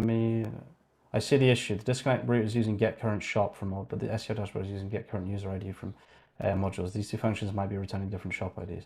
Let me check what current shop returns. Anyway, I don't want to argue about this. In my opinion, SEO is not dead. Ecom will be around for the next 20, 25 years, if not more. Shopify is not going anywhere.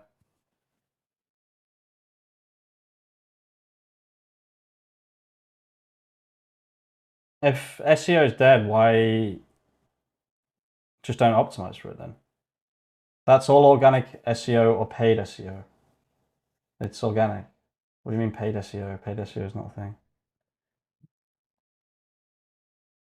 Unless you mean like, did they pay for it?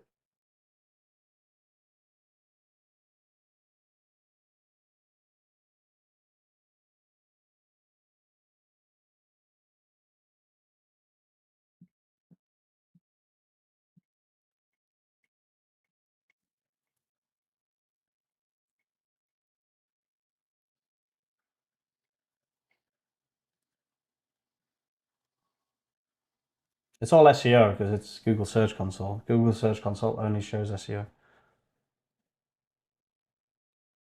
It's paid in the sense that they paid us to do it, or paid me, and then further down the line paid us.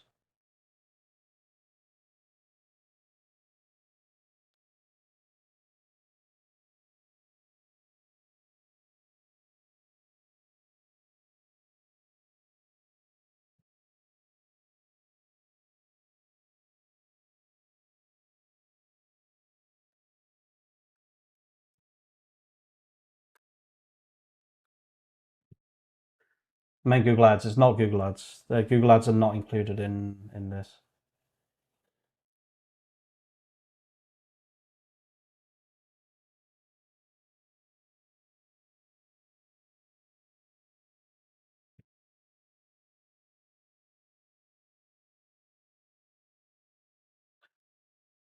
Now I can see the issue. The debug, okay, this explains why when the user tries to connect the code, looking for other progress to shop 1, but the OAuth actually is connected to shop 2. The problem is that there are multiple users setting entries to the same Shopify domain, and the access can first is connected to use the same shop resolution logic as the SEO dashboard. Sounds good.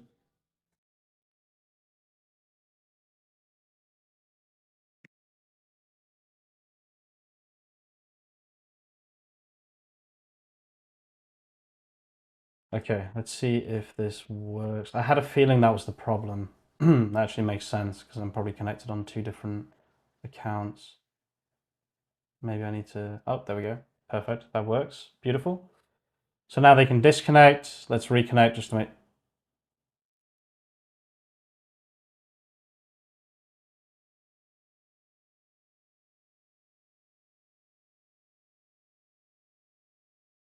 where's that T at the end of that URL suddenly? The fuck? Why is that suddenly saying?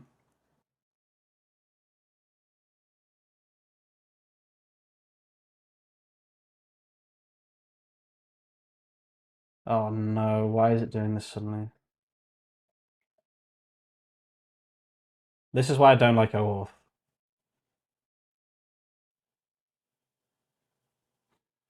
What's it done now?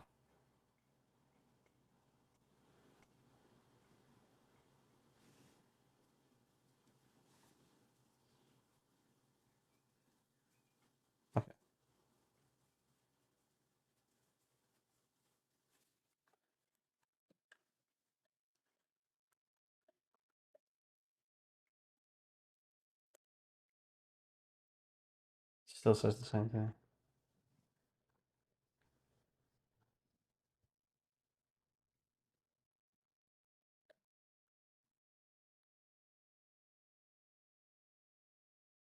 I'm really worried now that this is going to be something this gets stuck on for a while. Oh no, it works. Okay, thank God for that. Okay, so continue, continue, continue, continue, continue.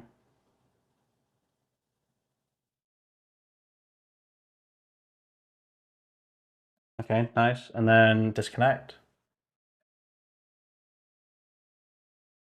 Beautiful, that works. Main dashboard isn't connected. Can I press this? What happens here? Okay, it goes to there and then top right. Okay, that's fine. Nice. Processing, search console metrics. Sure.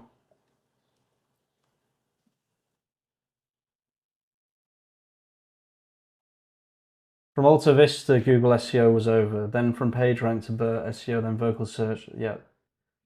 Keep doing, mate. This is a great app. Never mind the haters. Only the crazy ones will attempt the impossible. How did you manage the pip installing for your backend through WSL? Did you set up a VM and all of that?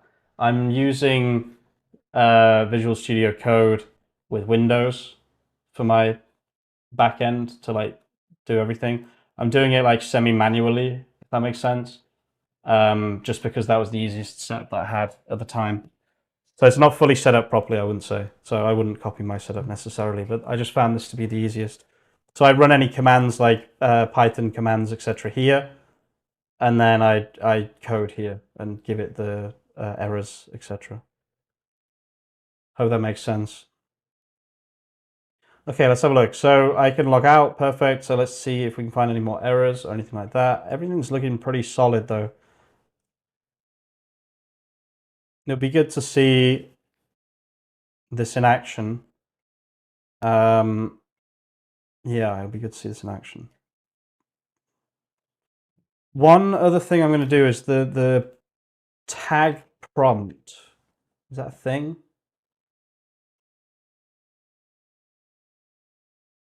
Where is the tag prompt?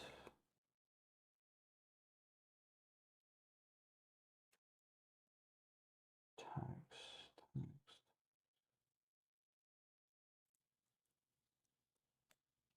Oh, this is really nice. Use case, style tag, seasonal tag. Okay, so now I'm just prompt engineering a little bit, right? Because you can influence the result in the front end just by changing what you have in prompts, right? Once everything works.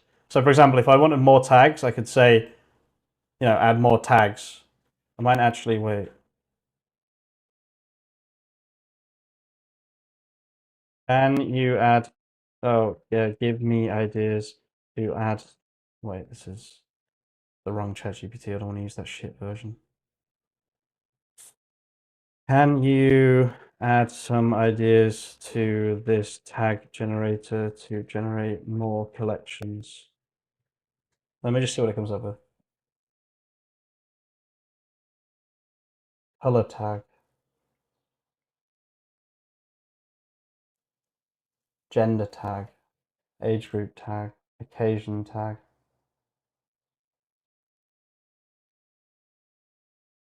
Add brand plus add brand tag, brand plus product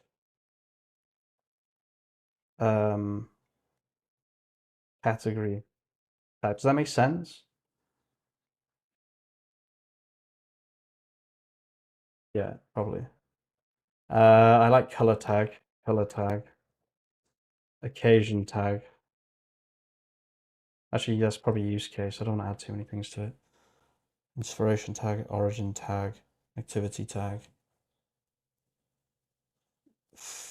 activity tag.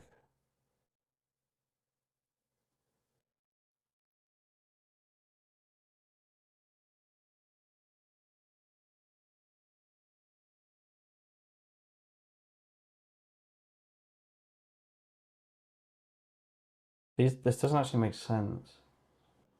I don't need to use O3 for this, dude. You can ask this to a child, and a child can give an answer. You don't need O3 for something like this.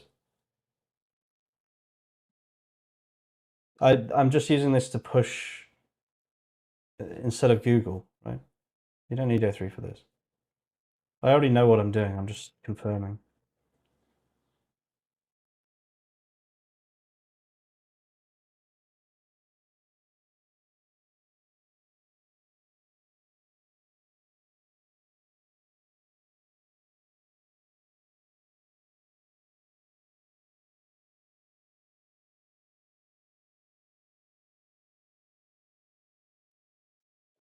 I'm mainly using it for formatting.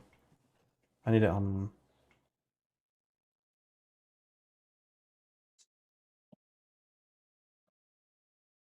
So look, you can just copy this once you're done, and then you can triple click this, then just paste it in like that. And now you've changed the prompt and you've changed the whole system.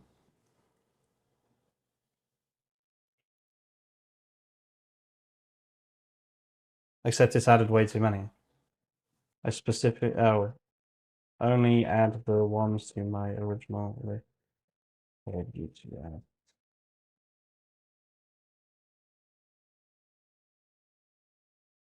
There we go.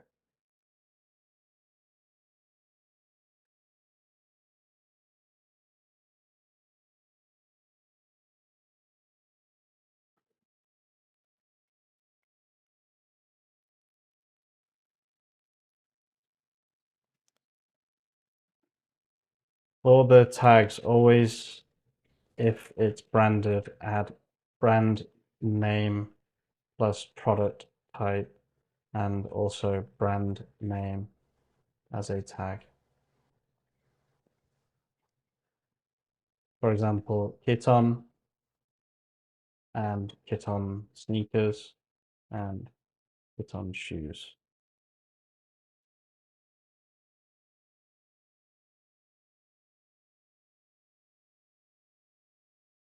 If you were searching for shoes, finding sneakers would be fine, right?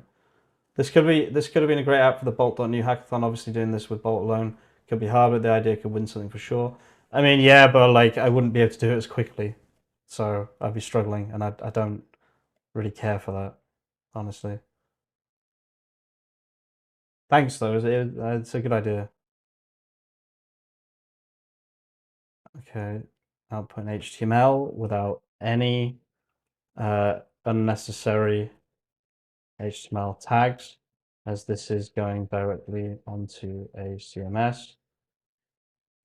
Start with H2, not H1, as the H1 is defined elsewhere. This is the part that I really like about this stuff. This is where I add my little bit of, SEO knowledge to make this the best possible tool.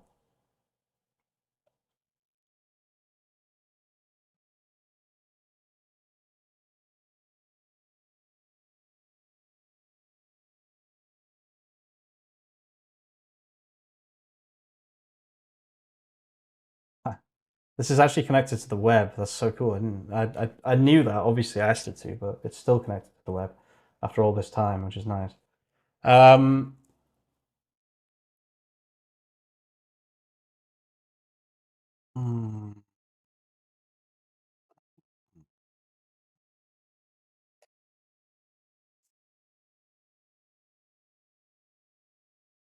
Oh, actually, no, but this isn't good. This is doing a search as part of this. It should do a search first and then use the response.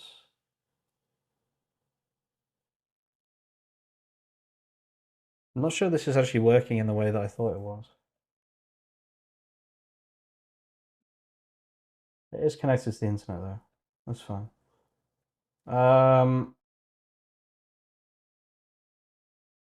And your web search results, yeah.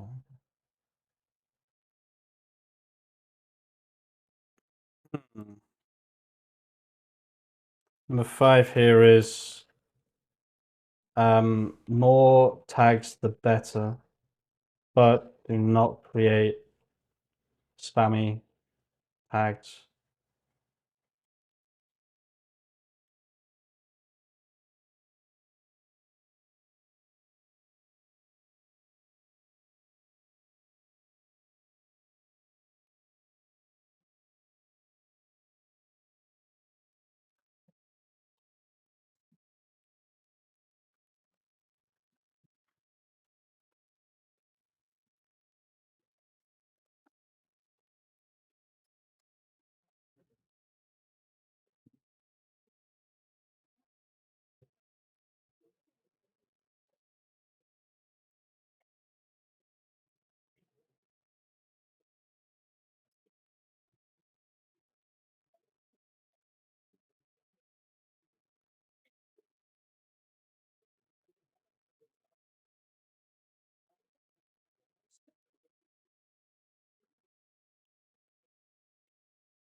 Okay.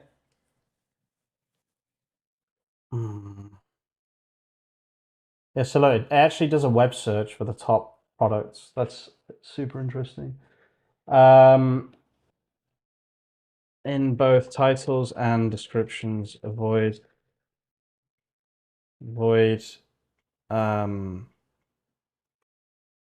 marketing language such as step into in the ever changing world of elevate and other superfluous. I have no idea how to spell that anymore. I swear I'm forgetting English slowly. I don't know what the hell's wrong with me. I need to read more. I just wrote it wrong. Another superfluous language that AI is prone to use. Keep it direct and simple. Using the product specifications to do the sorting. Okay. 8 to 10 tags total, 15 tags total.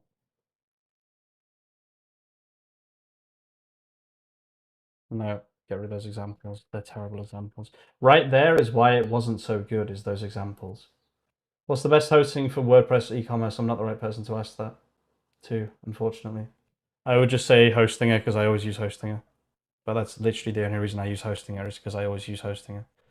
Okay, that's good. We've improved that prompt. Let's see what else we've got here. So we need to create an SEO for any collection, important rules, search for successful collections similar to tag, analyze them, search. Okay. Full HTML description, starting with an H2 tag and without unnecessary HTML tags like doc type, as this is being posted to Shopify. Okay. So this is the collection tag. So description.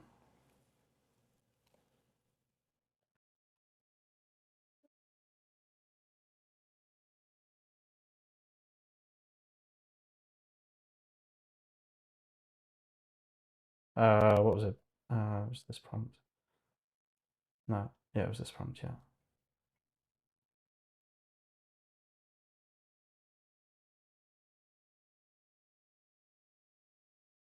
Okay, that's fine. That should be good. Why do you guys keep popping up new companies? Is business loan bankruptcy? Dude, what a weird question.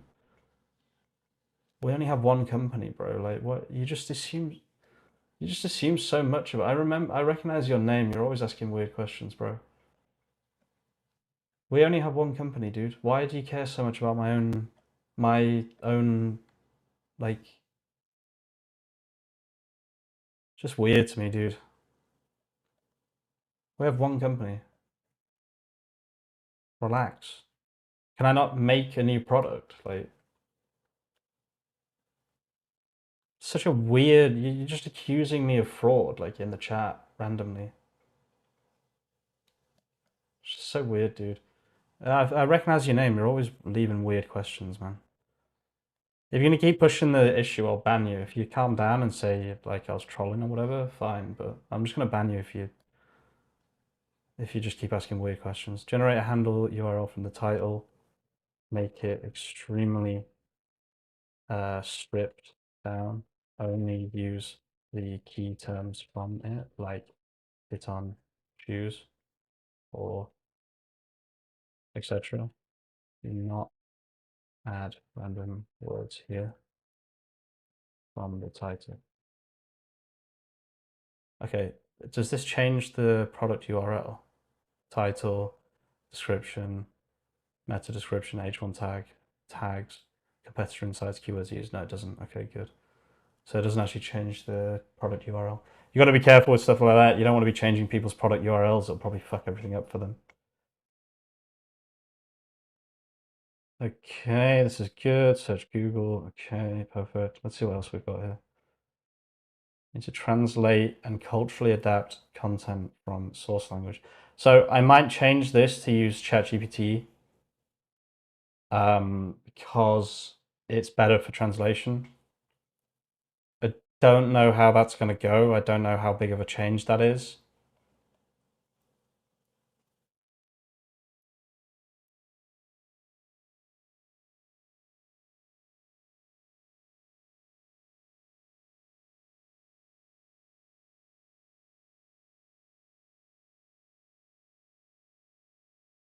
Analyze the Shopify store homepage. Okay, that's fine. Doesn't really need much there. Generate ad copy. Well, I already have ad copy here. What the fuck? Didn't even start on ads yet. Okay, good. This is all looking pretty good. I think I might change this to OpenAI because it's just going to be better. Was hoping to avoid it, but I needed to upgrade to the 20x plan. Still have an hour and 20 minutes until limit reset on the 5x plan. Yeah, dude.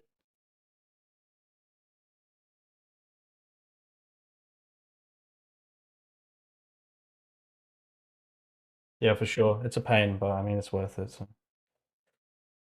Okay. Yeah. I'm thinking I've run through this before. Anthropic doesn't really do like Chinese as far as I understand it, right?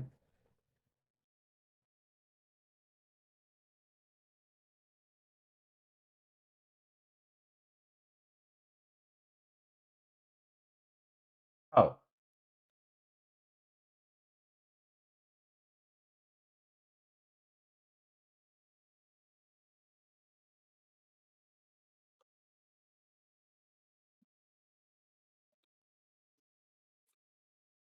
I don't see.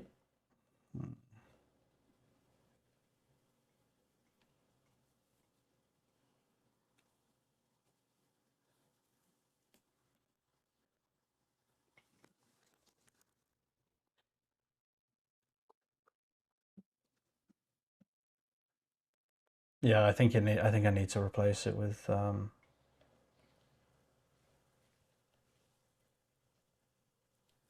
I'm gonna replace it with ChatGPT. Am I gonna do that right now? That seems like a bit of a crazy change to do right now. I might leave that for another day. It's not really a necessary change, so I'll probably leave it for now. Okay. So that's the prompts improved. That's good. I think we're pretty much ready to go here. I don't know what's stopping us, except people's, including mine, kind of reluctance to actually push things and get them live. And yeah, I don't see what else would be missing here. So how does this work? Anyone that we want to run this on, we generate an app in there, Shopify, and you add it here. There really should be an easy way actually to switch, right? There should actually be an easy way to switch. Yeah, no, it's true. It's not very user friendly right now. Let's push these changes that we've made.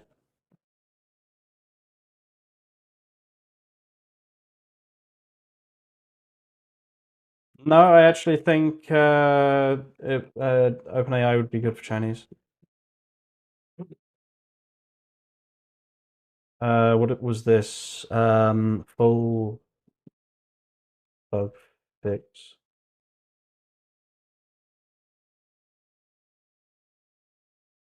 Full bug fix. Let's push that. There we go. Okay, so we're in a very, very good spot here. I need a way for people to easily switch between these stores they have added.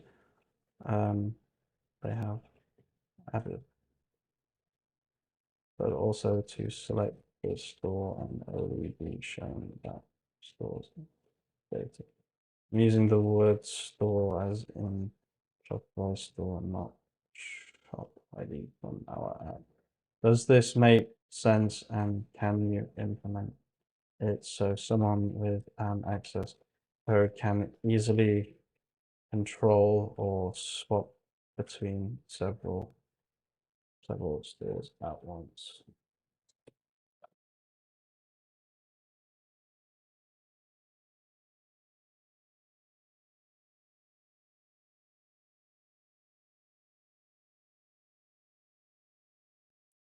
Oh yeah, I haven't eaten today, and I haven't been to the shop, and I've got no food in the house.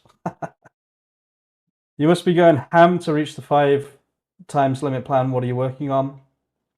I don't actually think it requires that much.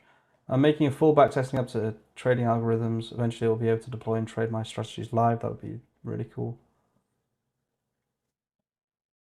Great, I can see there's already used a shop model, which is current. Okay.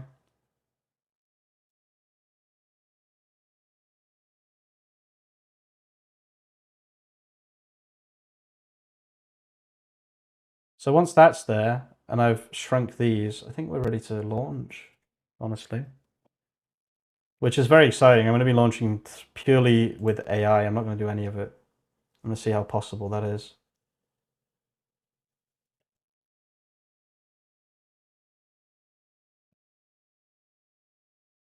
I do need to go to the shop, but I mean, Tesco closes pretty late, right? Closes at 10, so. Claude Code never asks for authorization. I don't recall you having to prove anything, and mine just auto accepts edits from time to time. Just wondering if it's normal. It does sometimes still ask for permission to do stuff.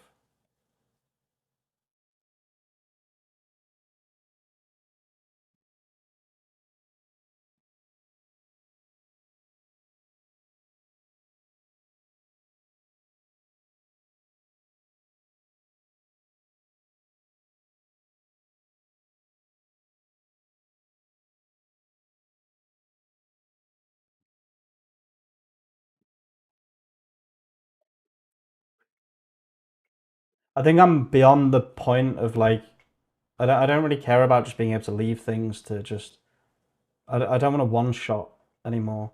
I just don't think it's ever going to be as good. Everything is too intricate. You can't one shot anything. You've got to just do everything step by step. You need to have an idea that you know will make money, commit to it to a week, release it, move on to the next idea while you're kind of automating the marketing of the first idea. If you can't get 10 users on something, you can't get 1,000 users on something. There's no point focusing on something if you can't even get 10 users, right? So you try one thing, you try get some users, start building the other thing while you're still trying to get users for the first thing. That's the way I see it. Obviously, it's easier for me to get users. I have a YouTube channel, but still.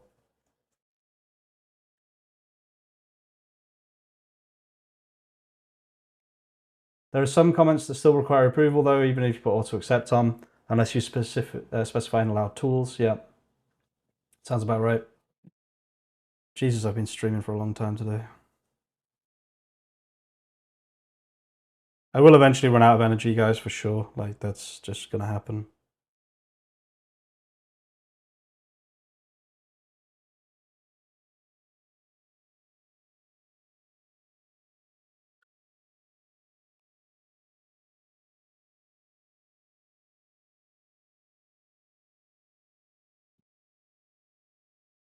You can crack my app in seconds. What, from my local host? No way, dude. It's crazy.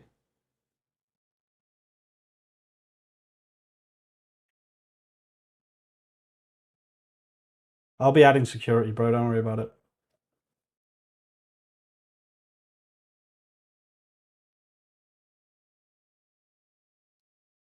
It's kind of a weird thing to just join and say I can hack you, basically. Like, can you just imagine going up to someone in real life who's just walking around and just saying, I can crack your app in seconds?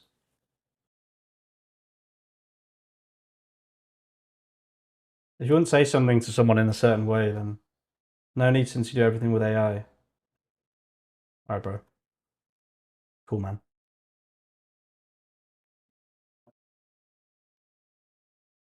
We are now reaching the point where it's your ideas and time that is the driving factor for great things as a solo dev. Yep, definitely.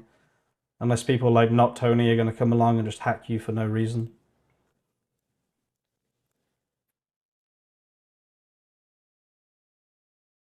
Well, this is not real life. It's on YouTube Live, question mark. Yeah, but you wouldn't just go up to someone in real life and say, I can hack you, right? You just wouldn't. It's just not something that people do. Anyway, I'm not going to argue with you, dude. I get it. You're a dev. You're pissed off that people can also dev now. I understand.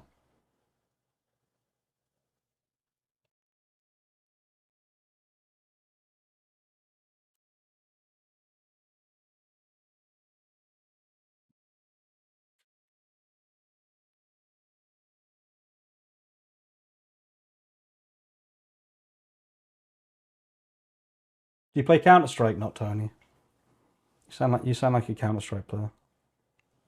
I'm also a Counter-Strike player, so no negative. I'm just wondering if you play Counter-Strike.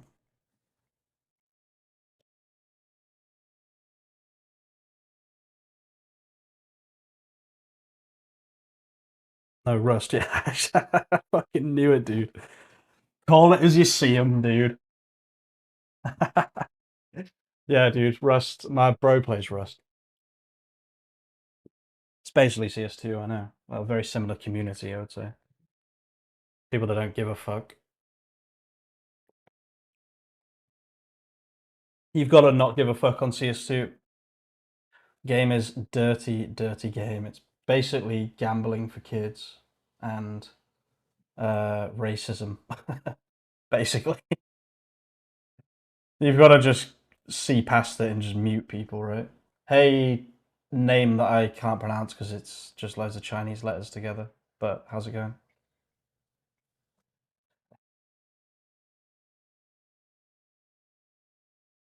Yeah, but where's the button to change store? Oh, here we go. Oh, look at that. Okay. I switched to Mr Porkamo, but I didn't get changed.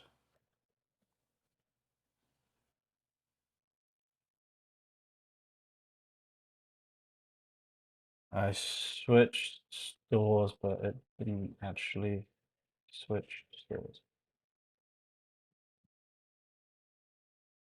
Yeah, Rust and CS2 very similar kind of very similar vibes. I get it, dude. I'm just as toxic. Like I'm super toxic as well on Counter Strike and stuff. I will make an IDE for Claude Code now. Hell yeah, dude. That's a really good idea. You can use their SDK. That's $1 billion idea, guys. Honestly, I'd rather you still use Claude Code, but if you can use Claude Code SDK to power your, that's actually a really good idea. Hmm.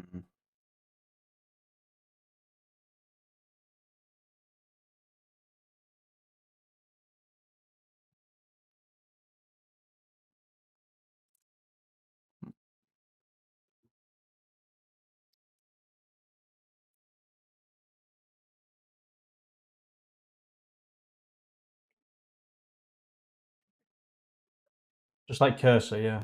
Do you ever rage quit CS? I would never rage quit a game. I play every game. I never surrender. I'll play every single game to the end.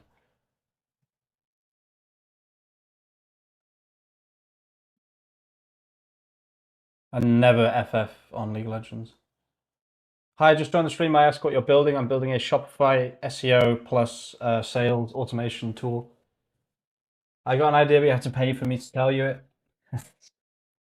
I've been playing with the idea of potentially embedding Claude Code into my app since it's open source now, so that I can use it in my backend testing. Yeah, well, I mean, it's not fully open source. I think that's a misunderstanding on some people's behalf. When I looked, it didn't look fully open sourced. But oh, it works. Nice, nice. It works. But you can use their SDK, right, to power it. Okay, it works. Nice. So I can now switch stores. That's actually incredible. Okay, so let's commit because we've got more stuff done. Git add, git commit, git checkout. Almost production ready. Almost production ready.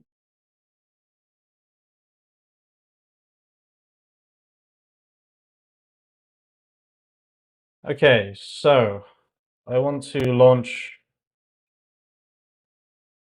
this soon, probably on AWS. However, someone just joined my chat and told me they can easily hack into my application.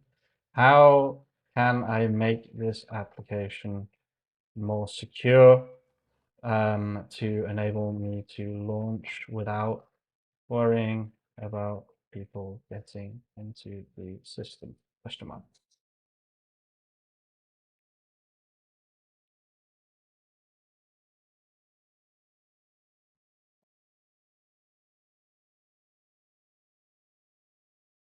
I thought you would like that, not Tony.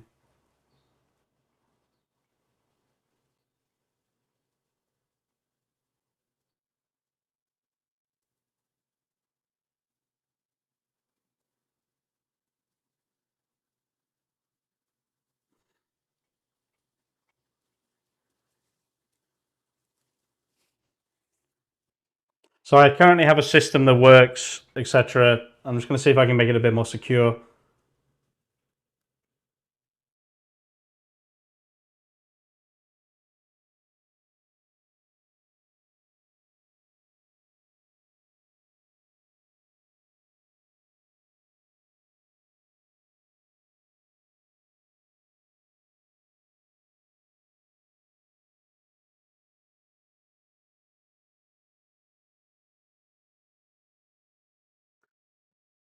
It won't work if it's prepared statements being used by default, which it most likely is. What does that mean? I don't even know what that means. I don't know what any of this means, but hopefully AI can do it for me.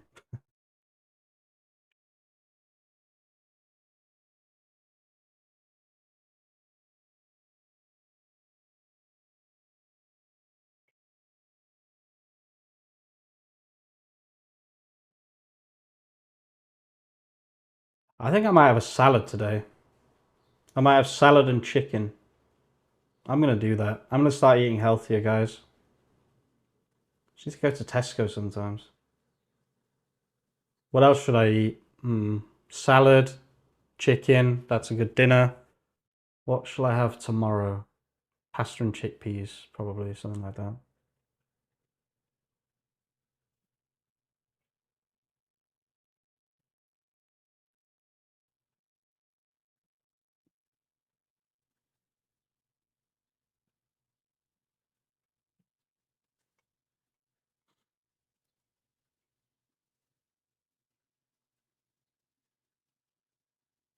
Add WAF for bonus hardening. I'll see. I'll see how far I want to go with security.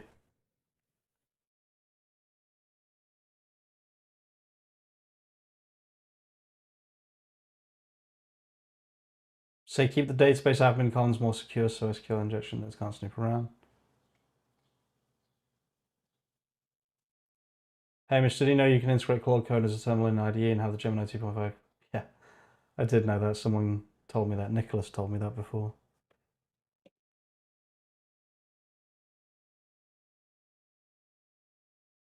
I have a feeling this is going to generate a load of annoying errors on my behalf. But Claude Code MCP, that's genius. Why didn't I think of that? Why did I not think of that?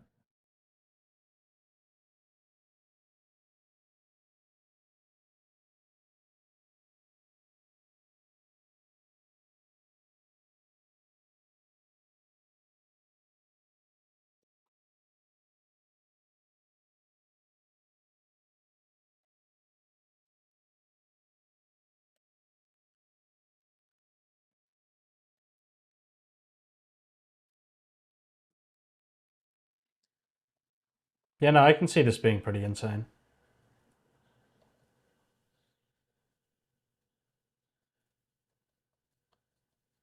Yeah, this I would use this inside client probably. Okay, bro, drop your sub now. We'll go play Dota 2, much better than LoL. I'll come back later to try and crack it. Hey, PP. I don't play League anymore, but yeah, enjoy. And then imagine hooking them up to graffiti knowledge graphs running triplets. Yeah, I can see where that gets pretty crazy.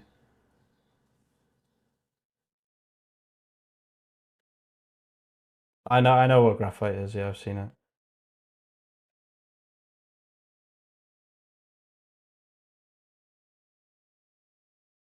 This does look pretty interesting. Yeah, I can see why they've done this. I can respect that.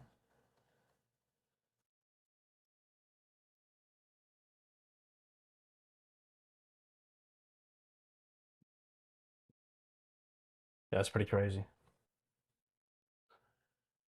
Claude Code MCP, it's just using Claude Code as an MCP. It makes sense if you think about it.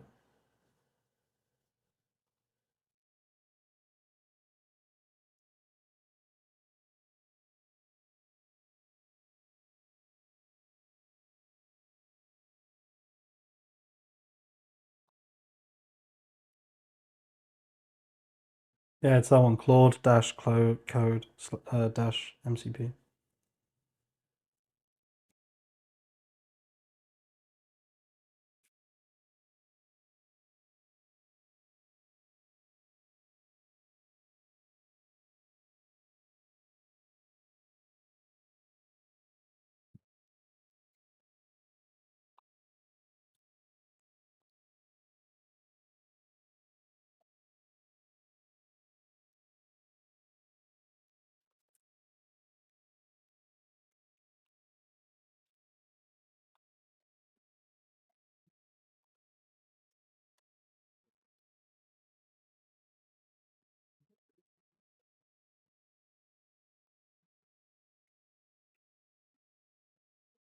I'm going to show something pretty soon, which I think a lot of people will find interesting.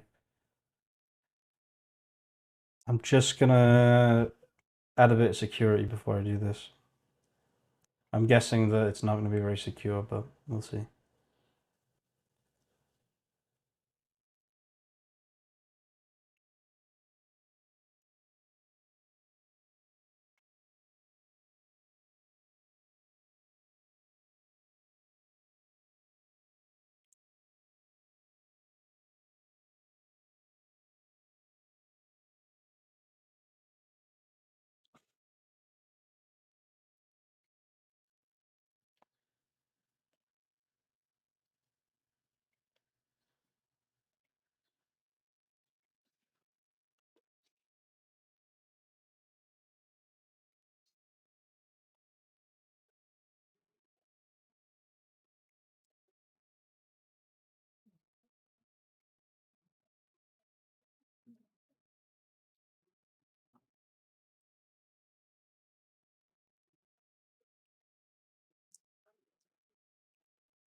Yeah, I have Max, yeah.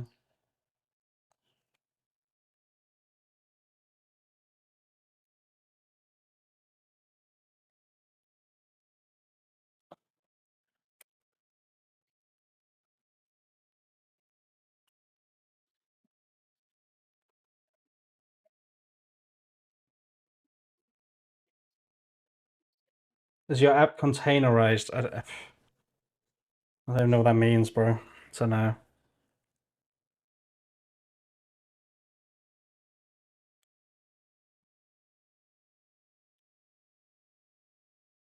Okay, let's just try and launch this, honestly. Like, I don't know what I'm waiting for.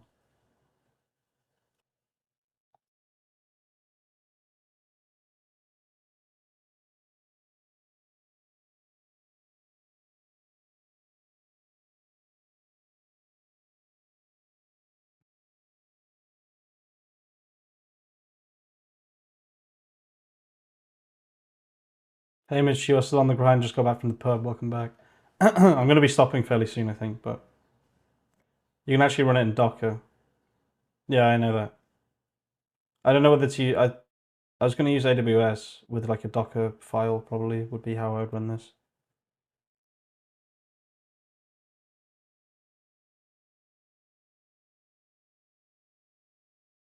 Okay, so let's try this out. I'm just going to try my own system, guys. If this is completely wrong, just please. I understand that this might not be the best system or whatever, but I just want to try something. I just want to try some stuff, basically. So great stuff, mate. Top tier. Thanks, dude. If you were talking to me.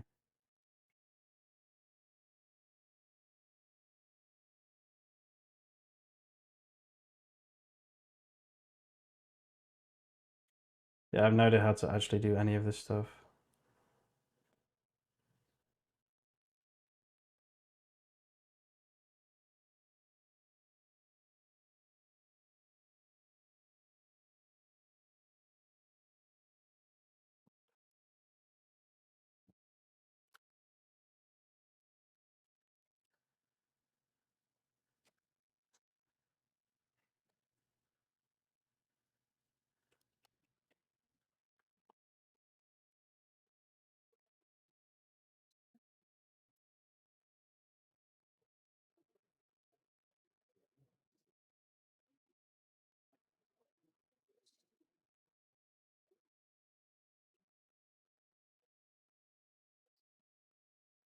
Oh wait, I should push those changes.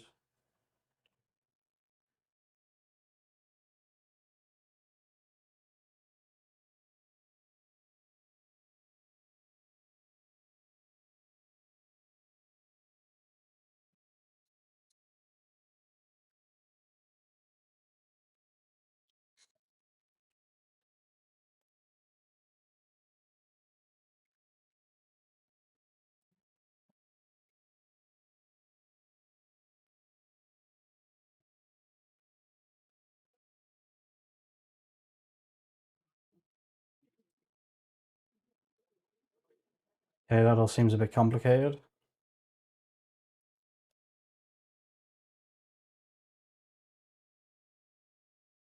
This isn't going to make it easy, is it?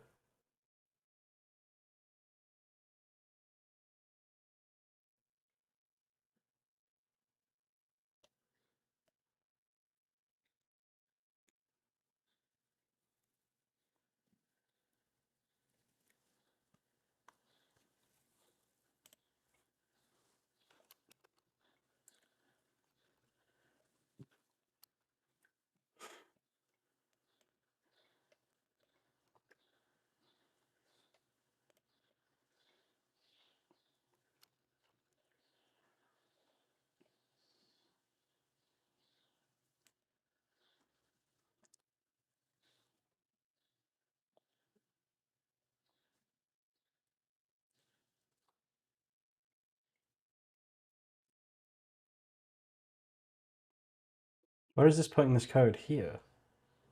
AWS, yeah. Why does it put it here though?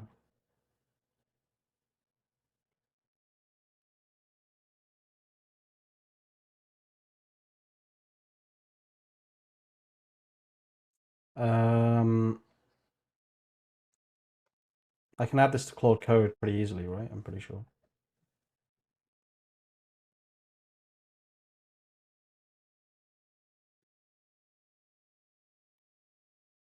I'll have a look in a minute, it's fine. This is correct, I just need to add this to the right place because it's not in the right place, but that's fine. And then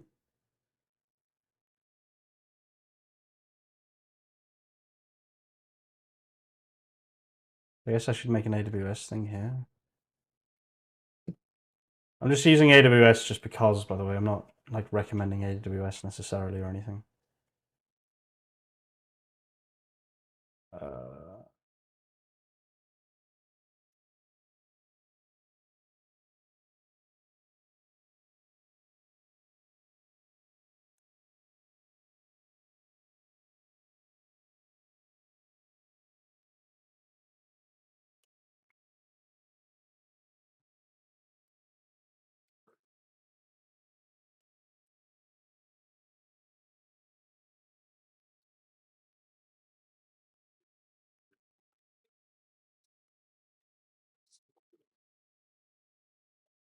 I'm just signing up to AWS, guys. One sec.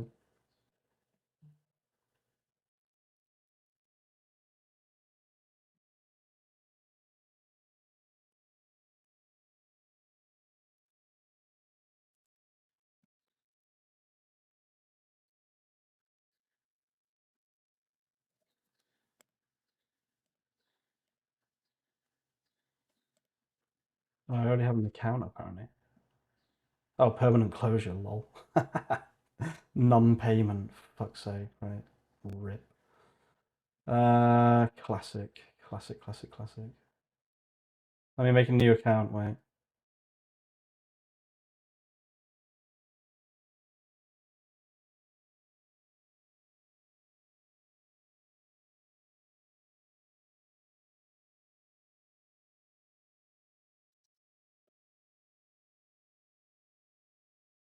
One sec, guys.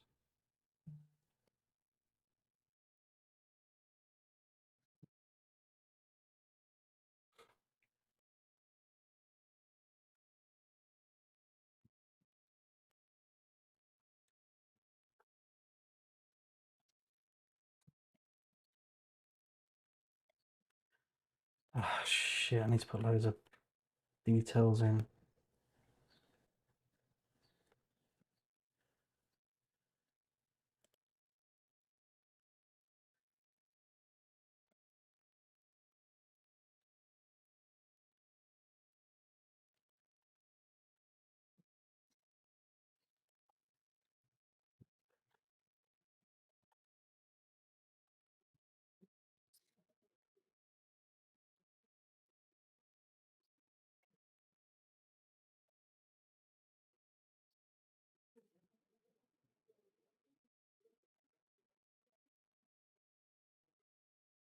Oh, this is going to take a bit of time, isn't it? Jesus.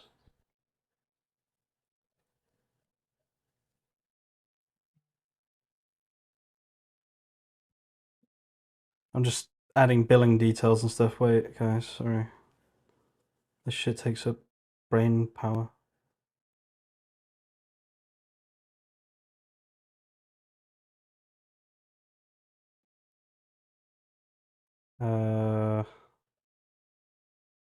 No, don't freeze the card. Jesus.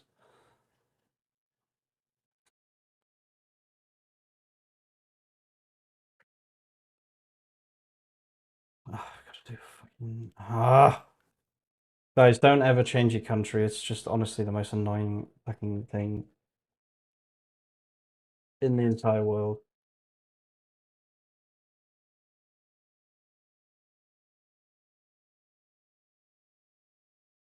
Maybe use DigitalOcean droplets. Yeah. True, actually, you know. It's not a terrible piece of advice. Yeah, you know what? Fuck this. What am I even doing? DigitalOcean. That's so true, dude. Thanks for saying that. Do they have an MCP? Yeah. No. Yep. Okay, never mind. Lol. I want to use DigitalOcean instead. Rip. Okay, wait. Lol. Never mind. DigitalOcean instead. What does it need? This already looks way simpler. Yeah, DigitalOcean API token. DigitalOcean. Dude, this is way better. Thank you, dude. Thank you. I actually already have an account, I think, and I also didn't pay DigitalOcean the money that we owed them. Please don't be the case. Please tell me I still have an account. Okay, nice. So let's get an API key. Don't look, please. Just generating a new API key. Full access, generate token. Okay, and then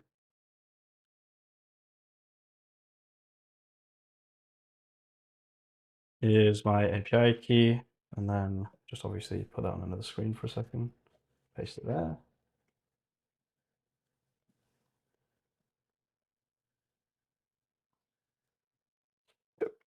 Yeah, I'm glad you said that actually. That was looking way too complicated.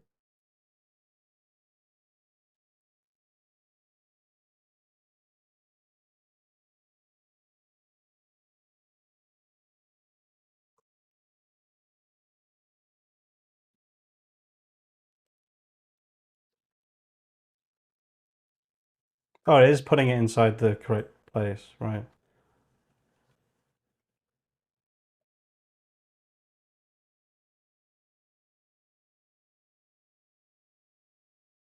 That's not inside Claude. How do I get to this file? This is what I don't understand. How do I get to this file?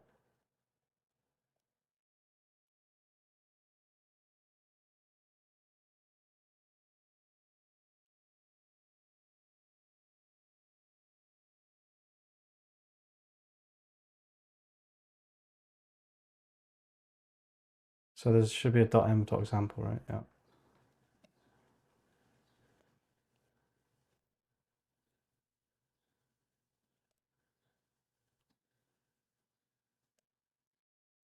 I need to put digitalization API key here.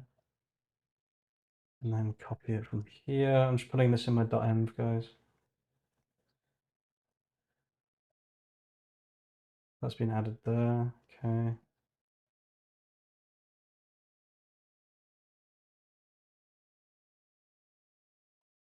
The problem I'm having is like, how do I edit this folder to add my DigitalOcean API key?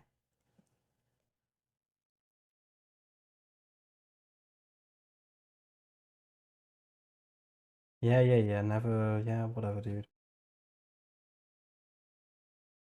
I turn away, mate. Let me know when done. It's the user folder. It's in the user folder. In the user folder.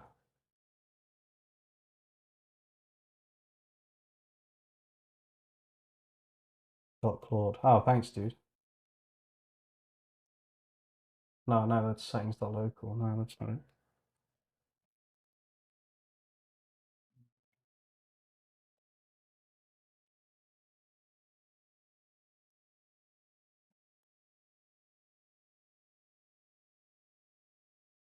Oh, it's even made the Docker file for me. That's crazy.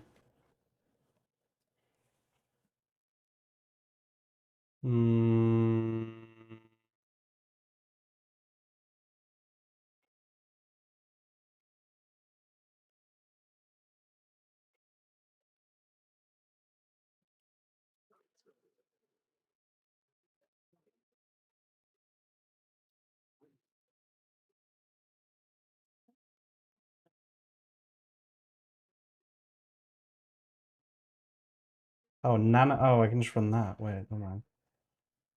Wait, I don't want to show this though. Does this work? No, wait, I need Nano. Sorry, guys, one sec.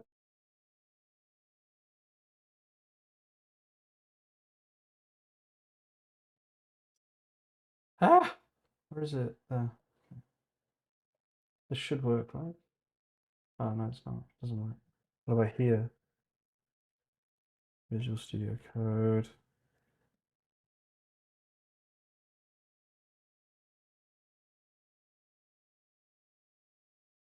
Oh, yeah, it's here.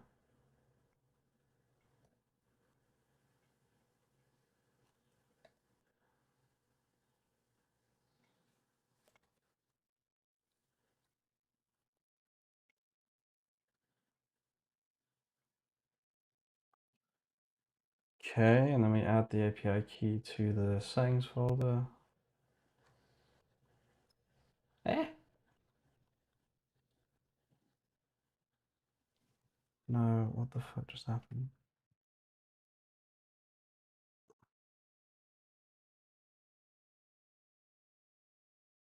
I just want to find mcpconfig.json. Why is it so hard?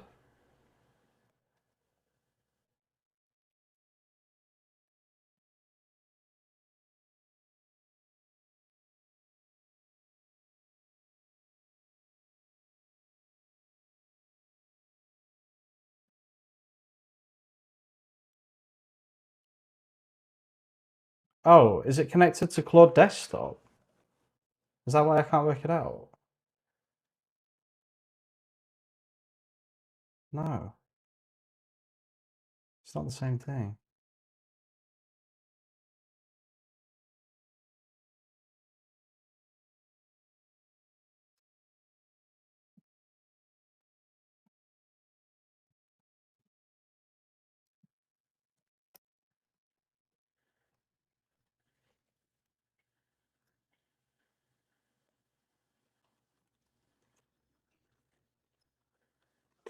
Where on earth are my settings? Where is my settings.json file? I don't understand. I believe it's on the Linux folder. It's the cloud. Did you commit? I will. Good thing that's about. I know it's on Linux, but oh, obviously.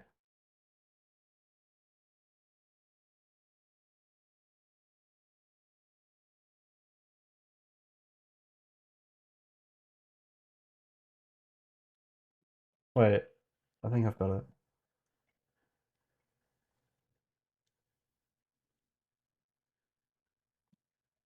It's kind of complicated.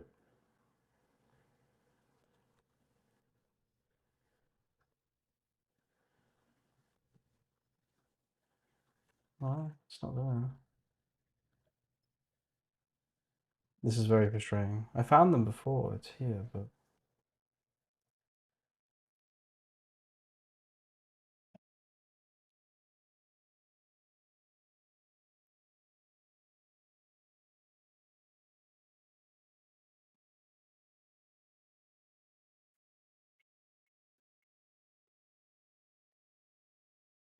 thanks, Windows 12. I'm completely stuck, I'm not gonna lie. Like, I actually have no idea how to fix this.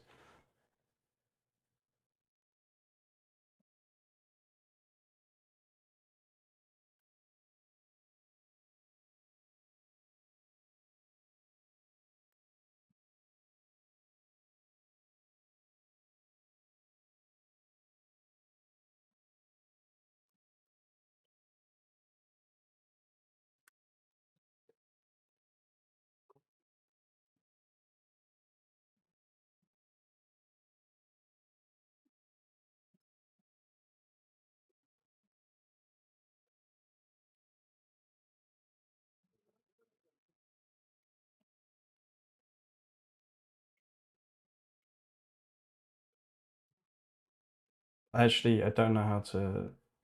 This is really weird and confusing. I'm inside the WSL, but if I cd.claude, the oh no, but these are just the settings.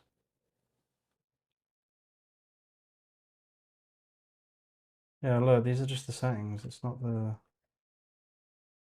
Where the fuck are the MCPs?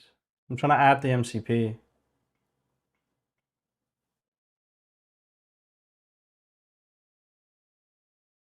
Claude MCP list. Claude MCP list. Claude MCP add. Let's do this then.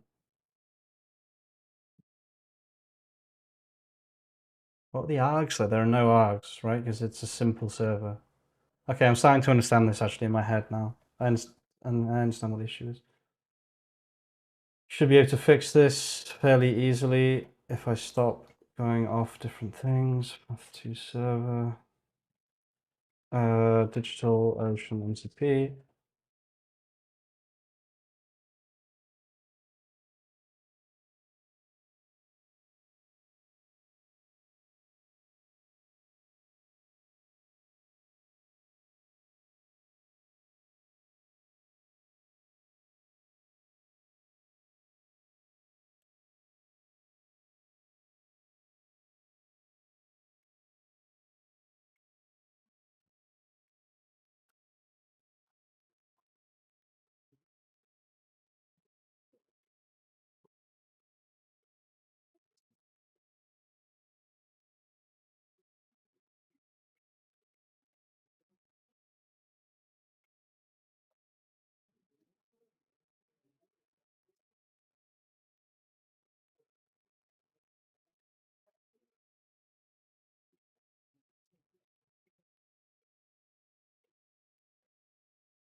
Guys, if you could see the conversation I'm having right now with ChatGPT, like, what is it doing? All right, let's just try this command. I'm going completely insane here.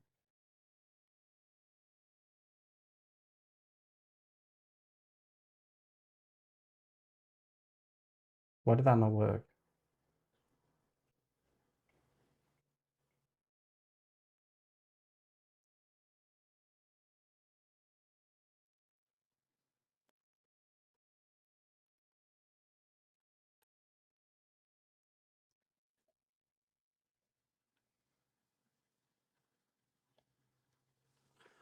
Oh my god, this thing is a fucking moron, dude. ChatGPT isn't actually a moron. I can't believe how fucking shit it is. Claude Code add. It can't be that difficult.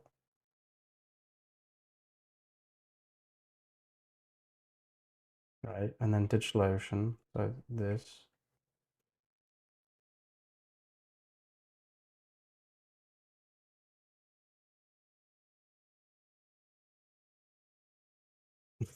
How does this work? How does any of this shit work? Why is it so complicated? Why do they have to have 10 different systems for everything? Ugh. Command. I don't fucking know.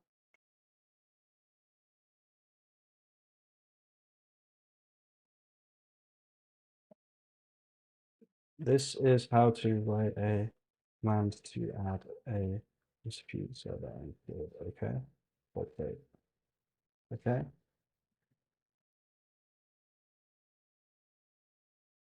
Write the command to add this. This is my file. Was that so difficult? Okay, let's see if this works. I have to put this on a different screen. Oh, there we go. Fucking Jesus. All right, clear. There we go. I've added it. So let's do Claude MCP list. Okay, and then we'll do Claude. We'll see if it's running or if there's an error. No error. Okay. I need to do Claude continue.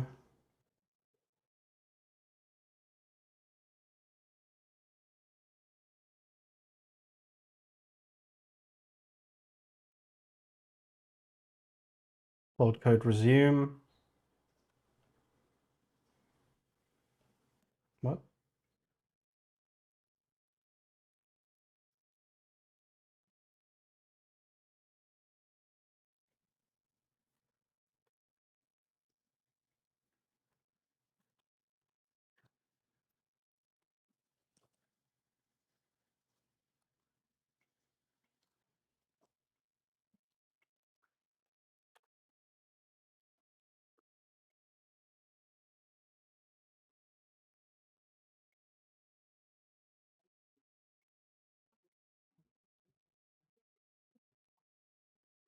I don't understand. If I run it here,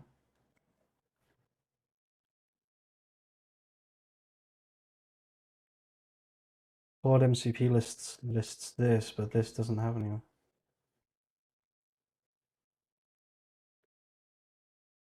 Why? I probably should need to close it, right?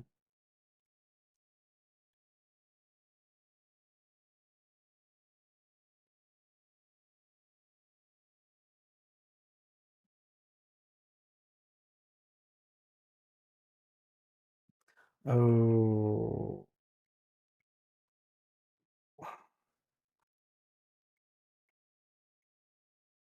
What is this? Where is my Claude code comment? Oh no.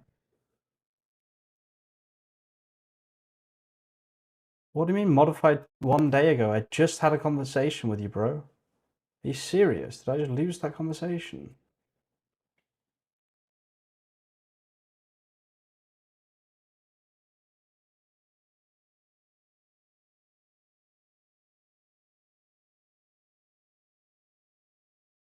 That's crazy. Oh, what if I do continue? It's my last hope.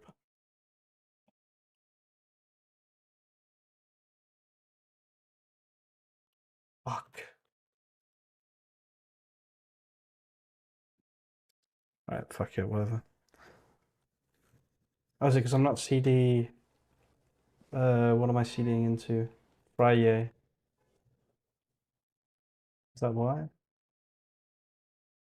Oh, perfect, right, okay, good. Jesus, that was kind of scary for a second. Okay, and then we do slash MCP. No servers running.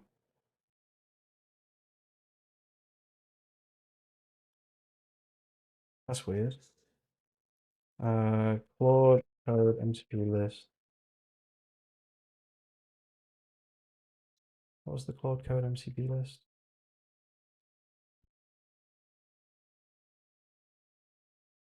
Claude MCP list. No servers. What? I just fucking what? Huh? Bro, what do you mean? I just added this.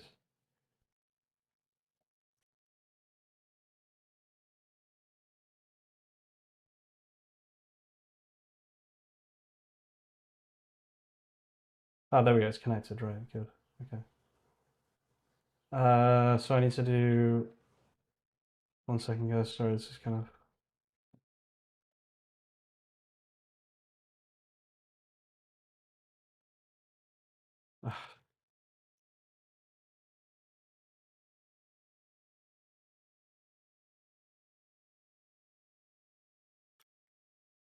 Okay, so now if I do /MCP, is that working? There we go. DigitalOcean connected. Right.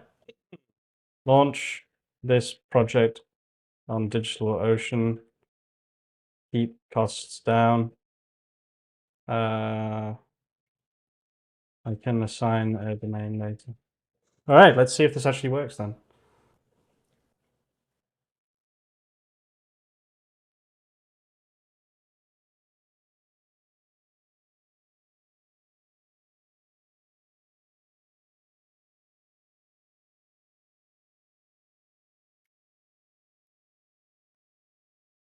Okay.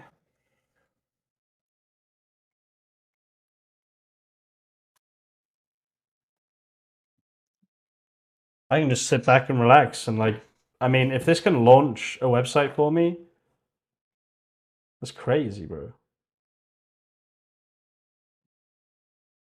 So let's create. It did create a plan first.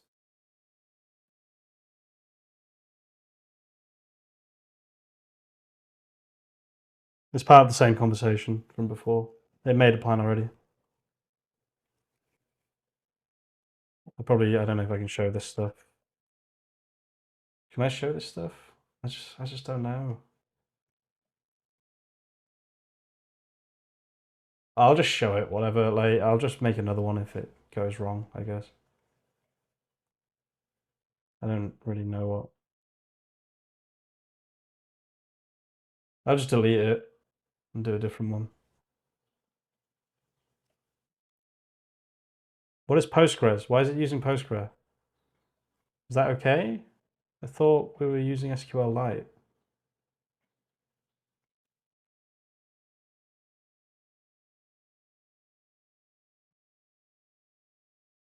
There'll be plenty of problems it has to run through because we're on production ready mode, as you can see.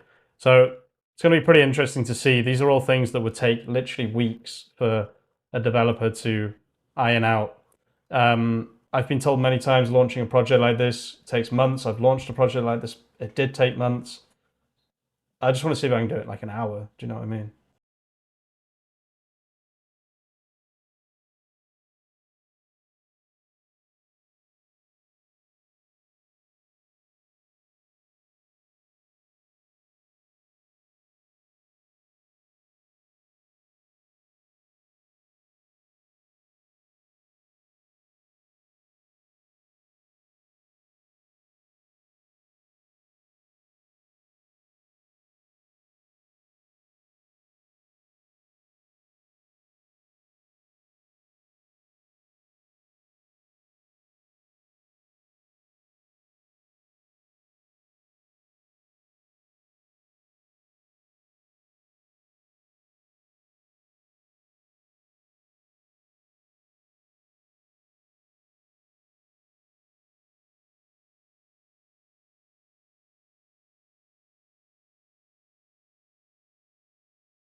Sorry guys, I just went to the toilet quickly. Nah, but if you think about it, Kenrick, if you go to a developer and you say, look, I want you to launch an entire website for me. Oh Jesus, I probably shouldn't have shown those. Wait, has it already launched it? There's no way, right?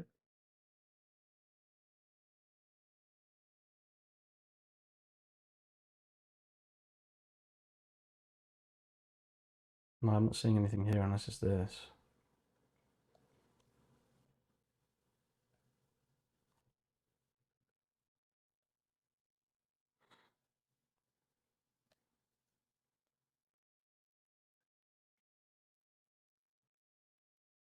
Wait, it's already made it?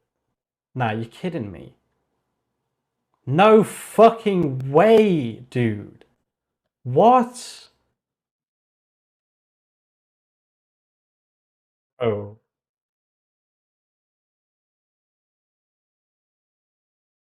bro. Do you understand? You guys understand it? Nah, in weeks, yeah, maybe not. But if you go to a traditional dev company and you say, can you launch this SaaS for me? It'd probably take them a month. They've got to make all of the like infrastructure, like, do you know what I mean? It takes time for sure. You can't expect a traditional SaaS or whatever company to launch a product in a few days or a week. It's just not feasible, right? It's not about how long it actually takes them. Um, it's not about how long it actually takes them. It's about how long they need to employ their employees to do it, right? What the fuck, man? That was crazy. It actually just built.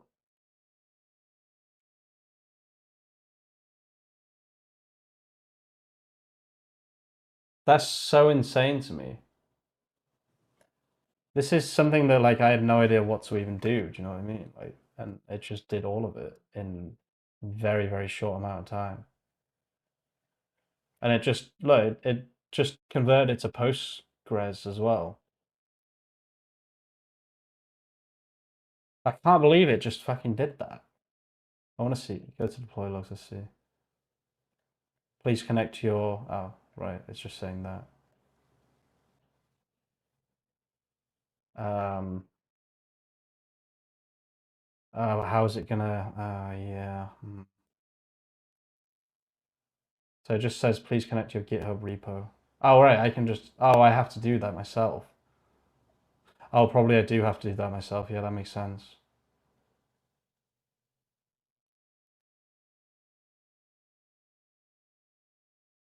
Oh, wait. Hang on. Let me just. Sorry, guys.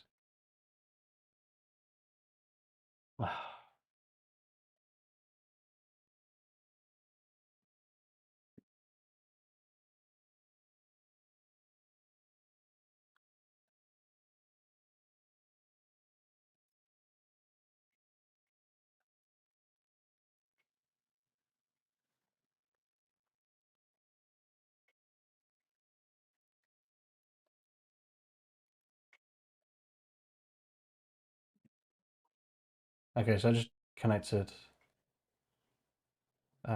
this. So let's see if this. I can't select a branch.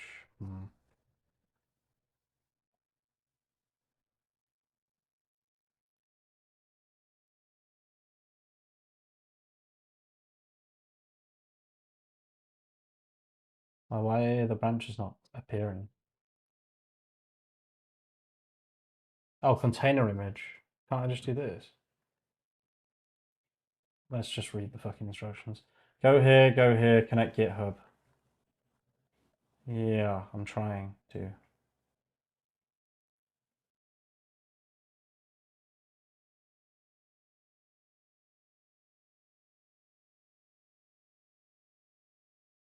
Hang on, guys. Let's see if this works.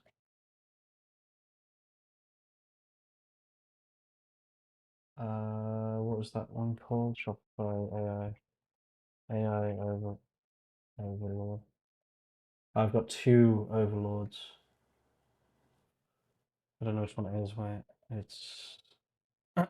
This is why you should not watch me for how to actually launch these kind of things, guys. I have no idea what the hell I'm doing right now. Here, here, here. So it's Shopify AI Overlord. So the first word is Shopify, so it's this one. Oh, there we go. Got the branches, nice. Can I, yeah, I can. I can pick any branch at any time, amazing. I've got no idea what the hell my last branch is called. Oh, my poor kitty. Secure lol. Okay, so main, no, secure, lol. Next. I'm not expecting this to work. Okay, just say no. If it does, I'll be 24 a month. Sure, why not? When do I have to pay that though? Immediately? Hopefully not. No, not immediately. Perfect. Go to build logs. Let's have a look. Yeah, I know. I probably could. I think you probably have to set it here though. Most likely, possibly. I'm not sure.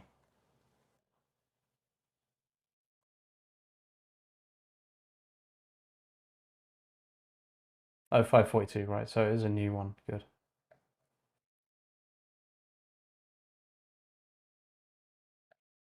So what's it doing? It's not actually doing anything. Maybe I needed to do something else. Push code to main branch.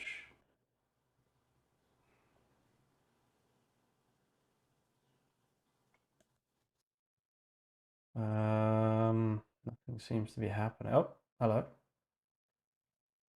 Hello, hello, hello, hello, hello, hello, hello. Okay.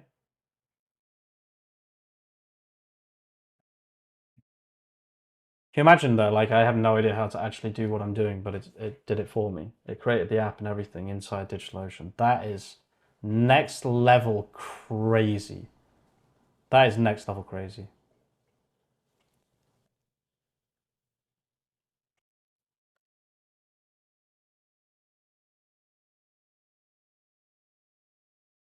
Oh, what is Whale app? Wait.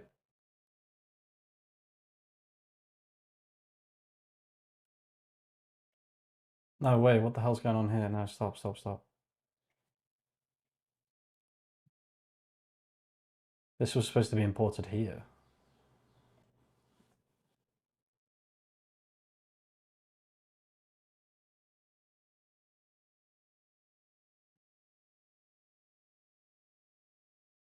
Why did it make a new app?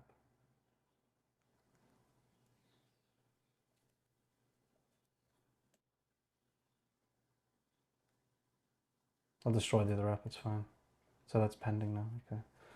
So we'll destroy this, because that wouldn't have had a database. Cancel build. Oh, right, sorry, it had that as a component. See, this is what I don't, it's a little bit confusing, but that's fine. So this will cost me 36 a month, that's fine. Destroy app.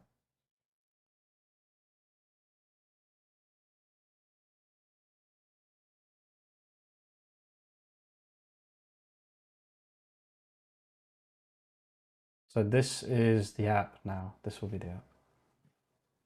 Build logs, let's see if it's building. Yep, perfect. Wait, mate, you're still here? Yep. I'm about to launch the entire project.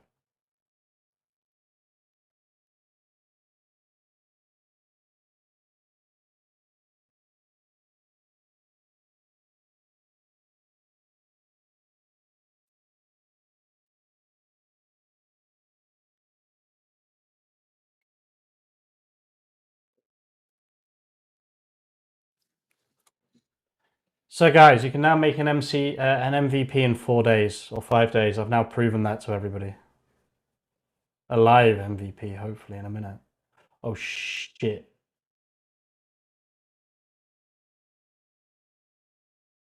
I need to change the admin thing. Fuck.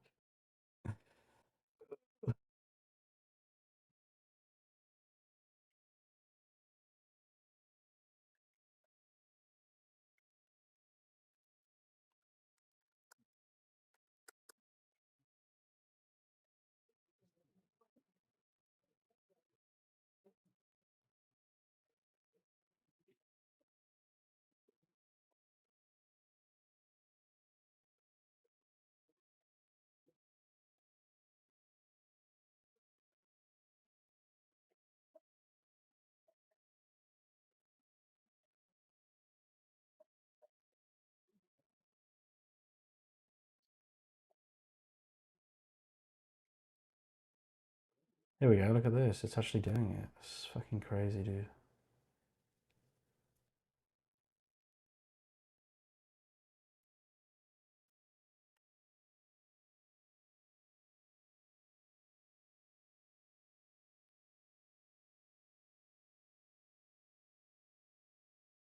So it's app roots auth.py.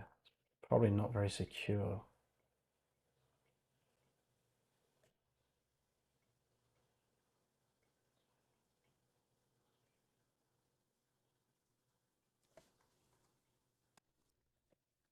Oh my god, it worked. Build complete. What the fuck, dude?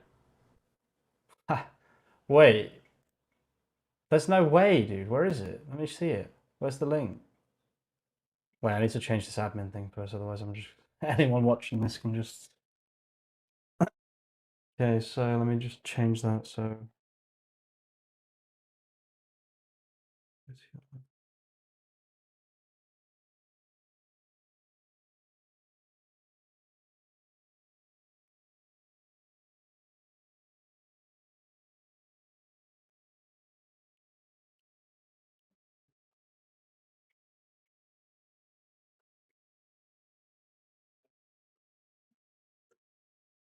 I just need to do this before I make these changes, because otherwise you guys can just make as many accounts as you want.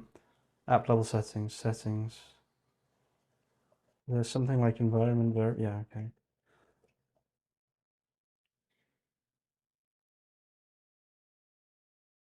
Okay, so I should be able to set this myself, that's fine. So we just need to push this to a new GitHub branch.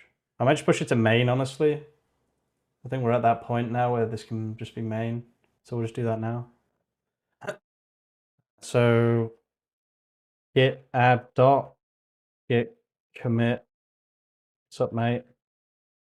As if I misspelled that. Why can I not remember simple things like the commands to push to GitHub? Help me push to GitHub main.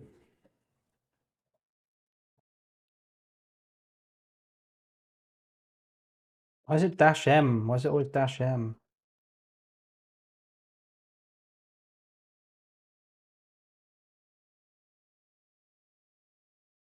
We're on the main branch.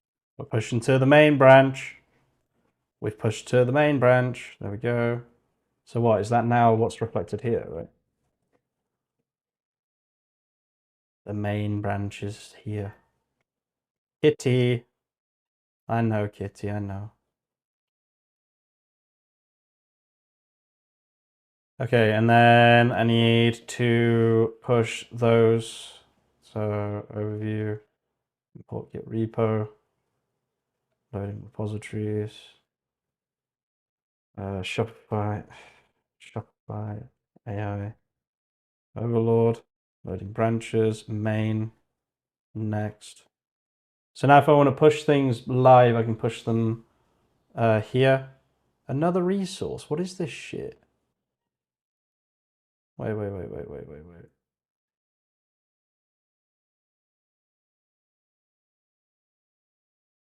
Why does it keep adding new ones? I don't understand.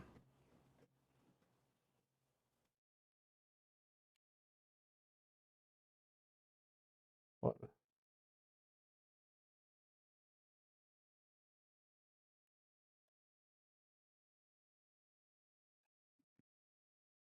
How do I remove resources?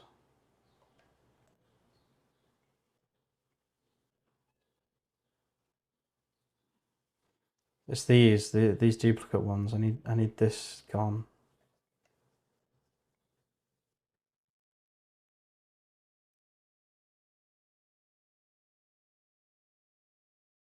Then I need this gone.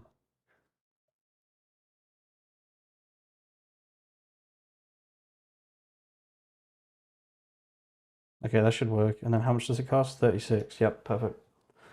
All right, Kitty, you can come say hello. Come on.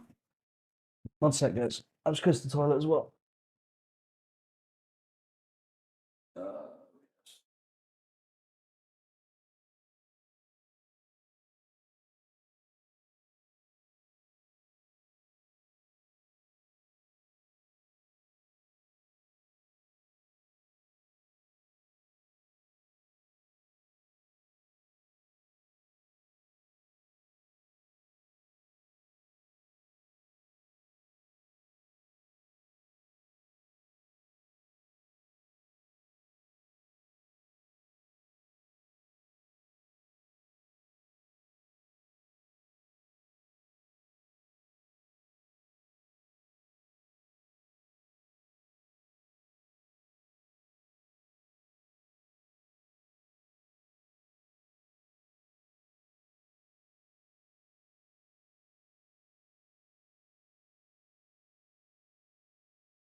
Okay, I am back.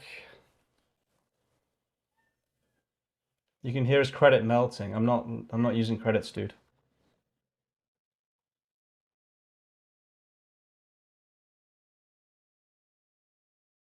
Unless you mean my credit as in like my credit score.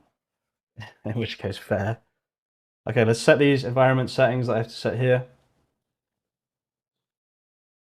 So edit here, and then we can copy these.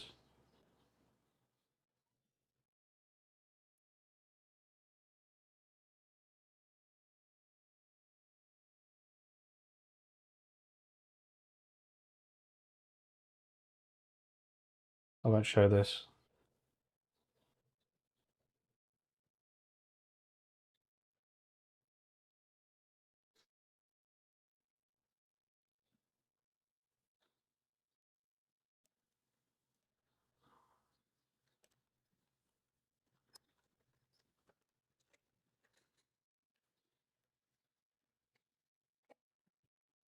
Okay, there we go.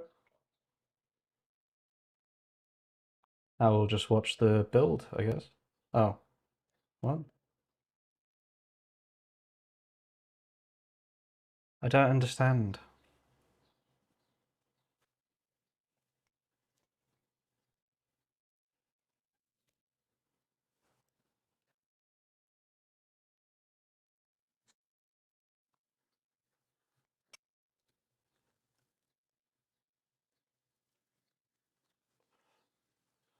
I'm so confused.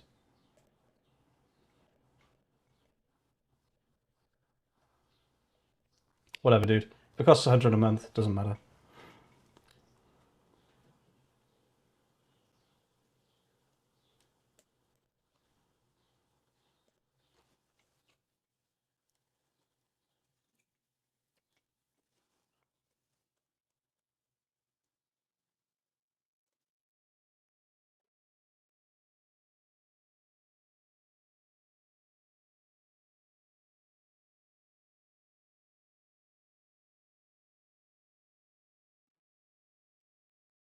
Very successful stream today, guys.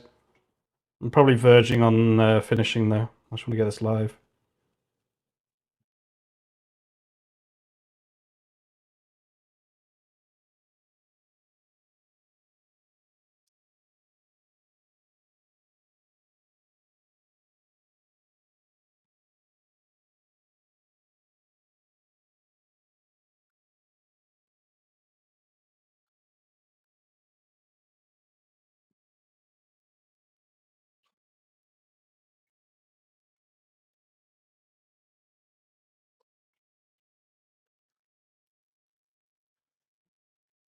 I've used enough to open some Macs that would run into hundreds of API within a week. Yep, same.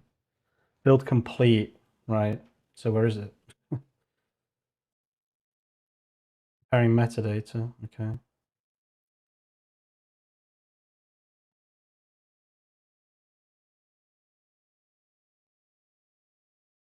If I had used Opus with the API today only, I would have spent more than $200.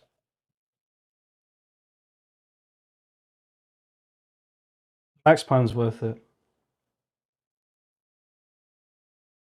Nicholas, I'm not sure why that is.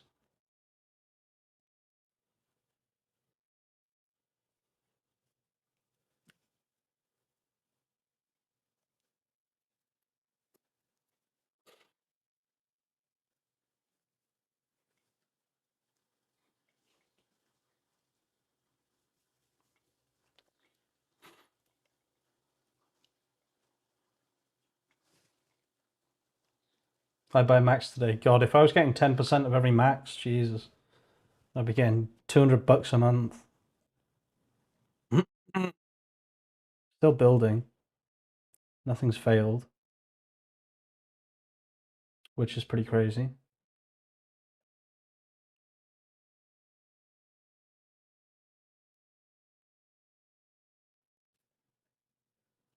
Please connect your repo. What?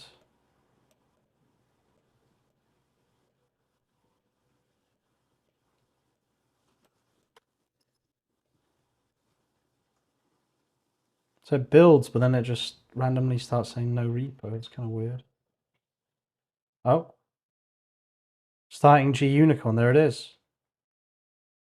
Oh, we got errors. That's fine, that's fine. Fuck, that's quite a lot of errors. What were these errors? No module name security.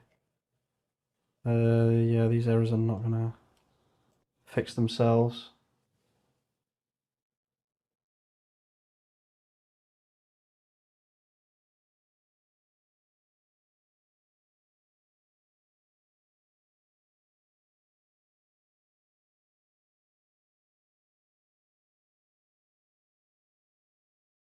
It seems to want to start G Unicorn.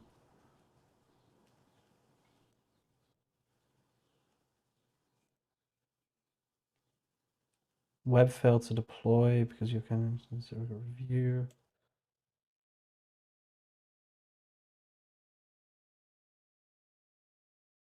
I came late. What did he make today? Shopify automating app.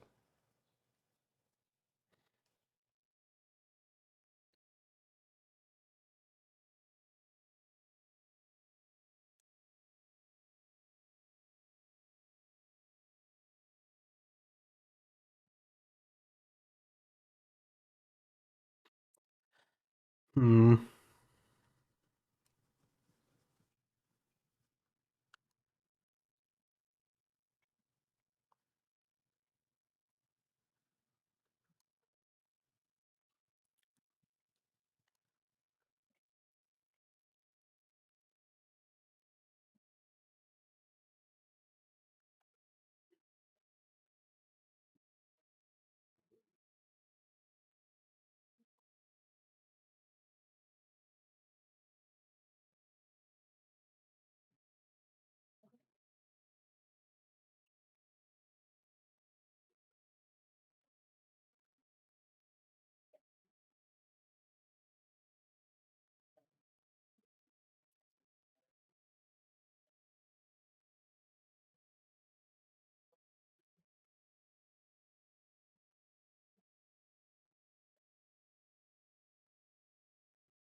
Fuck's sake, go away. The notification, not her, obviously. Okay, so it just triggered a new deployment, it says. Yeah, it did. That's pretty cool. I didn't know it could do that.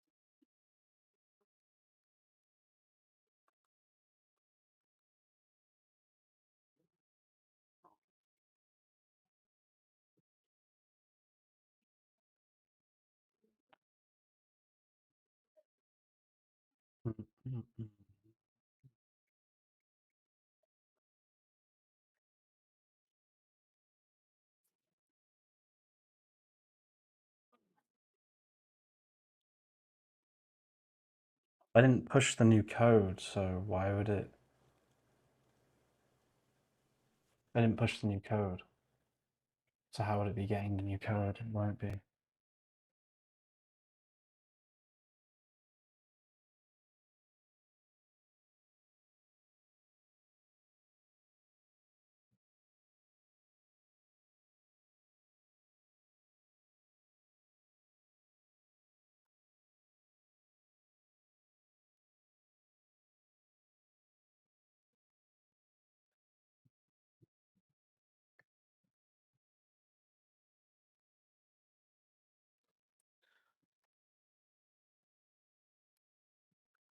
Pretty nice they can re-trigger builds though. It's pretty cool.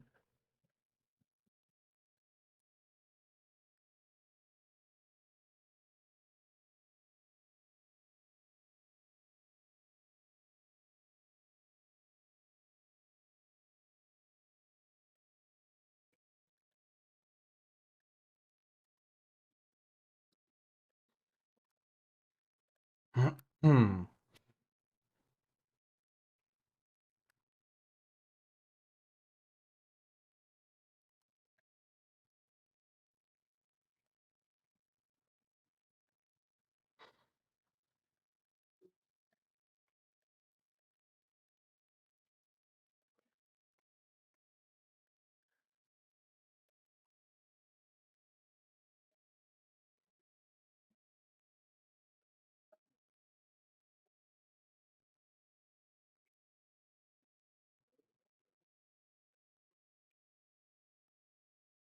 Run database migrations after first successful deployment.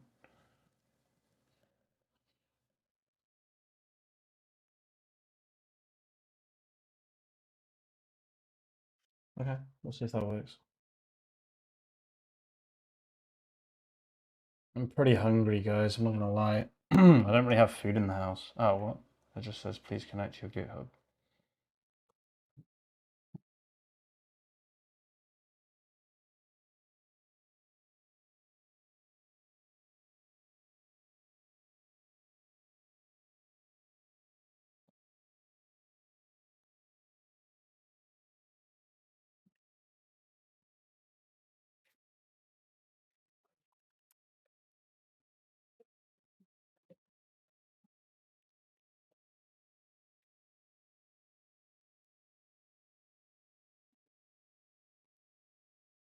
In Jesus, will you stop doing this? Whatever.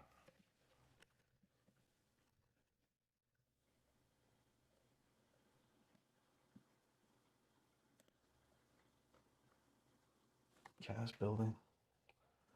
Just spin up a food delivery app and deploy, bro.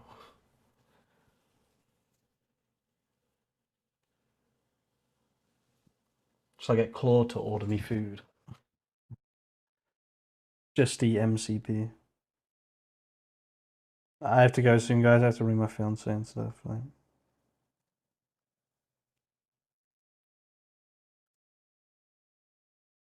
I still have real life stuff. As much as I'd like to just do this constantly. Why is it so expensive to host? I just don't really care about the costs right now. I can go back and fix that later. I just want to see it work. I've never done this before, so.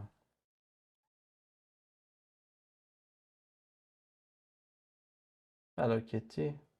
You can template a lot of this onboarding, by the way. Yeah, true.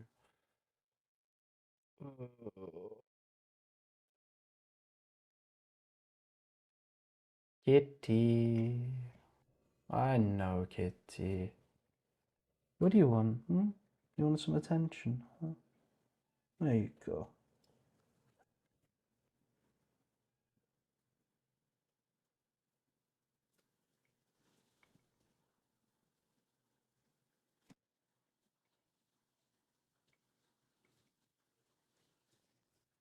No, what are you doing? Don't get trapped on the microphone. Don't attack the microphone. Stop it.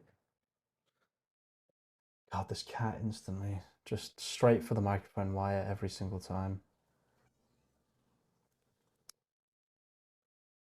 What's wrong, baby? Hmm?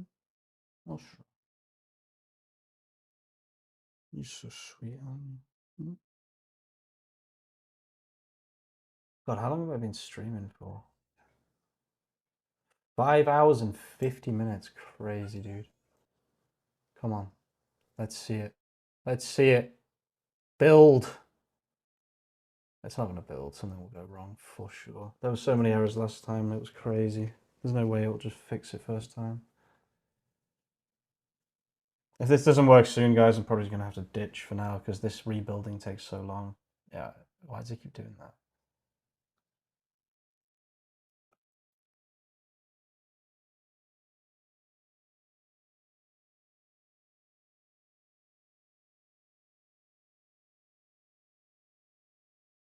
Yeah, still doesn't work. Says the same thing.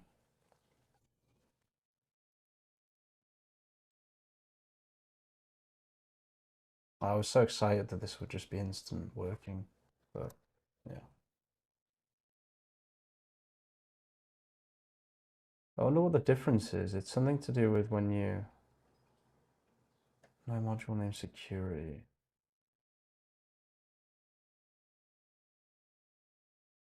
Oh, I have an idea. I have an idea. Let's try and do one of the other repos before I added security. Ah, but no, what am I doing? Shopify AI. What was the last one before that? It was...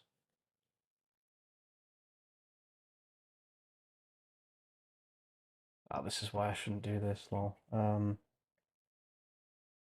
Search console integrated sounds good. Full bug fix, that would be it. This was before I added security, so let's see if that works.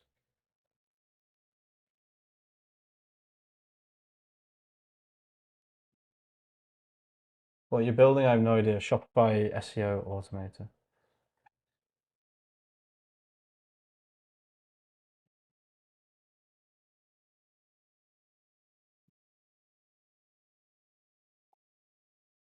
Hmm.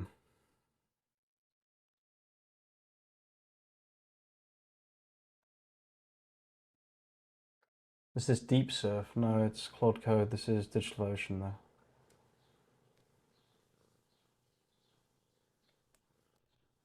Ayya. Ow.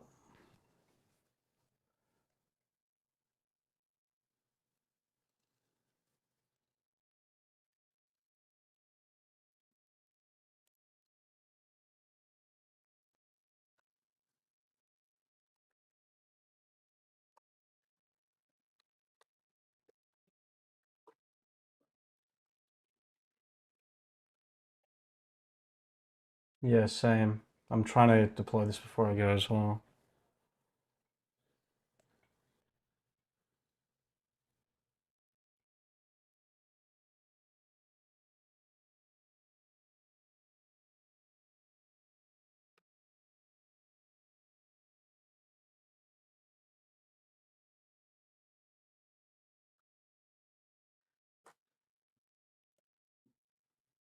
It does, doesn't it?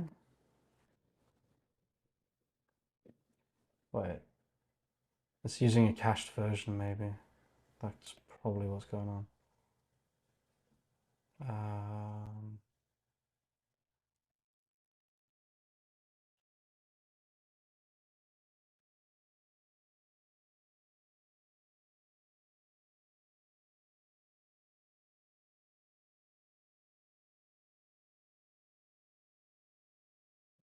I don't know if I want to do that.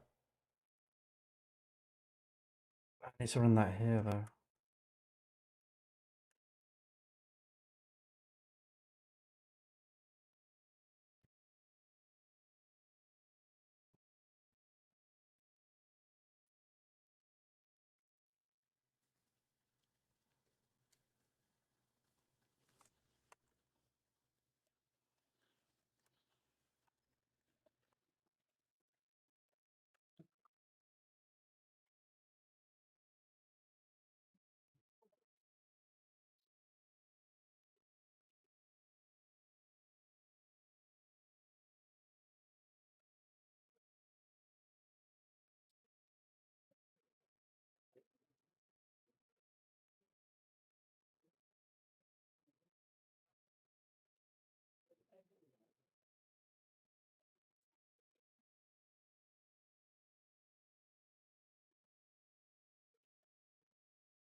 Oh, sorry, Kitty. Oh, sorry, man. That was an accident. I didn't mean to do that. I'm sorry, love.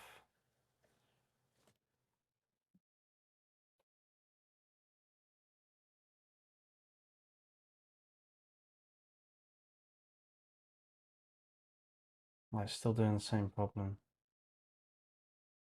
Yeah, it's the same thing. Hmm.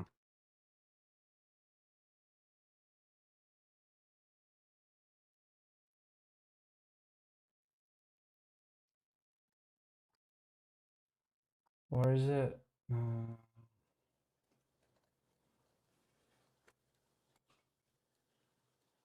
Roots main.py.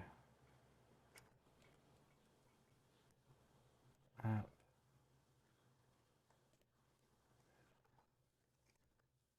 Security. Where the fuck is security.py, for fuck's sake? Security.py. Oh, it doesn't exist. Wait, what the hell's going on?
But it works here. Why would it not work on Docker?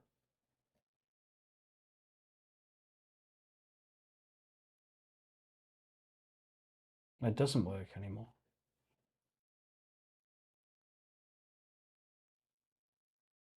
Oh no, it's just removed. No, it doesn't work. Oh, fuck's sake, dude. Yeah, this is what yeah. I'm gonna remove the security shit.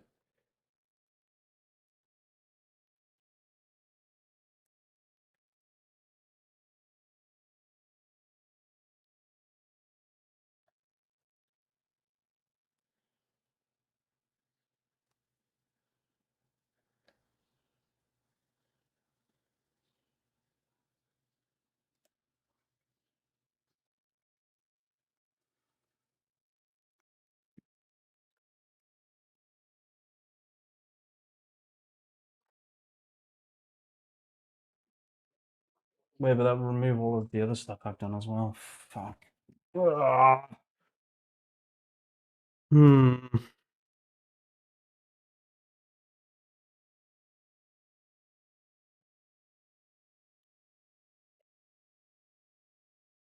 Oh wait, I didn't do dash dash. Oh, that's probably why. Yeah.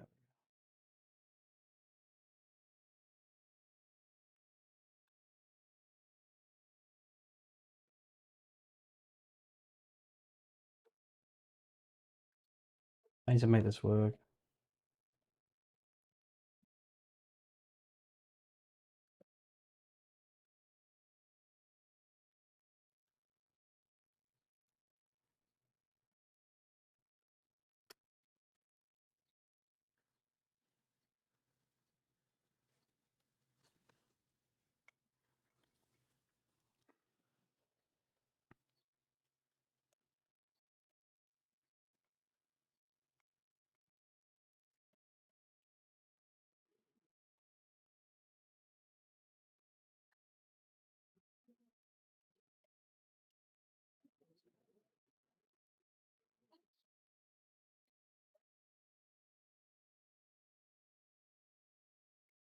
Okay, that works. That's fine.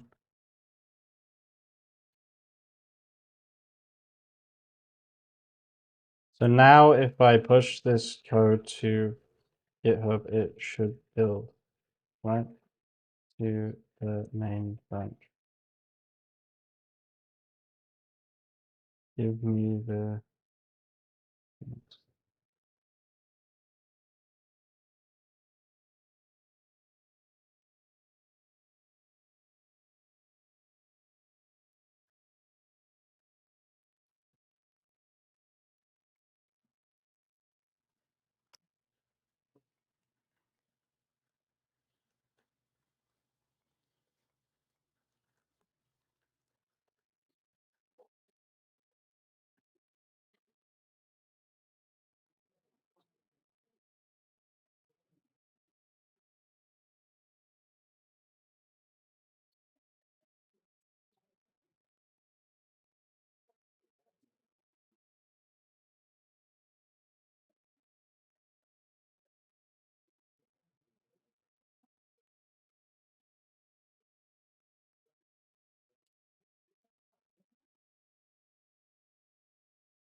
So it should be building, right? If that's correct. Yeah, it is building. Okay, this is from now. Yeah, perfect.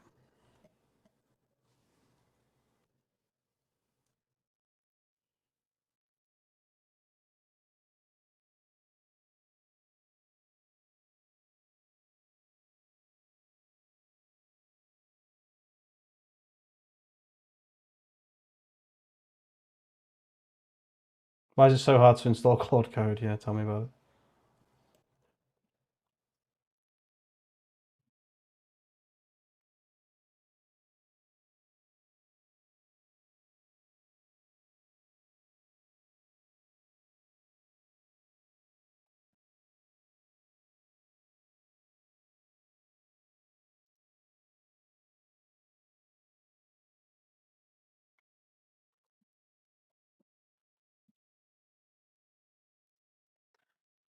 Come on, guys. We never give up.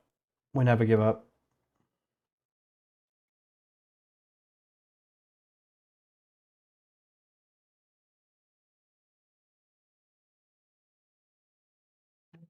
Come on, you mother.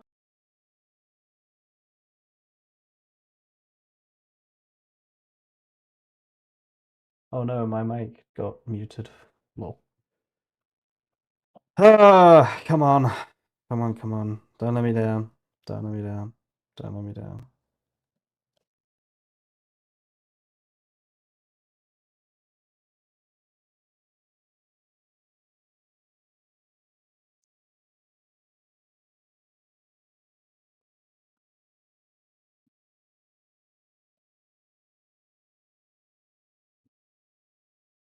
Never back down, never falter, I will not fail, exactly. Come on.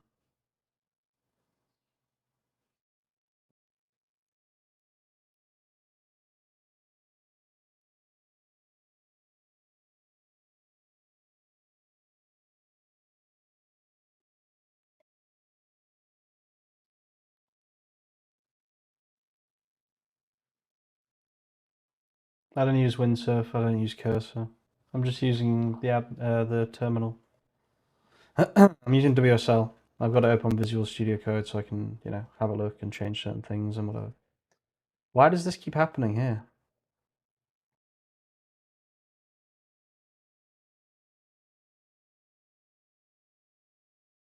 What are these errors?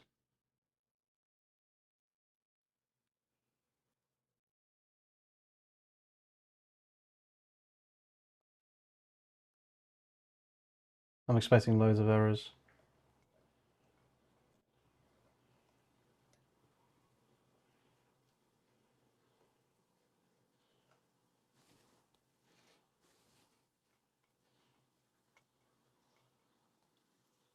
Booting worker? No errors? Hello? Does that mean it's built?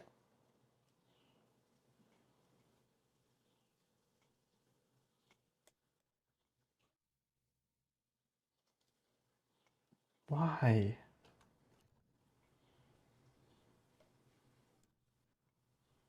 Web failed to deploy.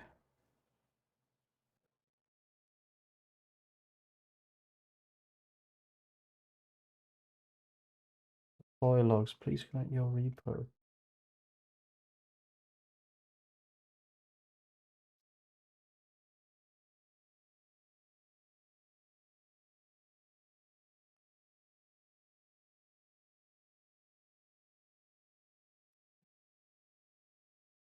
Oh, it's running.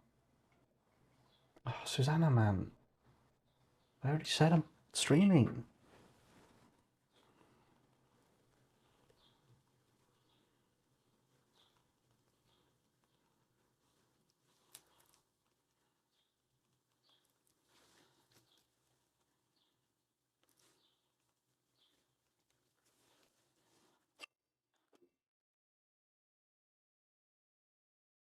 If anyone knows what the hell is going on, please help me out.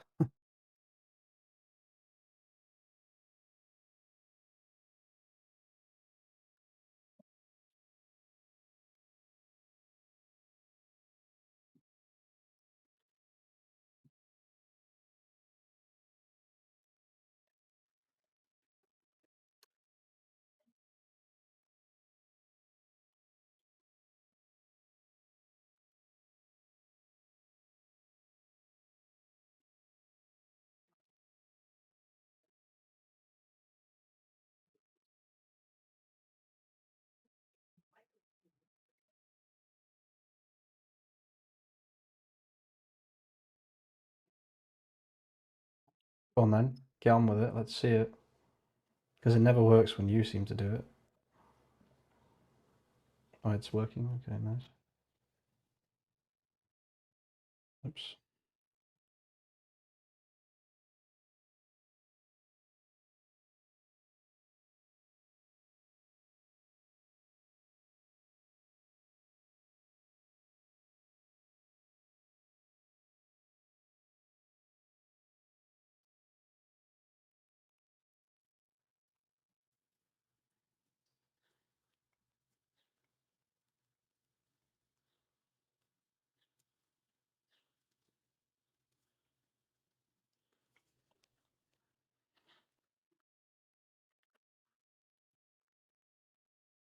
May need to configure the Docker image on the VPS correctly. Yeah, I think that's what it just did. I think.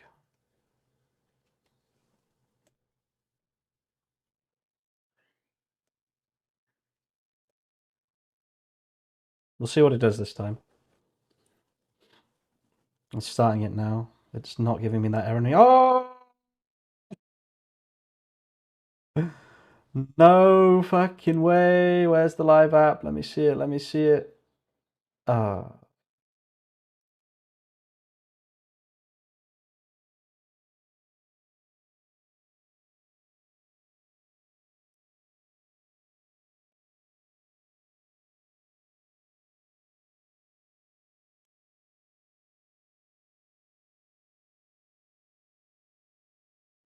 It built, but there's an error.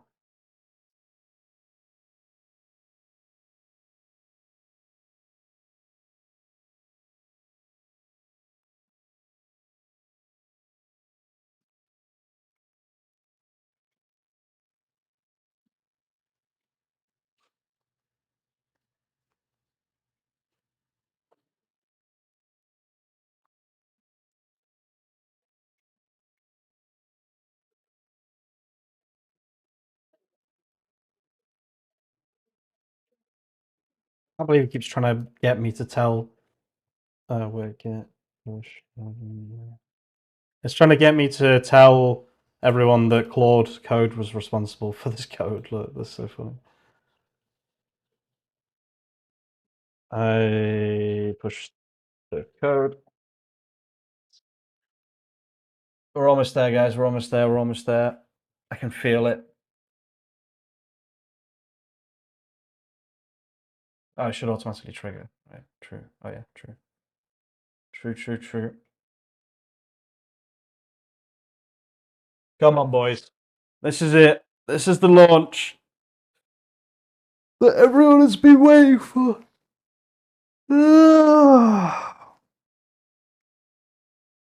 Nobody thought I could do this in a week. I did not think. I thought this would be. I thought I could probably make the like product optimizer and collection thing in a week. To be able to also have done background tasks, launch it, have access codes so people can pay for it. Yeah, I mean, it's pretty crazy. Let's see. Build complete.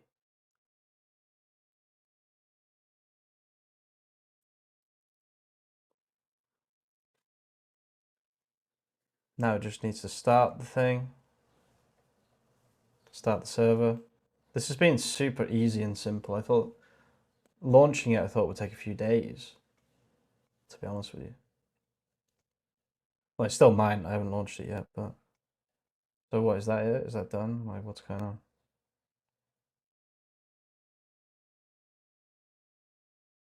Still building.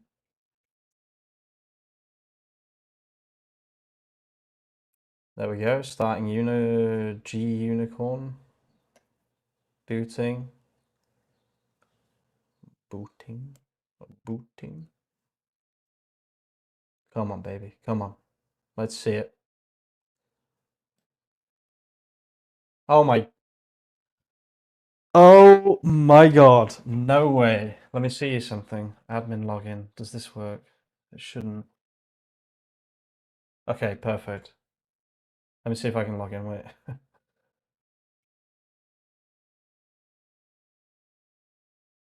Invalid admin credentials. It doesn't let me log in. Fuck. Let me check the environment variables on here. Oh, there are no environment variables, that's why. Okay, I need to set those, so I'll just do that now. Edit. What are the environment variables I need to start on digital ocean for my admin?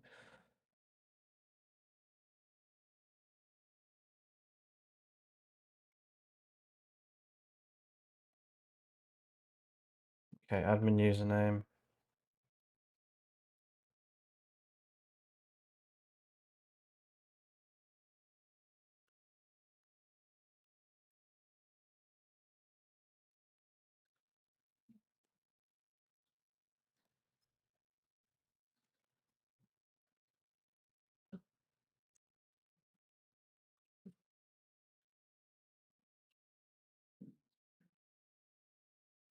Okay, I added the .m variables.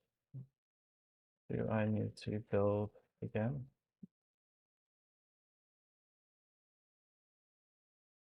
Please say no. Please just for once, just be something simple. No? Okay. So refresh this.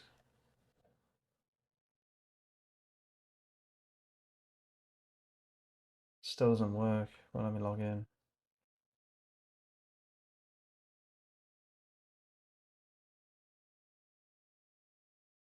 Let's see. Oh, yeah, it already started a new build when I did the new deployment. Wait, I need to make sure this doesn't show my password.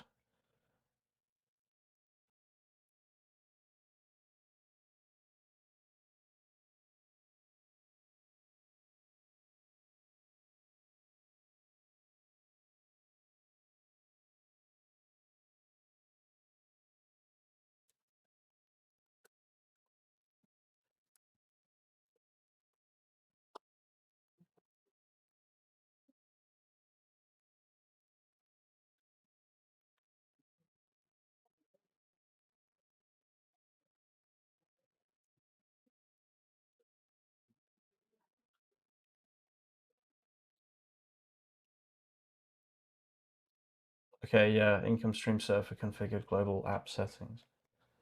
You need to run database migrations to create all tables. Is that not included?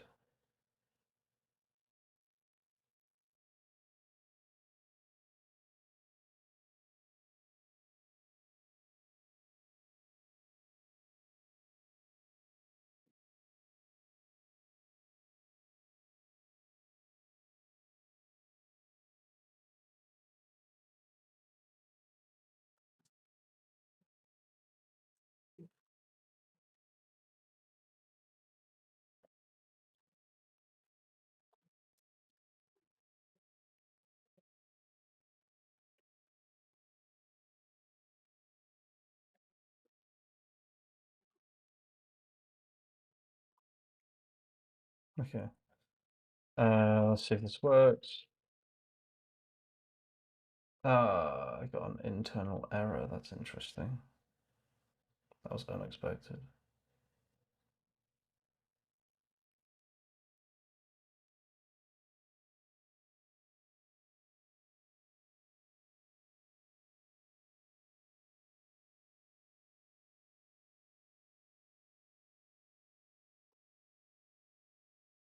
Can I see the 500 error anywhere? Oh, yeah, it's here.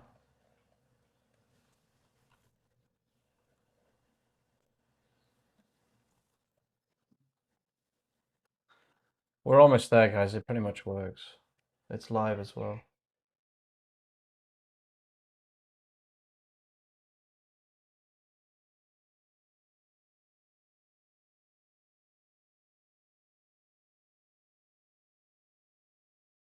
Okay, so I need to run this command in the digital.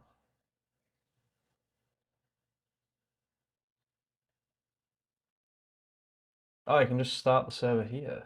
Python run.py dash all. Oh no, it's not working. Let me just do the database thing.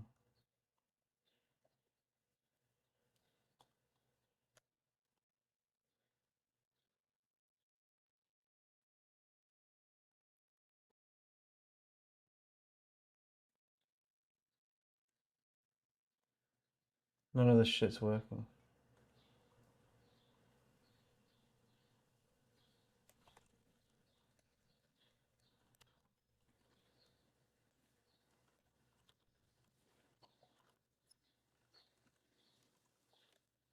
How do I copy this? What the maybe I right click. Yeah. Copy image, what?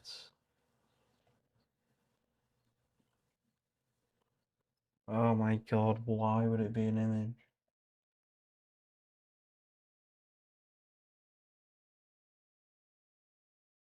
So I could already, you need to run the database migration to create the tables. Database can put empty. No tables exist yet. Run this python. Make the command to run the server inside the app docker file or whatever dash or I don't want to do anything manually.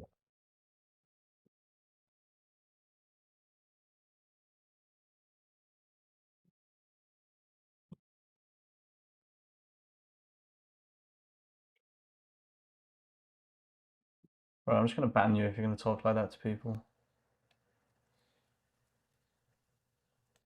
I'm just gonna ban you, dude.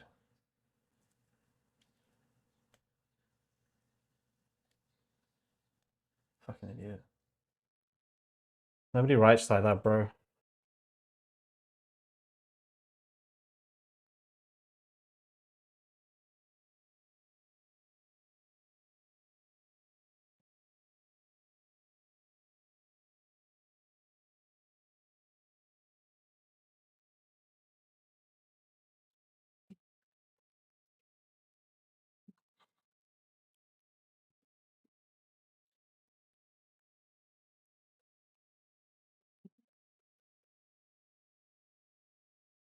I've got to stop soon, guys. My head is just not there anymore.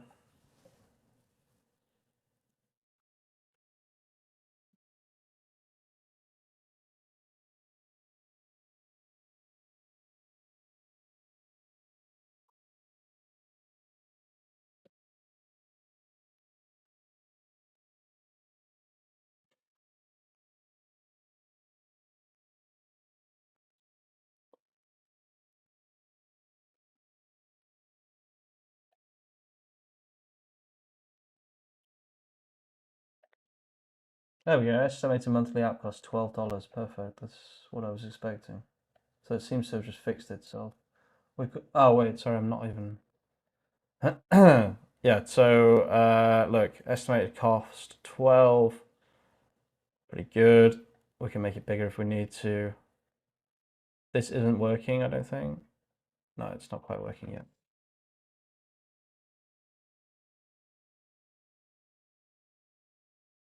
What shall I eat, guys? Oh, chicken and salad. I'm definitely going to have chicken and salad today.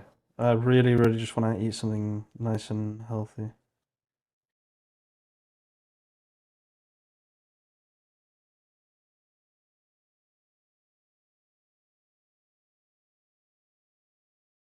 Oh, let's go to build logs, actually. Let's see what happens here.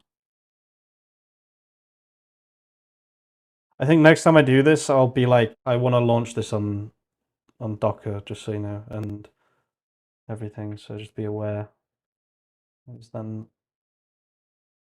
no eating before the deploy. I mean, it is technically deployed. It's just not working just yet. What's going on here now? Not even doing anything. Ugh, come on, where are the deploy logs? Why, bro?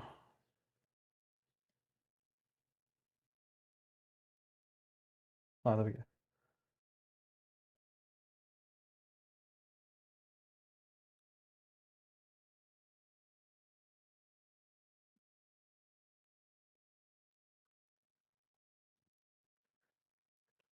That works locally. Oh, it removed Redis before. That's probably why.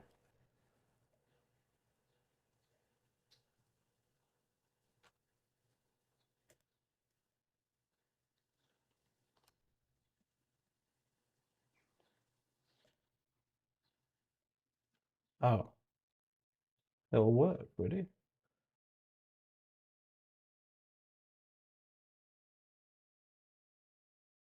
No, it doesn't work, you stupid fucking liar.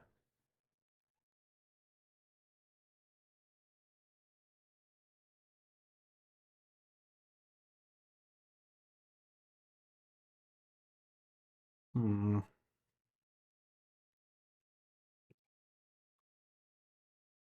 Kitty.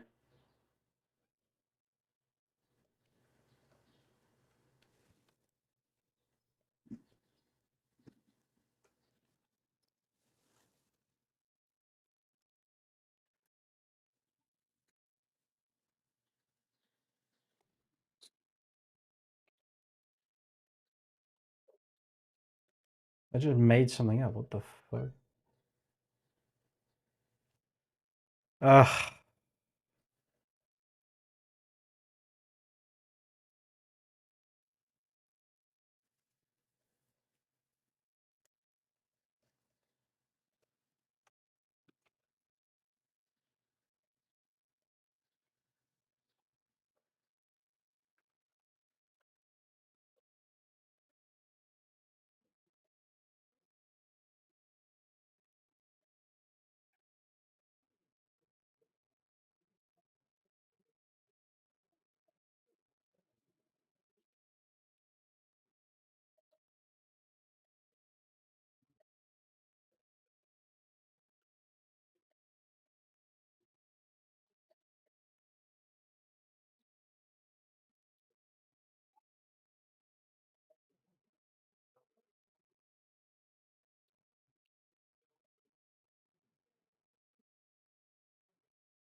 Hiya.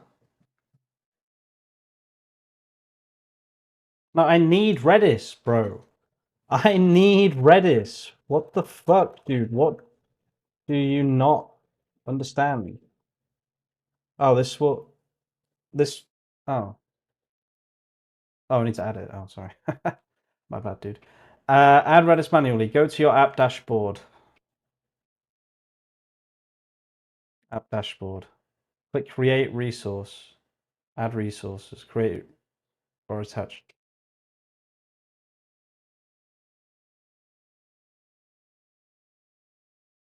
What do I have to do? Go here. Click create resource.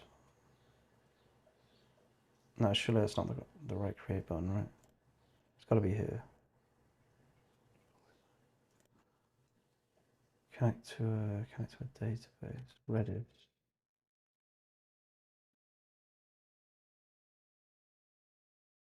Create resource add component.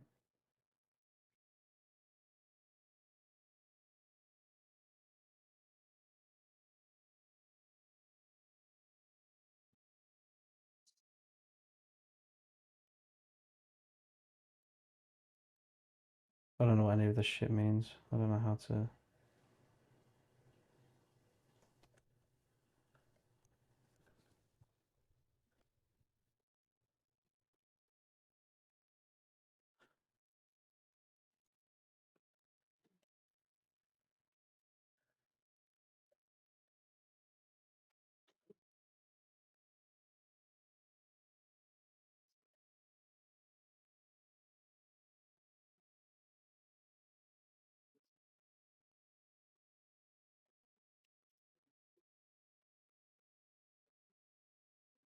Where is Redis, though?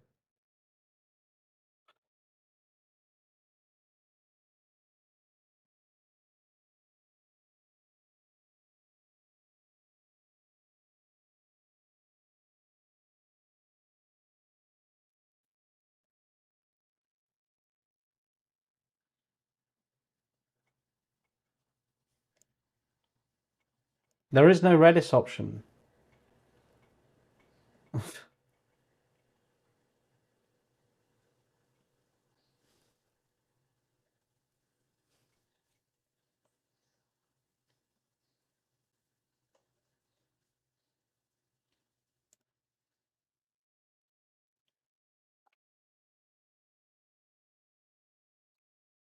Literally not an option, bro.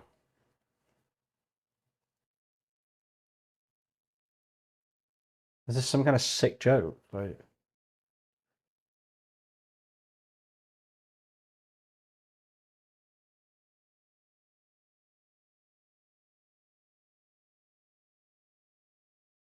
Redis is not an option.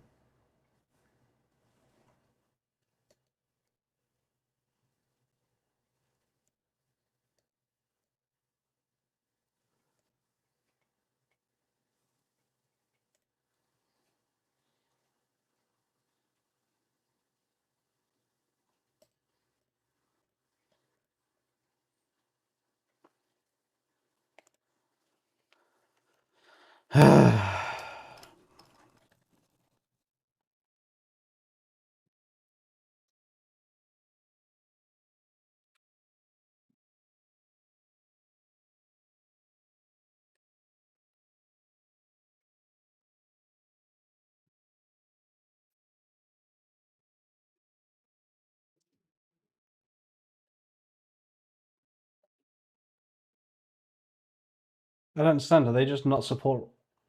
Do they not support Redis anymore? What's going on?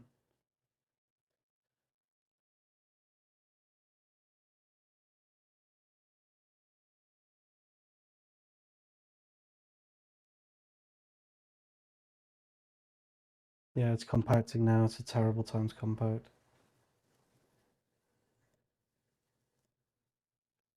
Yo, wait. Oh, sorry.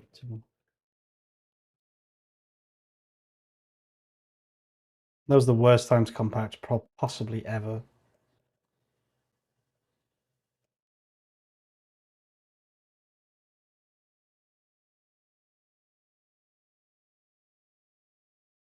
Yeah,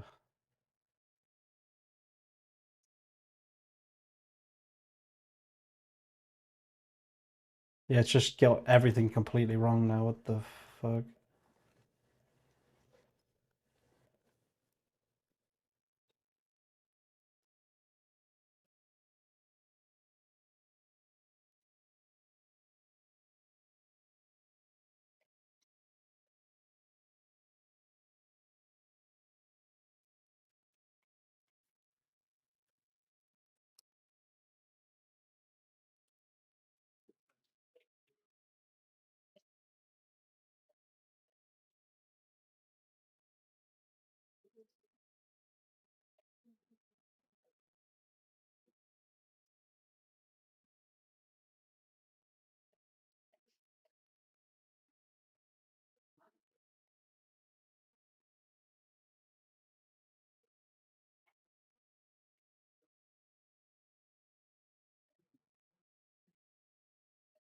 Like, no, it didn't work.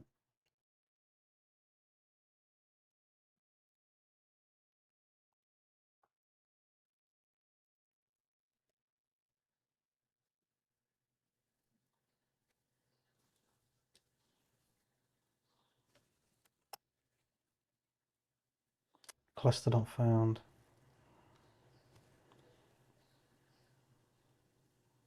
Yeah, you can't do Redis. Redis isn't even fucking here. Oh, it's there.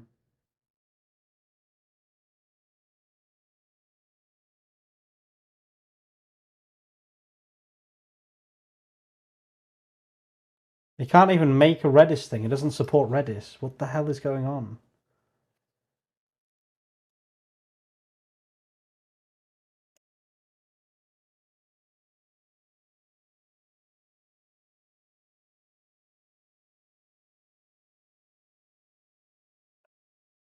Yeah, what's going on? Is Redis just not supported by...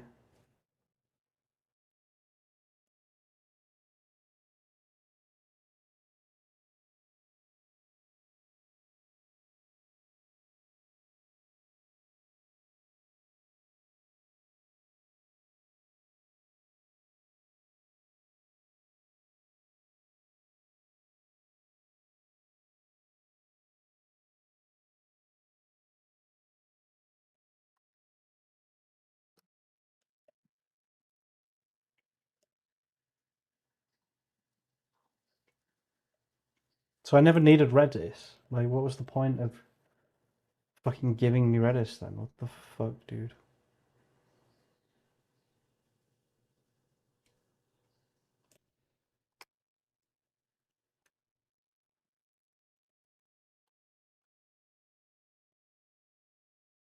Oh, I could just run the git push command here. Right.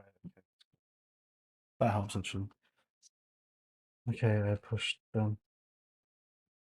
Yeah, it's weird, right, Nicholas? I thought that was super weird that they don't support it. I think they must have used to, but they don't seem like they do anymore.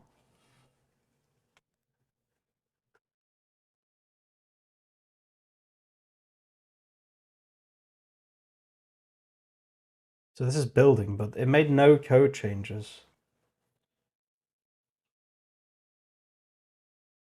Or did it make code changes before?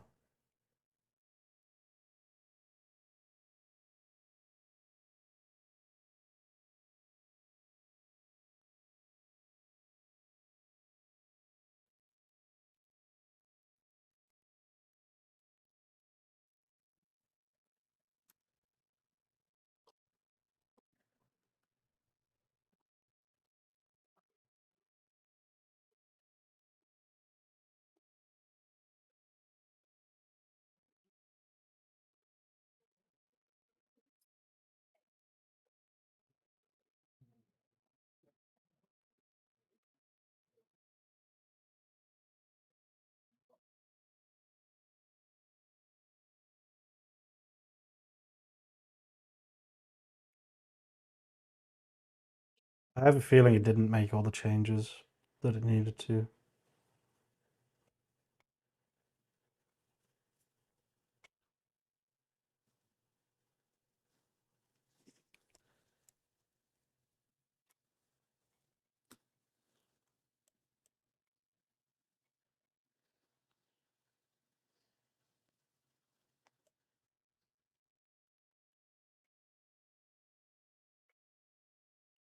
It didn't. Oh, you fucking kidding me, dude?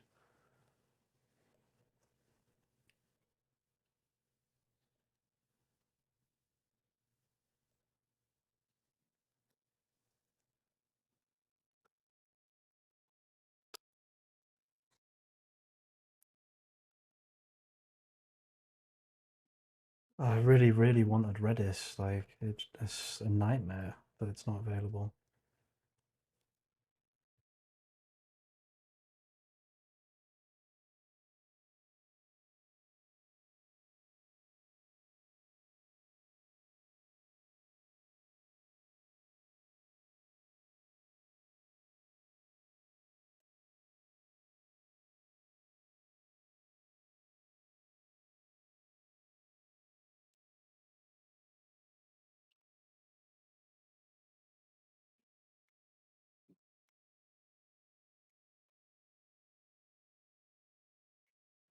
Hmm. Don't really want to break everything.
It just reward hacked me. I don't know if you guys noticed that, but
let's see.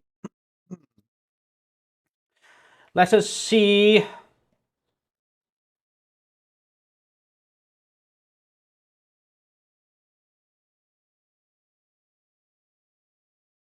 Let us eat. Let us eat. I'm gonna have some good chicken and good salad.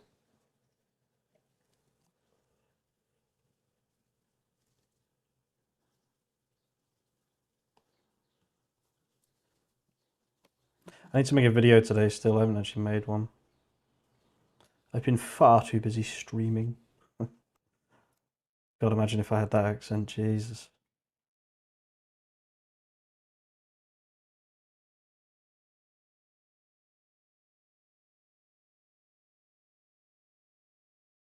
G-I-G-O. Garbage in, garbage out.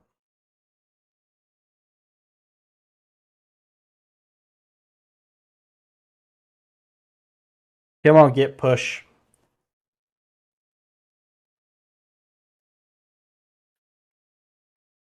Come on.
Use rock.com or rock.ai. Is it rock.com? Wait. Yeah, rock.com. If you want to make mobile apps, use rock.com.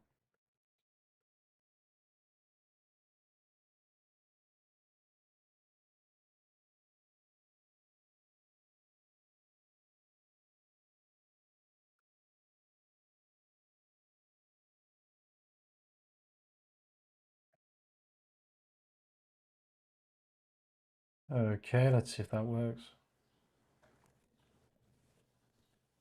Started streaming 6 hours ago. Yep.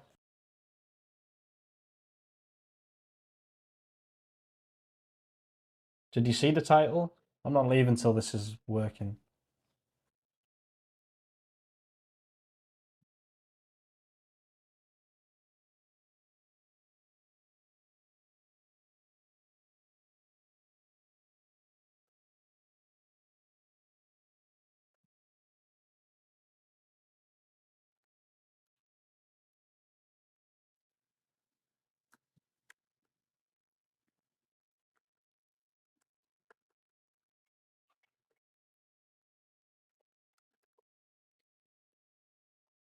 Come on.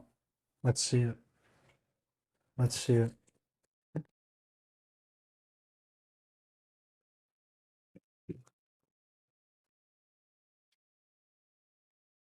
And by the title, you can't make a million until you can't leave until you made a million. Yeah. Anyone want to buy this app for $1 million? Save me some time.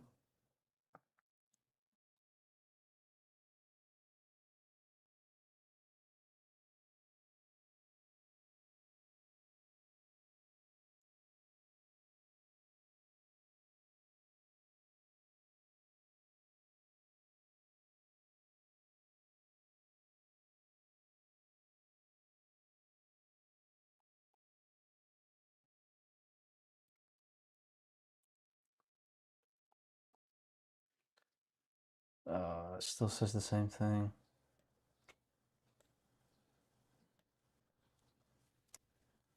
Fuck.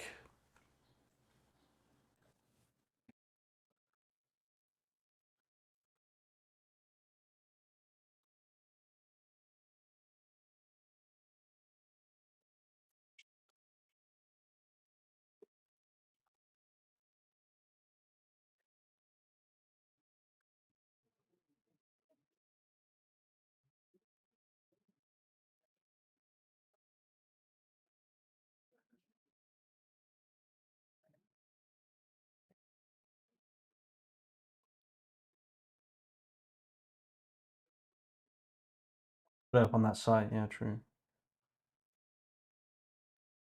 I could actually do that.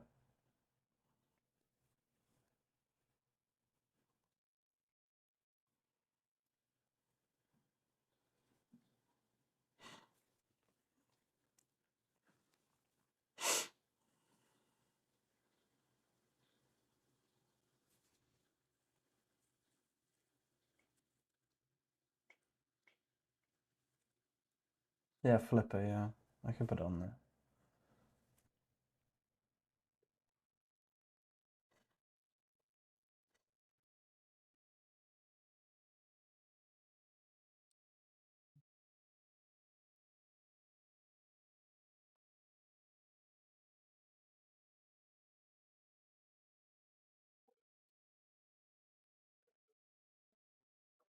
I can buy it for $1,000,000 Lebanese lira. I can afford it that way. Well, I mean, technically that's $1 million, right? Does it say dollars in the title? I don't even know. I don't think so, right? I won't even bother checking. It's just a bit.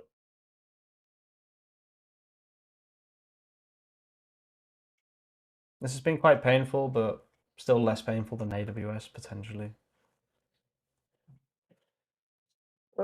Let's see if this fucking works.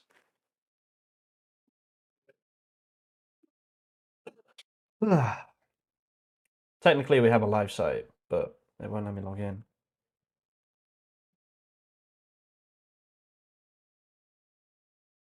No, still won't. Let's see. It's getting pretty chilly in Ireland suddenly. It's a little bit cold.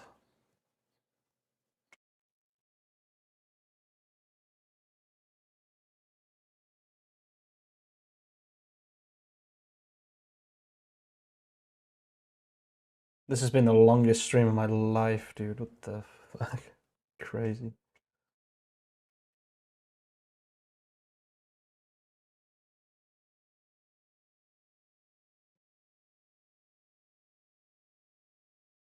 Mm. I'm definitely losing the will to continue. I really just need this to work.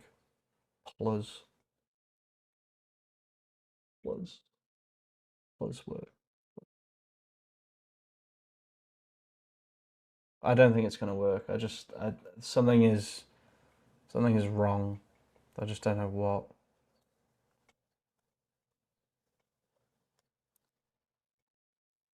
I'm actually scared to look. Like, I'm genuinely scared to look. Ugh, I don't think it's gonna work, personally.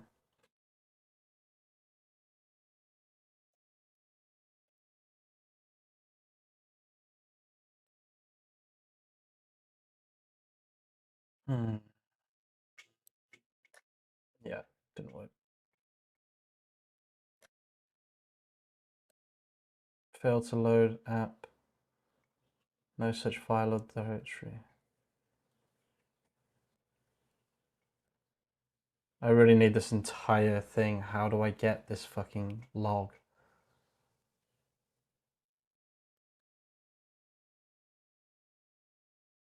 Ugh, why can I not copy this? Why would they not make this copyable? Surely it's copyable. There's just no way that it's not copyable.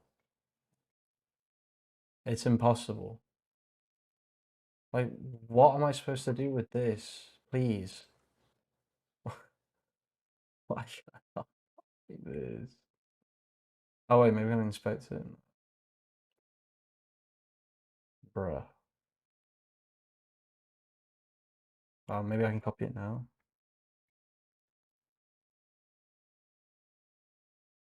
Oh yeah, I can. Thank God for that.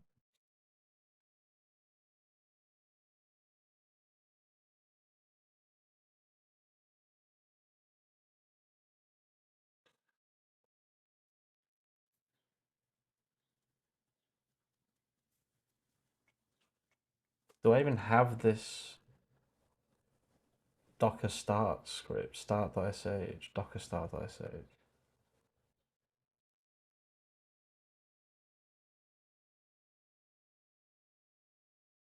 Is it on GitHub though? I guess it's probably not on GitHub, right? That's probably what the issue is.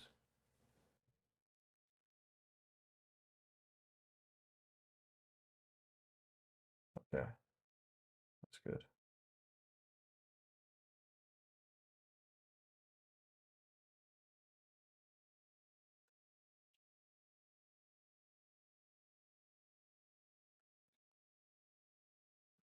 Ah, the only one I could have clicked that was wrong. For fuck's sake.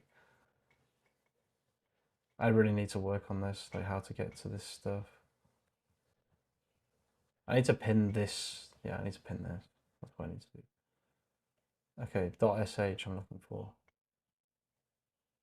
Docker file. Docker start.sh.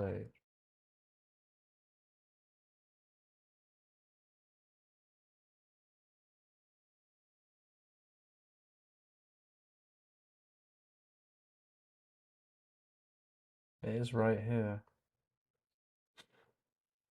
Did you build and start the Docker container locally first? No. Do you need to do that?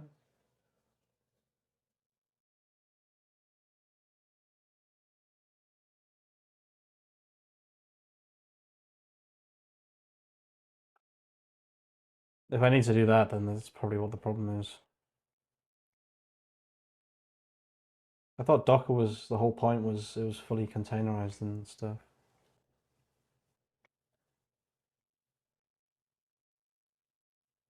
Don't need to, right? Okay. It's just for debugging or whatever, I guess. Makes sense.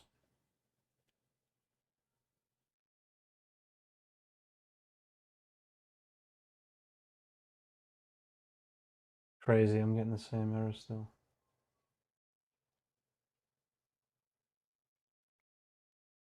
Slash app. Why is it looking in the slash app directory?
Oh, what? Oh no, due to your app misbehaving.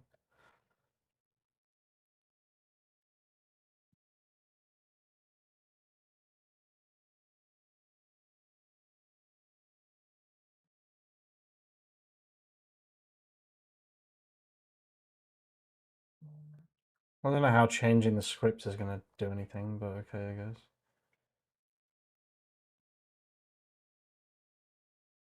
How much RAM on your VPS? Yeah, not that much.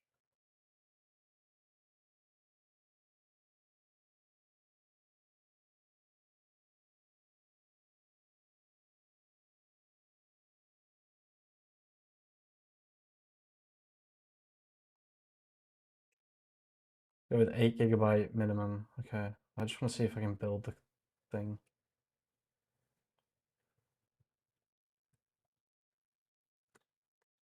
I don't actually know how much it's got.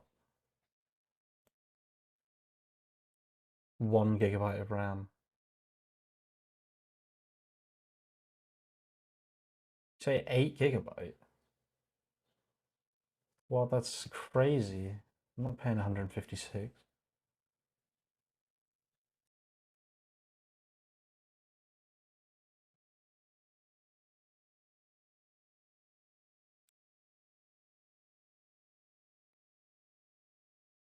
If it does it again, maybe that's what the problem is, but do you think that's the issue? Oh, fair.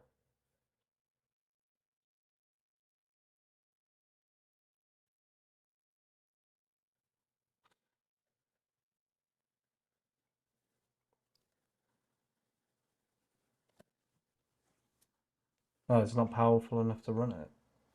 But I feel like it's a different error though. I need it to at least build, right? Low resource will constantly throw this type of shit.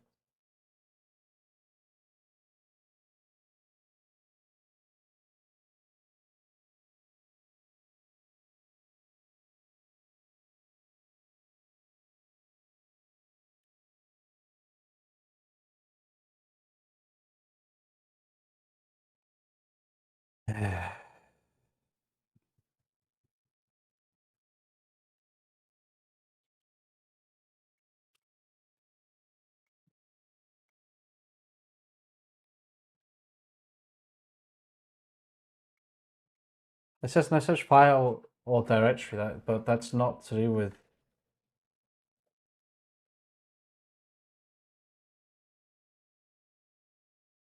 That's not to do with what you're talking about, right?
Ah, this is getting kind of annoying now.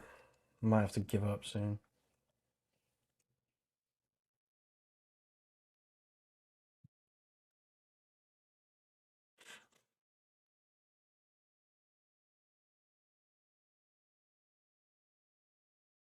I think I've given it a good go, right? I think we can all agree that I've given it a good go.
Okay, good. This has added some error logging here, which is nice.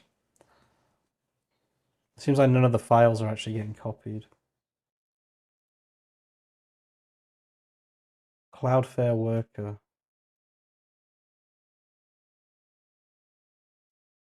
Hmm.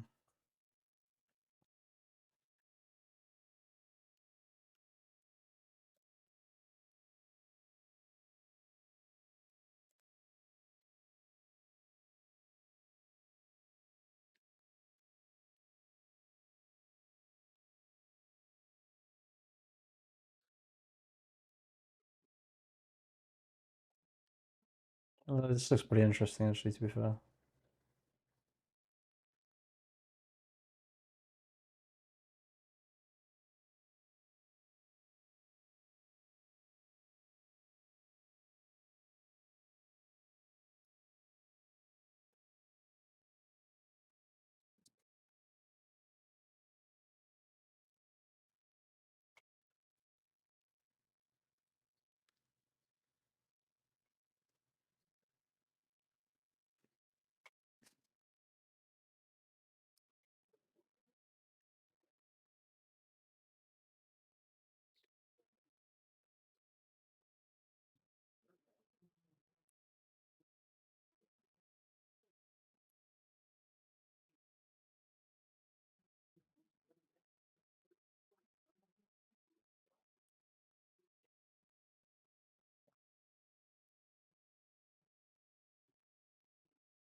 Okay, I've done that.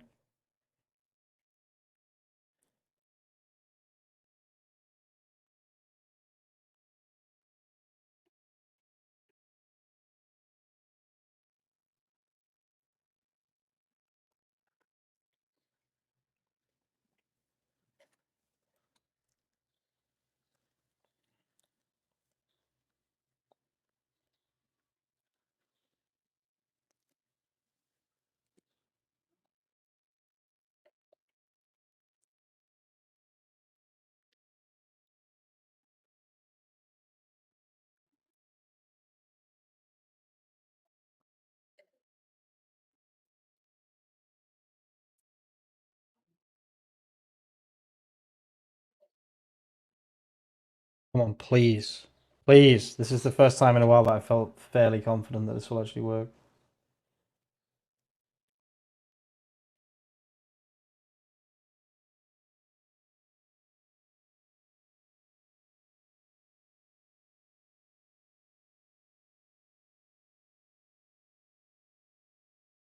Please. Please. Please, please, please. Please.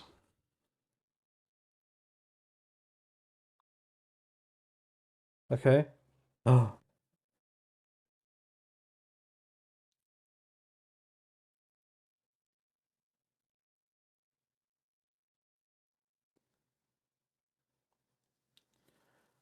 Let's fucking go. Let's fucking go. Waiting for Redis, running. Should see something about celery eventually, right? Like so, warning could not load dynamic schedules working. There were some errors there.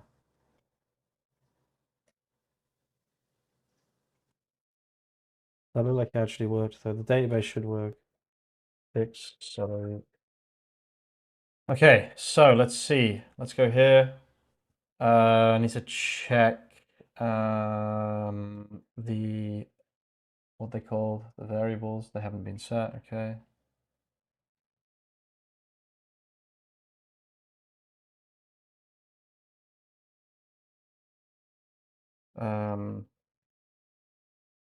What is it? Admin what? Oh, it's in my .env, right? I can just go to my .env example. .env.example. There we go. No, it's not even here. Hmm.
Oh, what?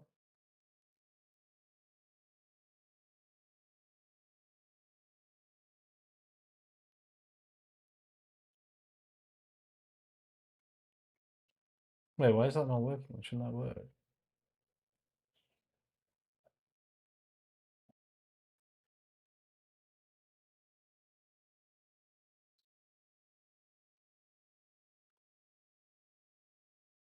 Oh, it works, right. Beautiful. Let's just see if this works. Uh,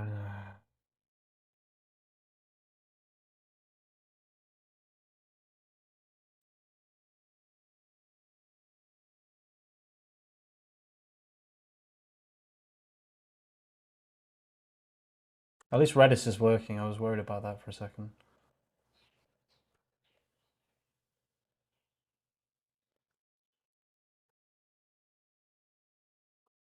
Inside. Install. Hmm.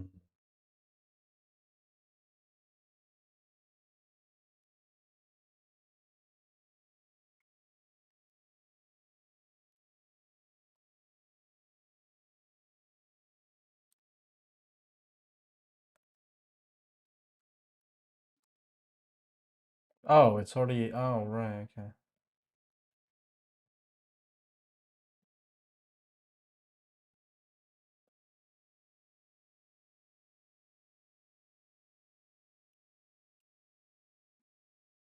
Oh, fuck. It didn't work. What the fuck?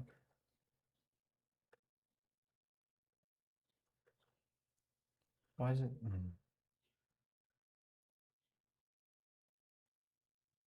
Okay, so this is the live one. Let me see the.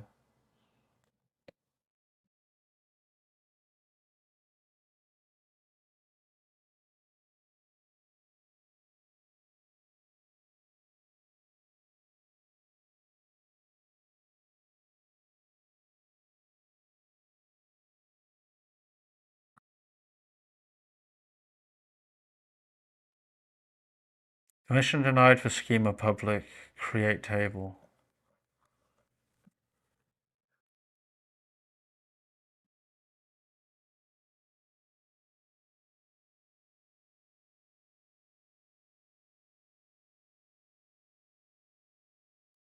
I just want to log in once to the fucking application. Is it that difficult? Probably. Probably that is that difficult.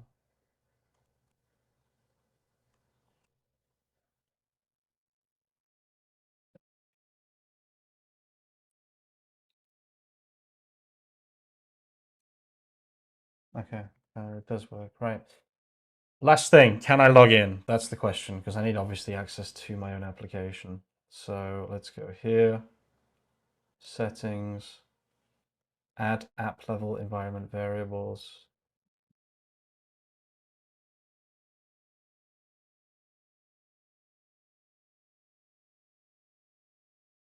These will be re-encrypted, by the way. I don't mind if people see that. It's about to be changed anyway.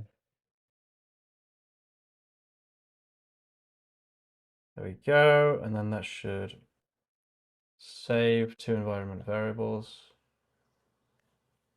Let's refresh to environment variables. Okay, now it's to rebuild. Should be the last rebuild of this session.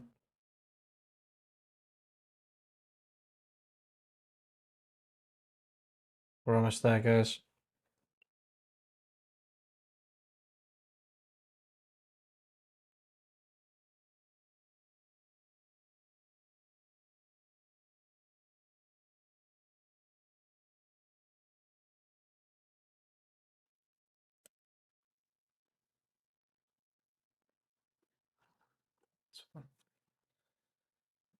That's fine. Okay, that looks good. Build complete.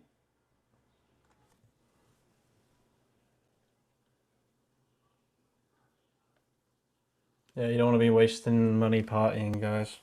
Not right now. Not while this is happening.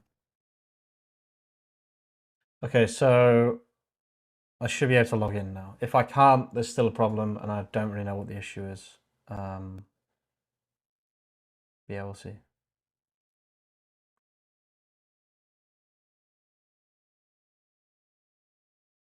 Database created. Starting celery. Could not load dynamic schedules working outside of application context.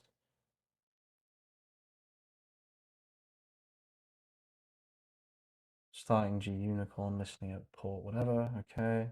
Should be launched any second.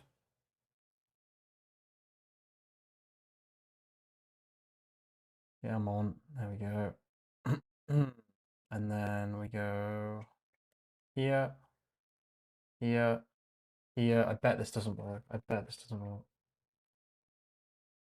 Don't work. I know you won't.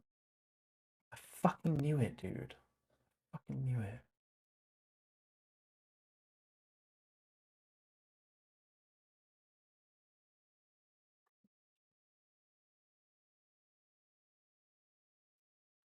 I knew that wouldn't work.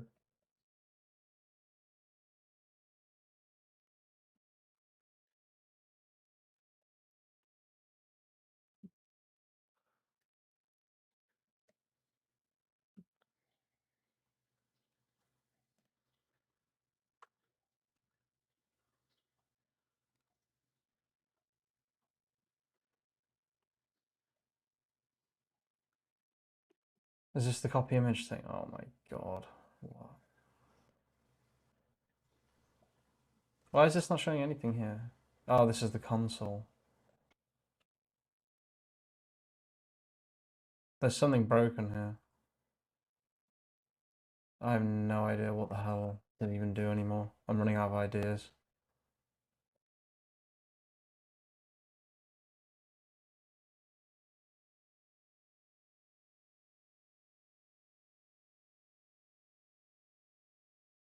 Whatever this is an issue. The server encountered an error and is unable to configure. Either the server is overloaded or there is an error in the application. Error in app exception, auth admin. From access keys or the debug exception was direct cause of the following exception, traceback.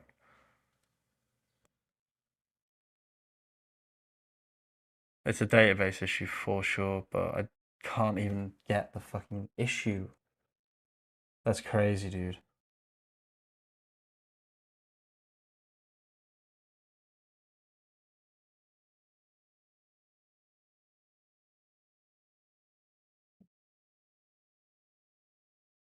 It's your RAM, bro. I'll upgrade it.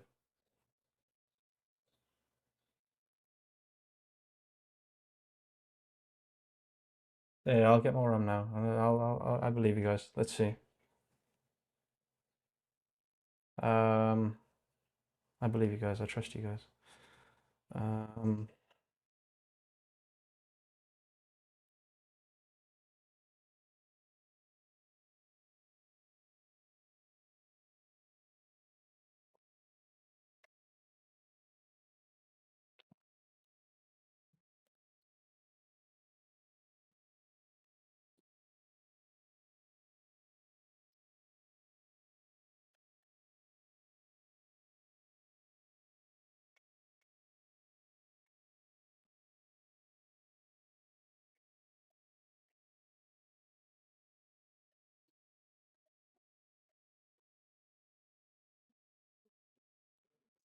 Yeah, that would make sense.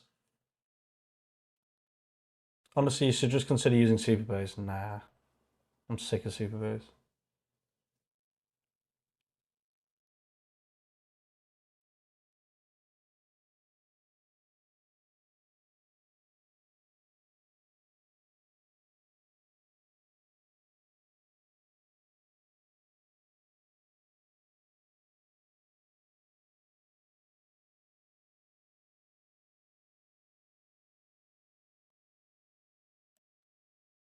Let's go on incognito just in case there's a cache.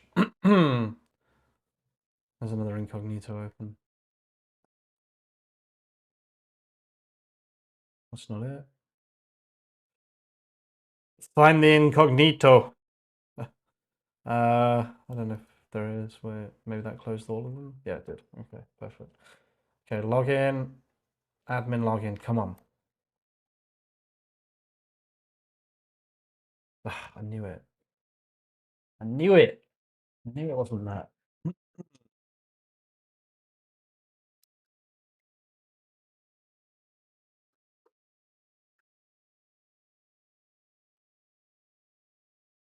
Fuck, where is it now? Where's DigitalOcean gone? Oh, Jesus Christ. Yeah.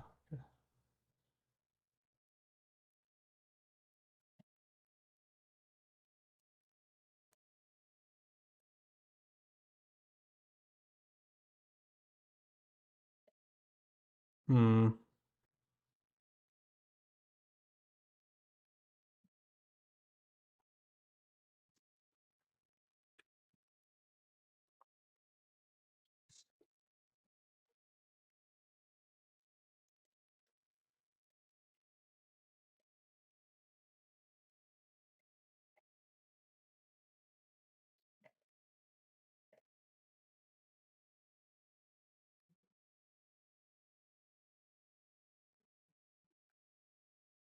Hmm.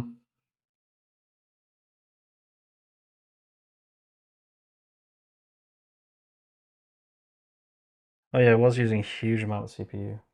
True.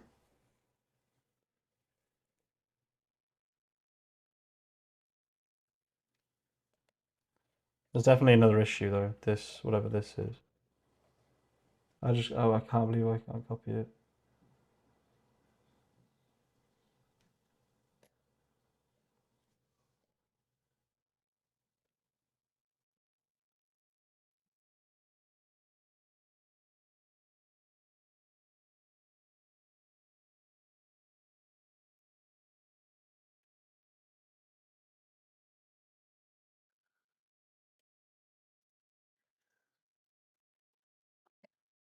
Wait, can you get the logs this? Yeah, I don't want to screenshot it every single time. That's so annoying.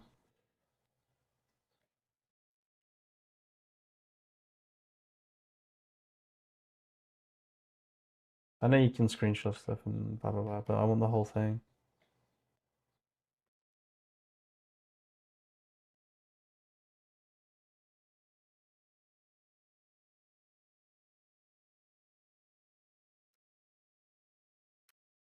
Yeah, it can get the MCP can get them.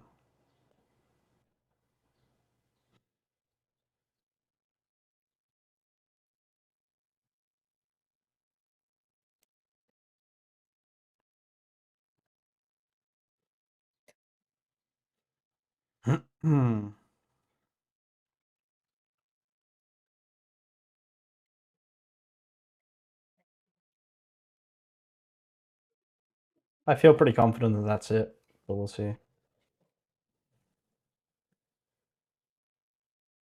If I don't go to Tesco soon, I'm not going to eat tonight. So I do need to finish soon. Please just work, you absolute goat. Goat system.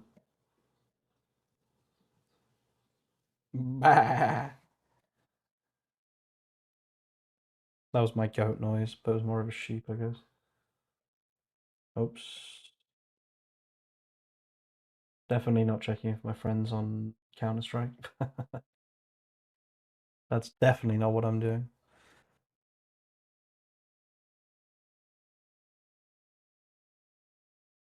Come on.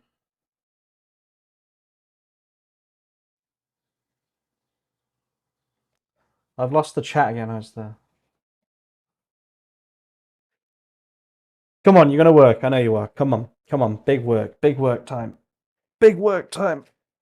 Come on. Work for me. Work for me, please. This has been quite painful. What does your app do? Automate SEO for Shopify businesses.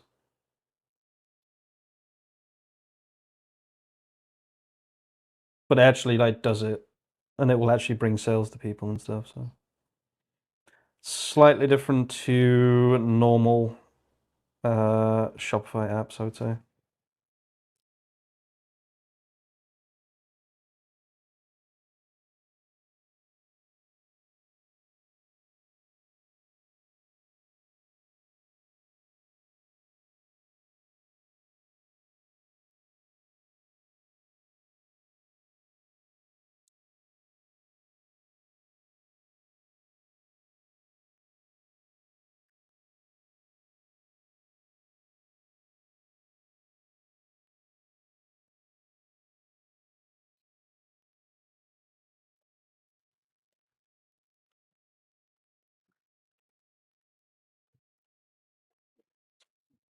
I knew it. I knew it wouldn't work. I knew it wouldn't work.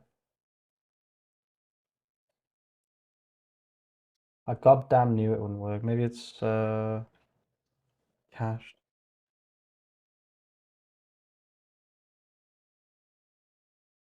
Please just be a caching thing. I really need to stop. My brain is just done. I won't be a fucking. Hey! Please, no more.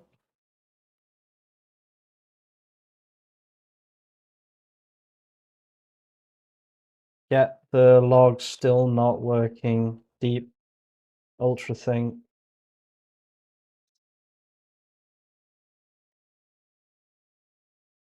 Too good to be true, nothing works this easily true. Might be an issue with file permissions.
They probably won't code if I tell it something like that. I tried that with Google and it was like, yeah, mate, you better tell me that was a joke or I'm not going to continue coding.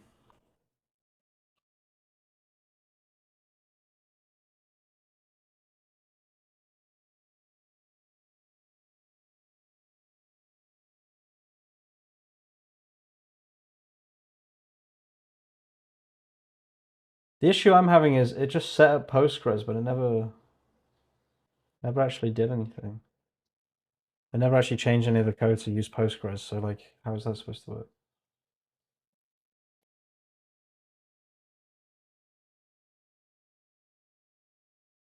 This does happen though, like when you launch something localhost, it works, and then when you try and launch it publicly, it never works. This is quite a common thing that you run into. We'll work it out eventually, I'm sure.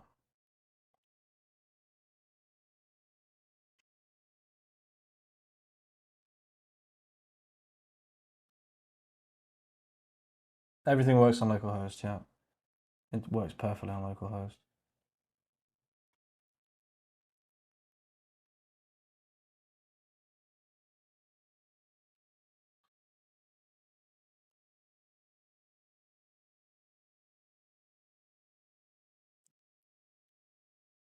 I hope that other shop has.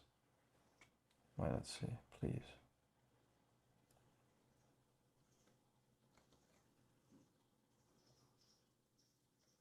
There's a trace back.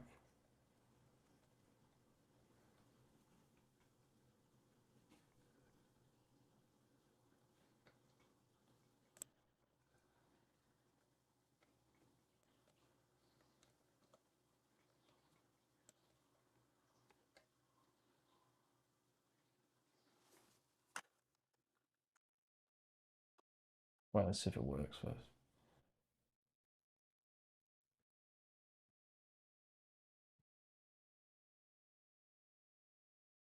Actually was a cache issue last time.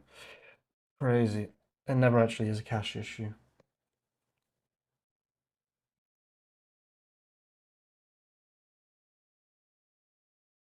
Fucking, I knew it.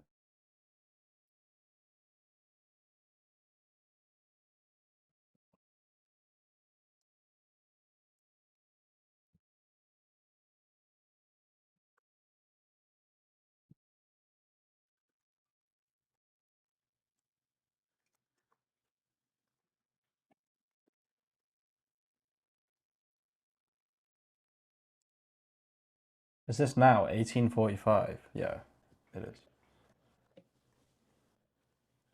It is, it is.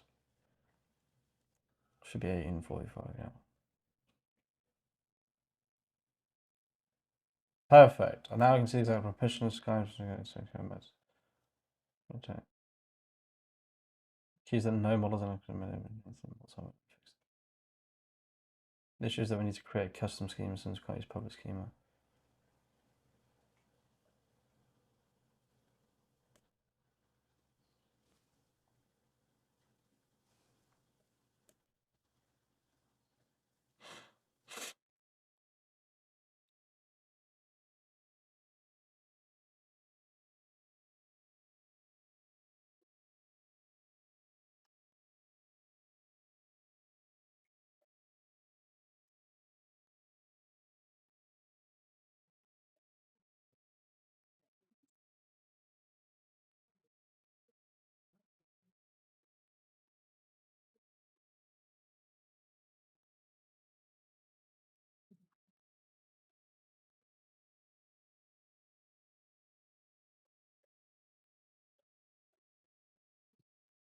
It's pretty nice that it can get the build logs itself.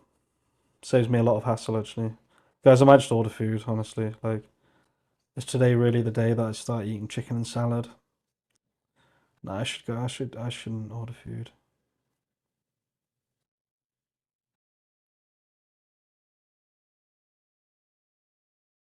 I scratched my car yesterday. Jesus, I was in such a bad mood. I didn't even realize.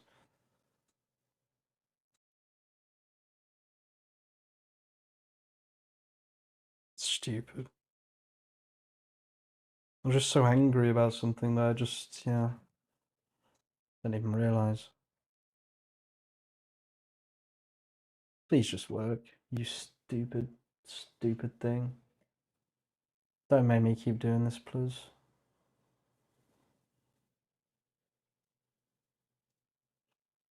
Yeah, Kenrick, I'm not really sure what happened with the whole Postgres SQLite conundrum.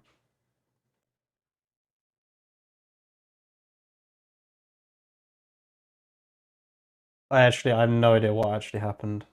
I don't know why it's suddenly using Postgres.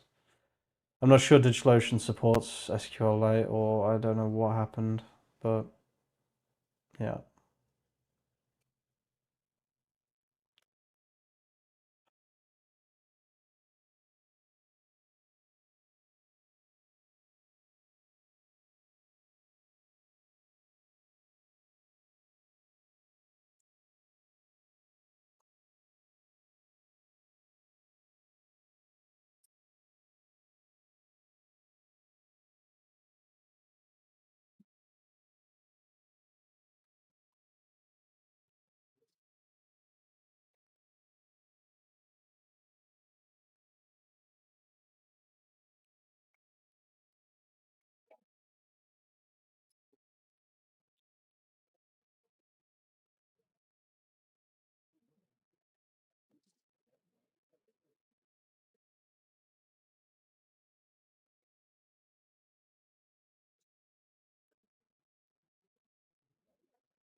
Is it fucking serious? Why did it push? It pushed me towards using Postgres. This is insane, dude. It basically built me a Docker file and stuff to launch that had nothing to do with like anything.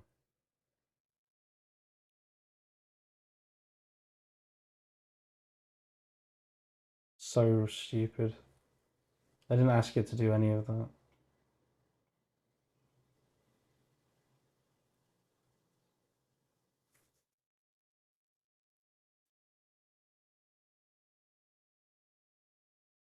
Why did it go back to 1 gigabyte though? I didn't ask it to do that, but okay. Fair enough, fair enough. Let's see if this works now. Still doubt it, but...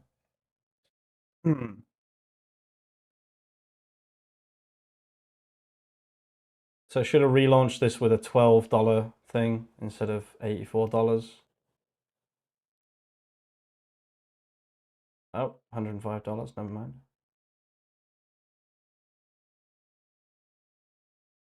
I'm really confused. Yeah, I understand that. It did a really bad timed compact earlier. To be fair, I was only just experimenting with this. Like, I can definitely launch this again, like almost instantly.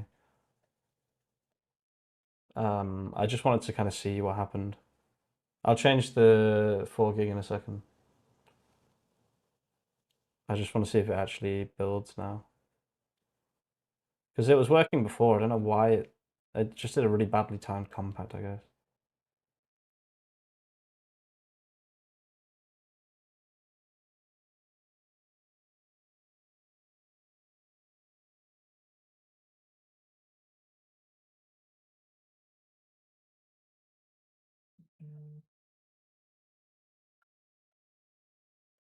Tables found. There we go. Access keys 0 records. That's fine because I haven't made any yet. Thank you, Kenrick. I was losing my mind a little bit there. I don't know why it started using Postgres. I thought I needed to in order to launch the project. I guess because it's not used to people wanting to use SQLite for production-ready apps, right? I guess.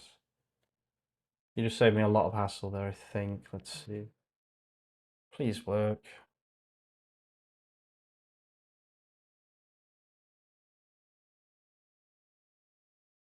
Please just work. Okay, wait, I might need to add them.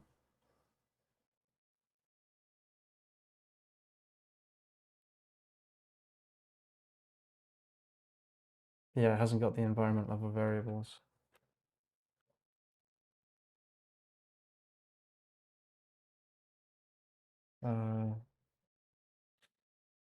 I keep forgetting.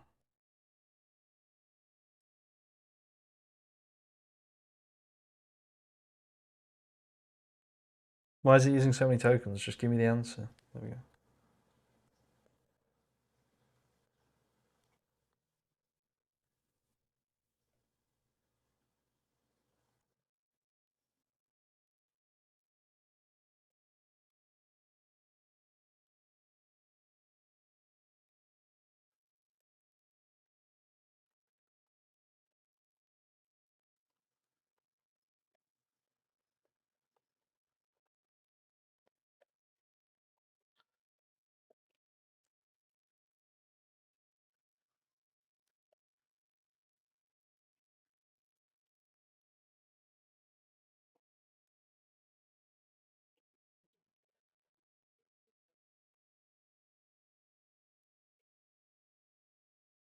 Oh yeah, I'll have to change that OAuth, that's true. Google OAuth redirect URI.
So I can add these three, or I can add this one. I can add these three, yeah, no, true.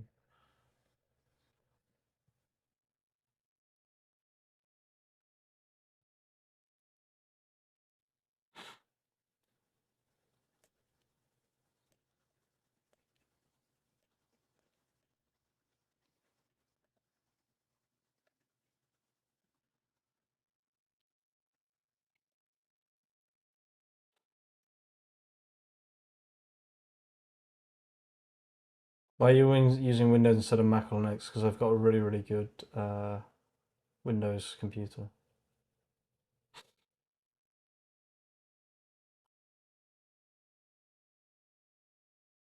I'm probably going to finish soon, guys. Hopefully this will work soon. so I can finish.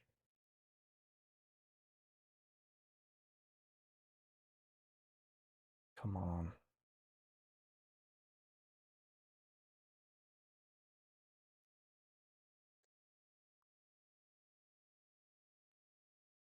Can't even log in. What? That's not good, is it?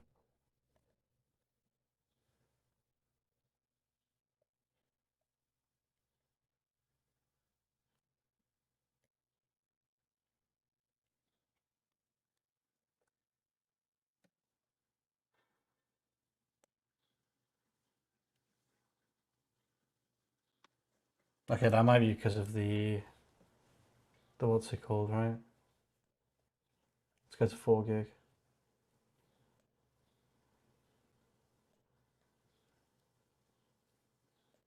Because there was no error there, but it didn't work, so it's probably this.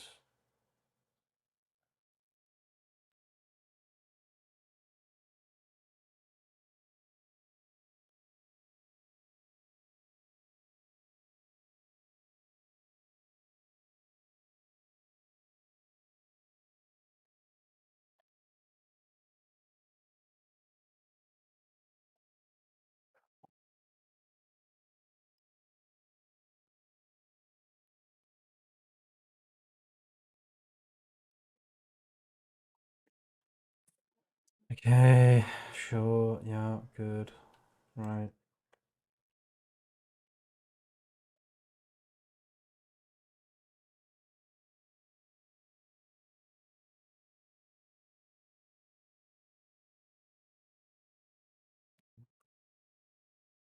That doesn't work, good. Does this, please? Oh! Yes! Add new key. Wait, I've got to do this off stream, wait. I don't want, obviously.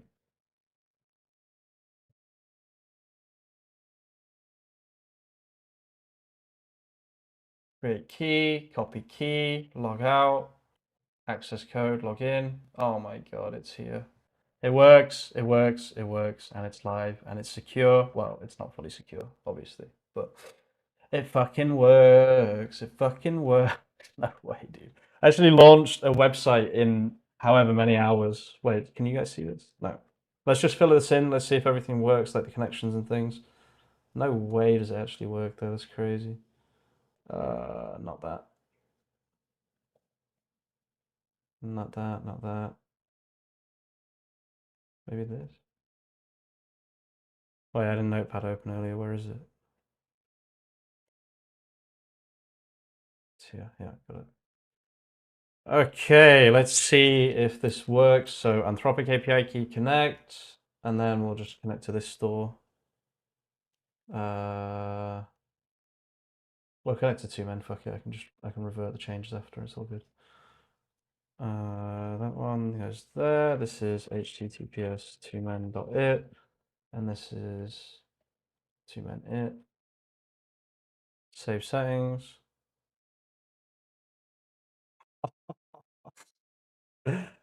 No way! What the fuck, dude? W, man. Holy crap, that is insane.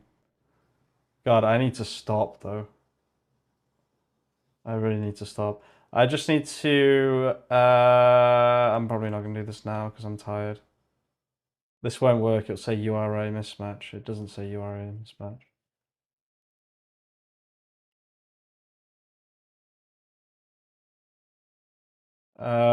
Okay. That's good advice, Kenrick.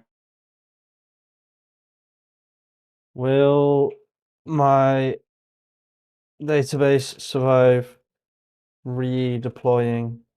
If not, can you create a volume or help me create a volume? Okay,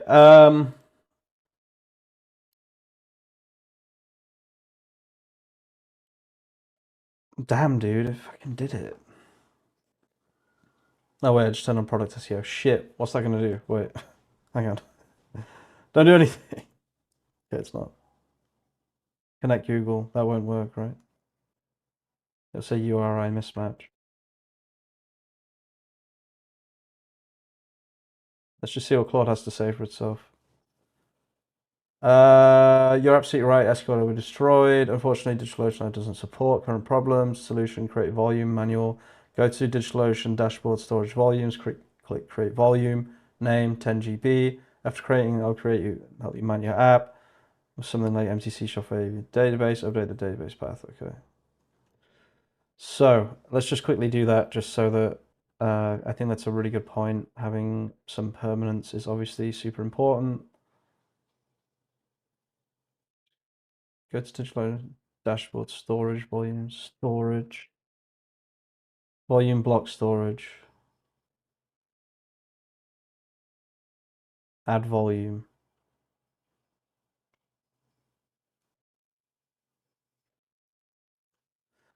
Mm,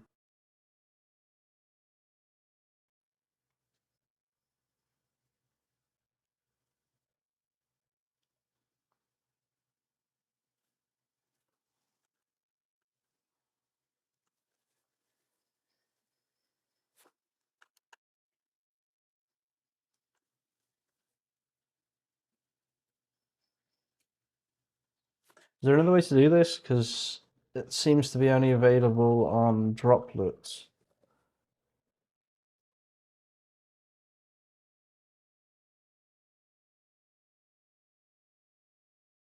I don't have a droplet for this project.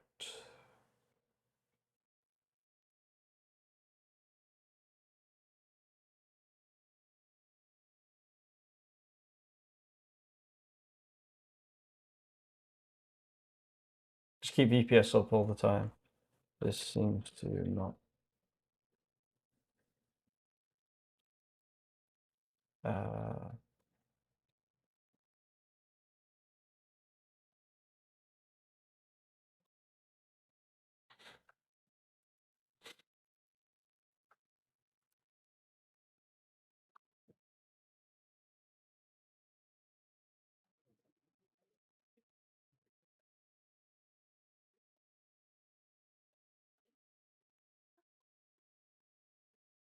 Put Portane on it and you're good.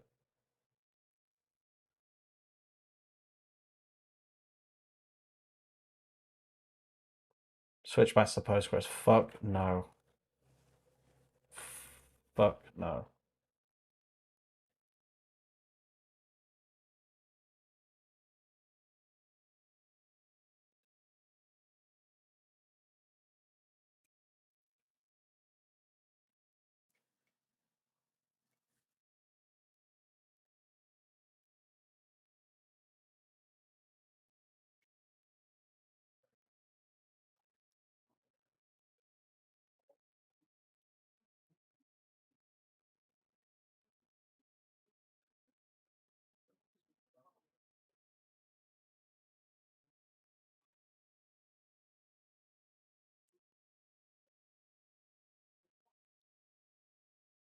It's supposed to resets on each deploy. That's just not gonna cut it, is it?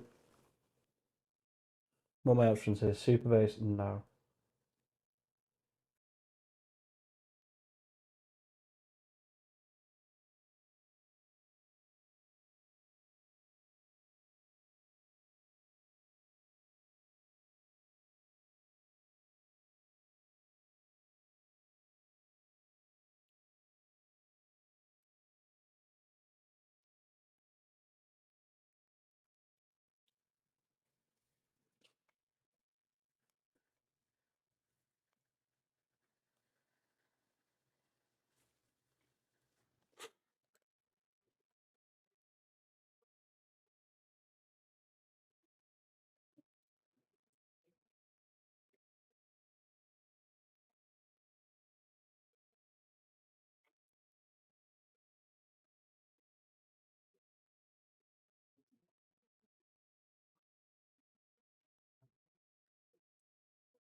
Have you not met? Oh, right. Oh, really? That's annoying. Fine. Whatever. Fine. Fine. Droplets. Fine. Create droplet. Ubuntu. Ubuntu 2004, 2204, basic.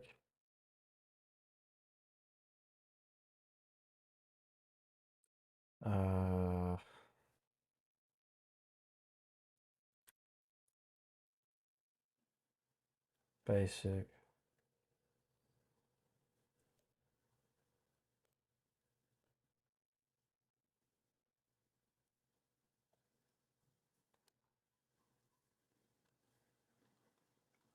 One gigabyte RAM, one vCPU,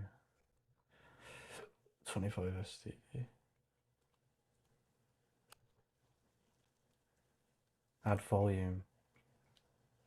There we go. That's what we needed.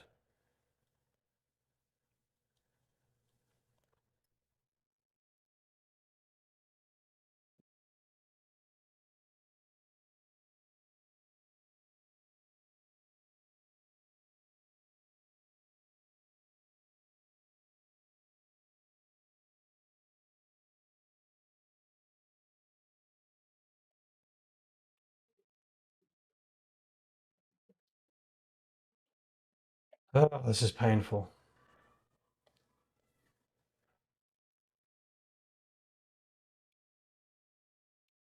Oh, I'm supposed to give it a name, right?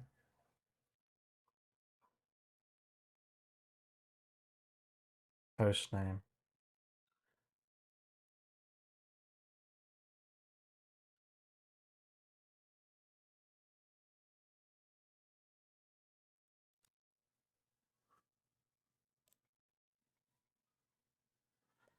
Oh my god, what is all that shit? That looks horrible. That's not what I want. Oh my god.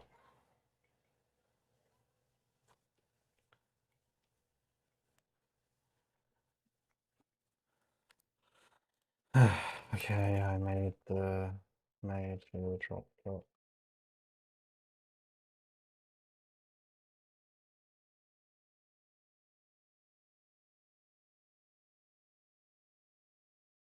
I can just host the DB on D1 or Torso. Oh yeah, that would have made sense.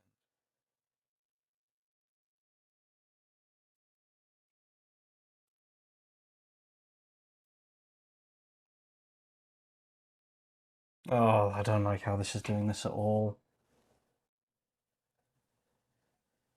This is making me feel a bit ill.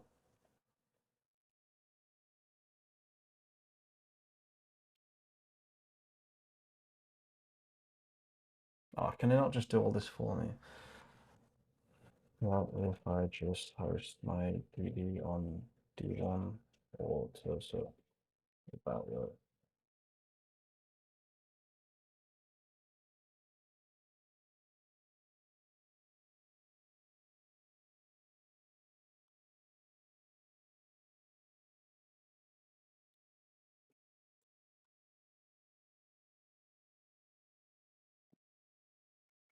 Hey Johnny, how you doing? That's actually a brilliant idea. Okay, nice. Sign up to Torso.tech. Gimme. Sign me up. Sign me up, dude. Sign me up. Get me all signed up. I'm gonna sign up to this faster than you've ever seen anyone sign up to anything in your entire life. Create a database. Create a database. Name. Location. Sure, why not?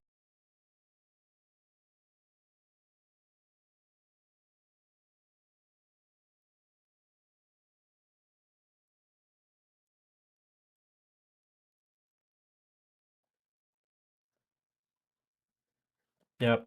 Help me with this. So thanks.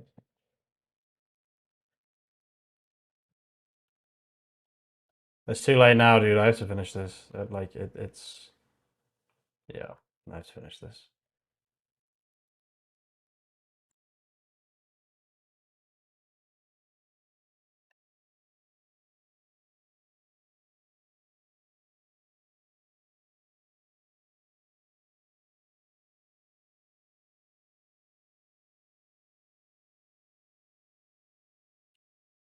I don't know if I can show you guys the rest of this.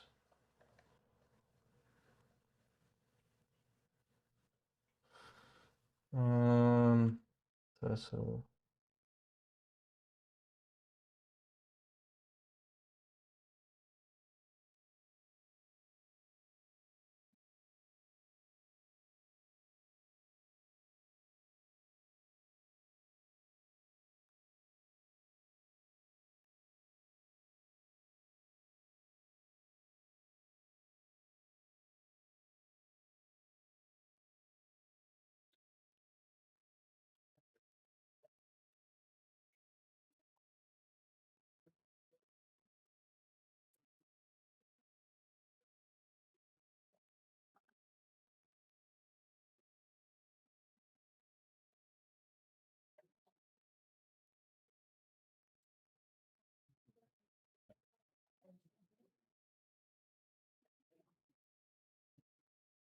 oh god, what did I just do?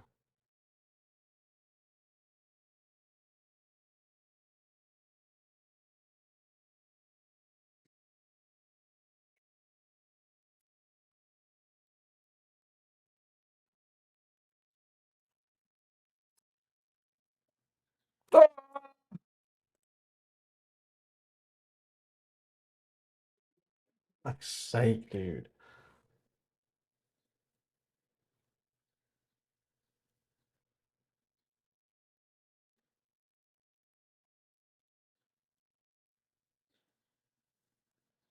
Okay, I had to generate a new one of those. I do terso. Once you've signed in, create a database.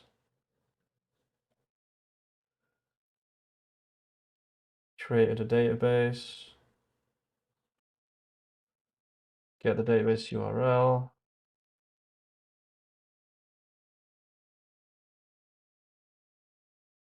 Create an auth token.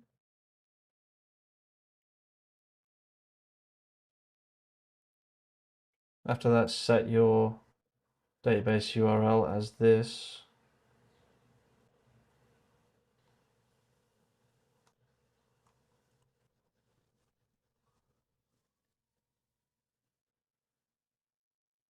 Database URL because it's your auth token here. Open a notepad. .io. Okay. Almost done, guys.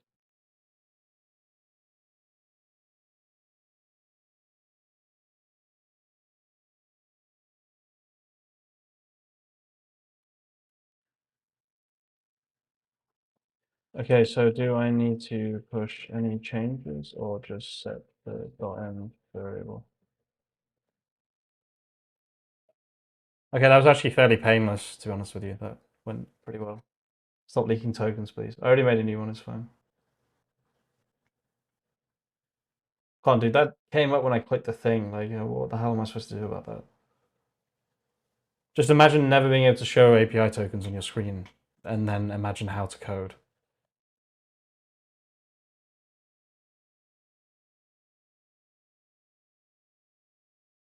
It says I just need to set the database URL variable, which is pretty interesting if that's true. Oh, I just did a slash compact at the worst possible time.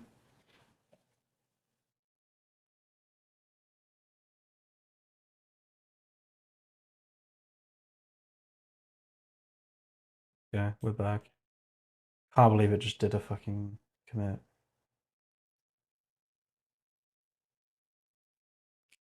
I don't know what to get. I might actually just get some pizza. Like, I'm pretty...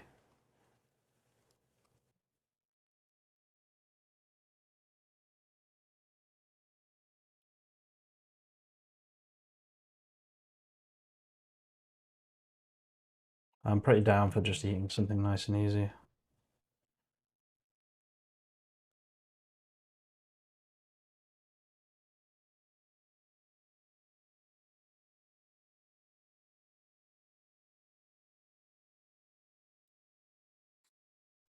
Okay, so I have the connection string. This has just got to build first. Once that's finished building, I'll set the connection string, and then we'll see if it works.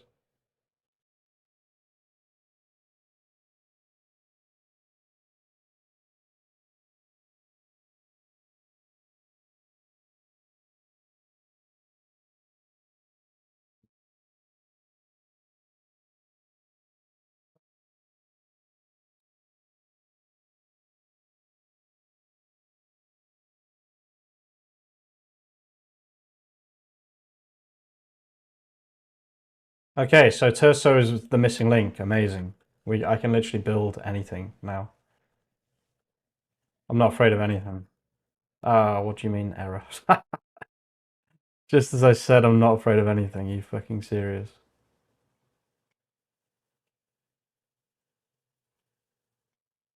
Uh,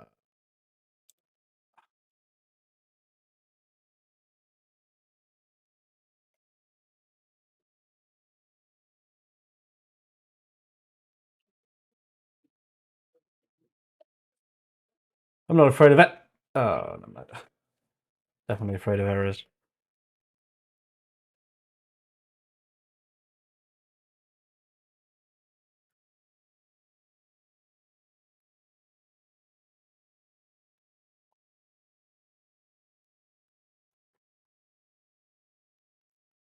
I really need to go to the shop. Well, how long can one stream for in one day? This was supposed to be easy, this part.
This won't fail.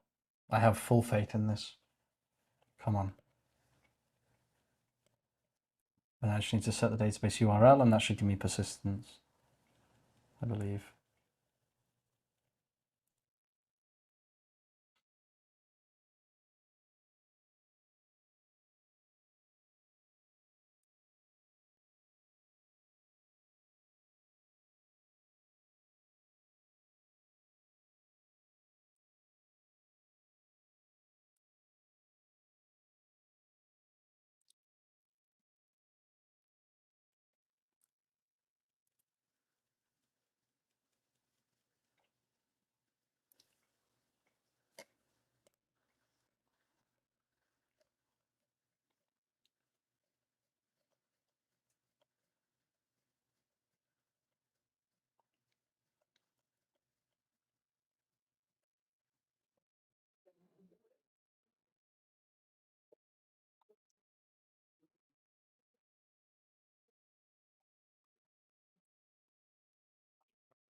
I can't keep going, guys. Like, I have to stop soon.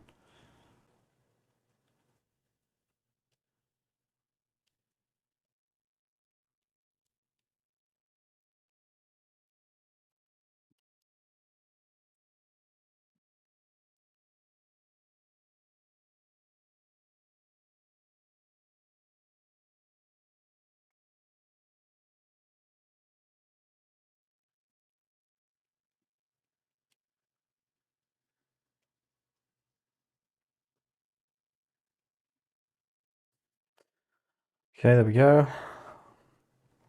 Now we need to set the .m variable.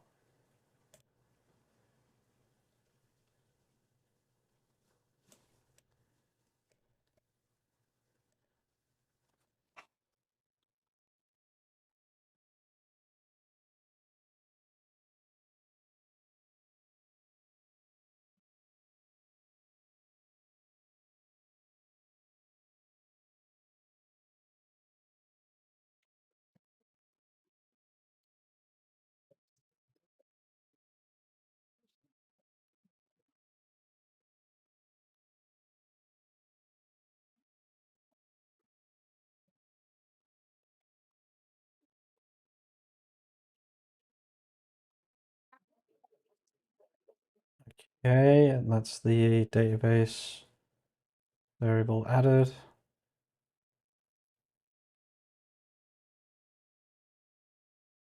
Does it build everything again? Oh, fair.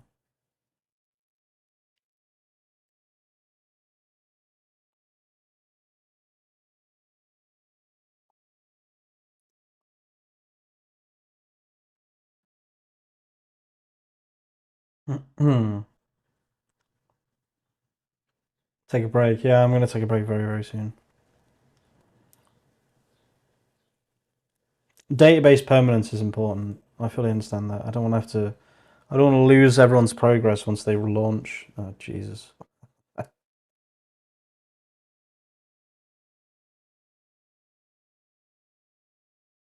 God. Here we go.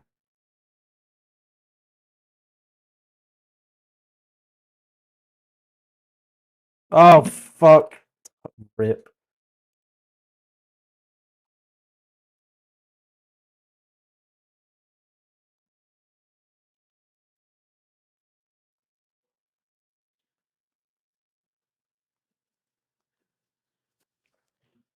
I really didn't want to open that chat. That's so annoying. Fuck is this?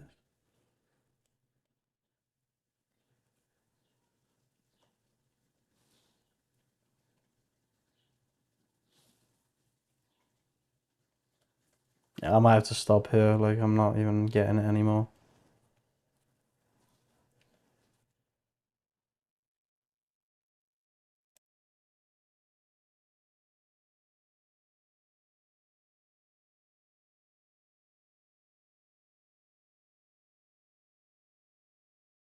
True AAA gaming.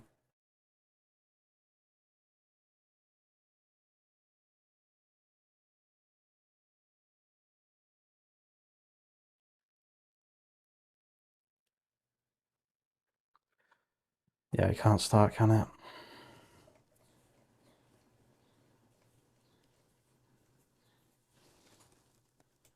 Yeah, I'm probably done here, guys.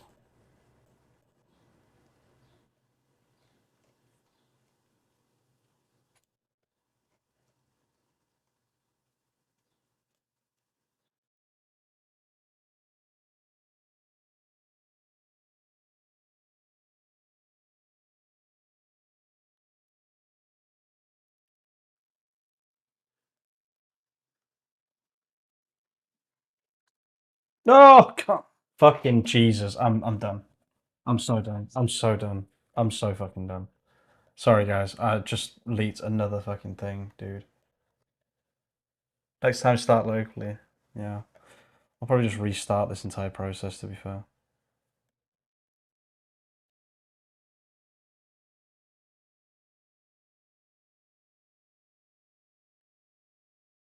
So what, does it just not work now? It does.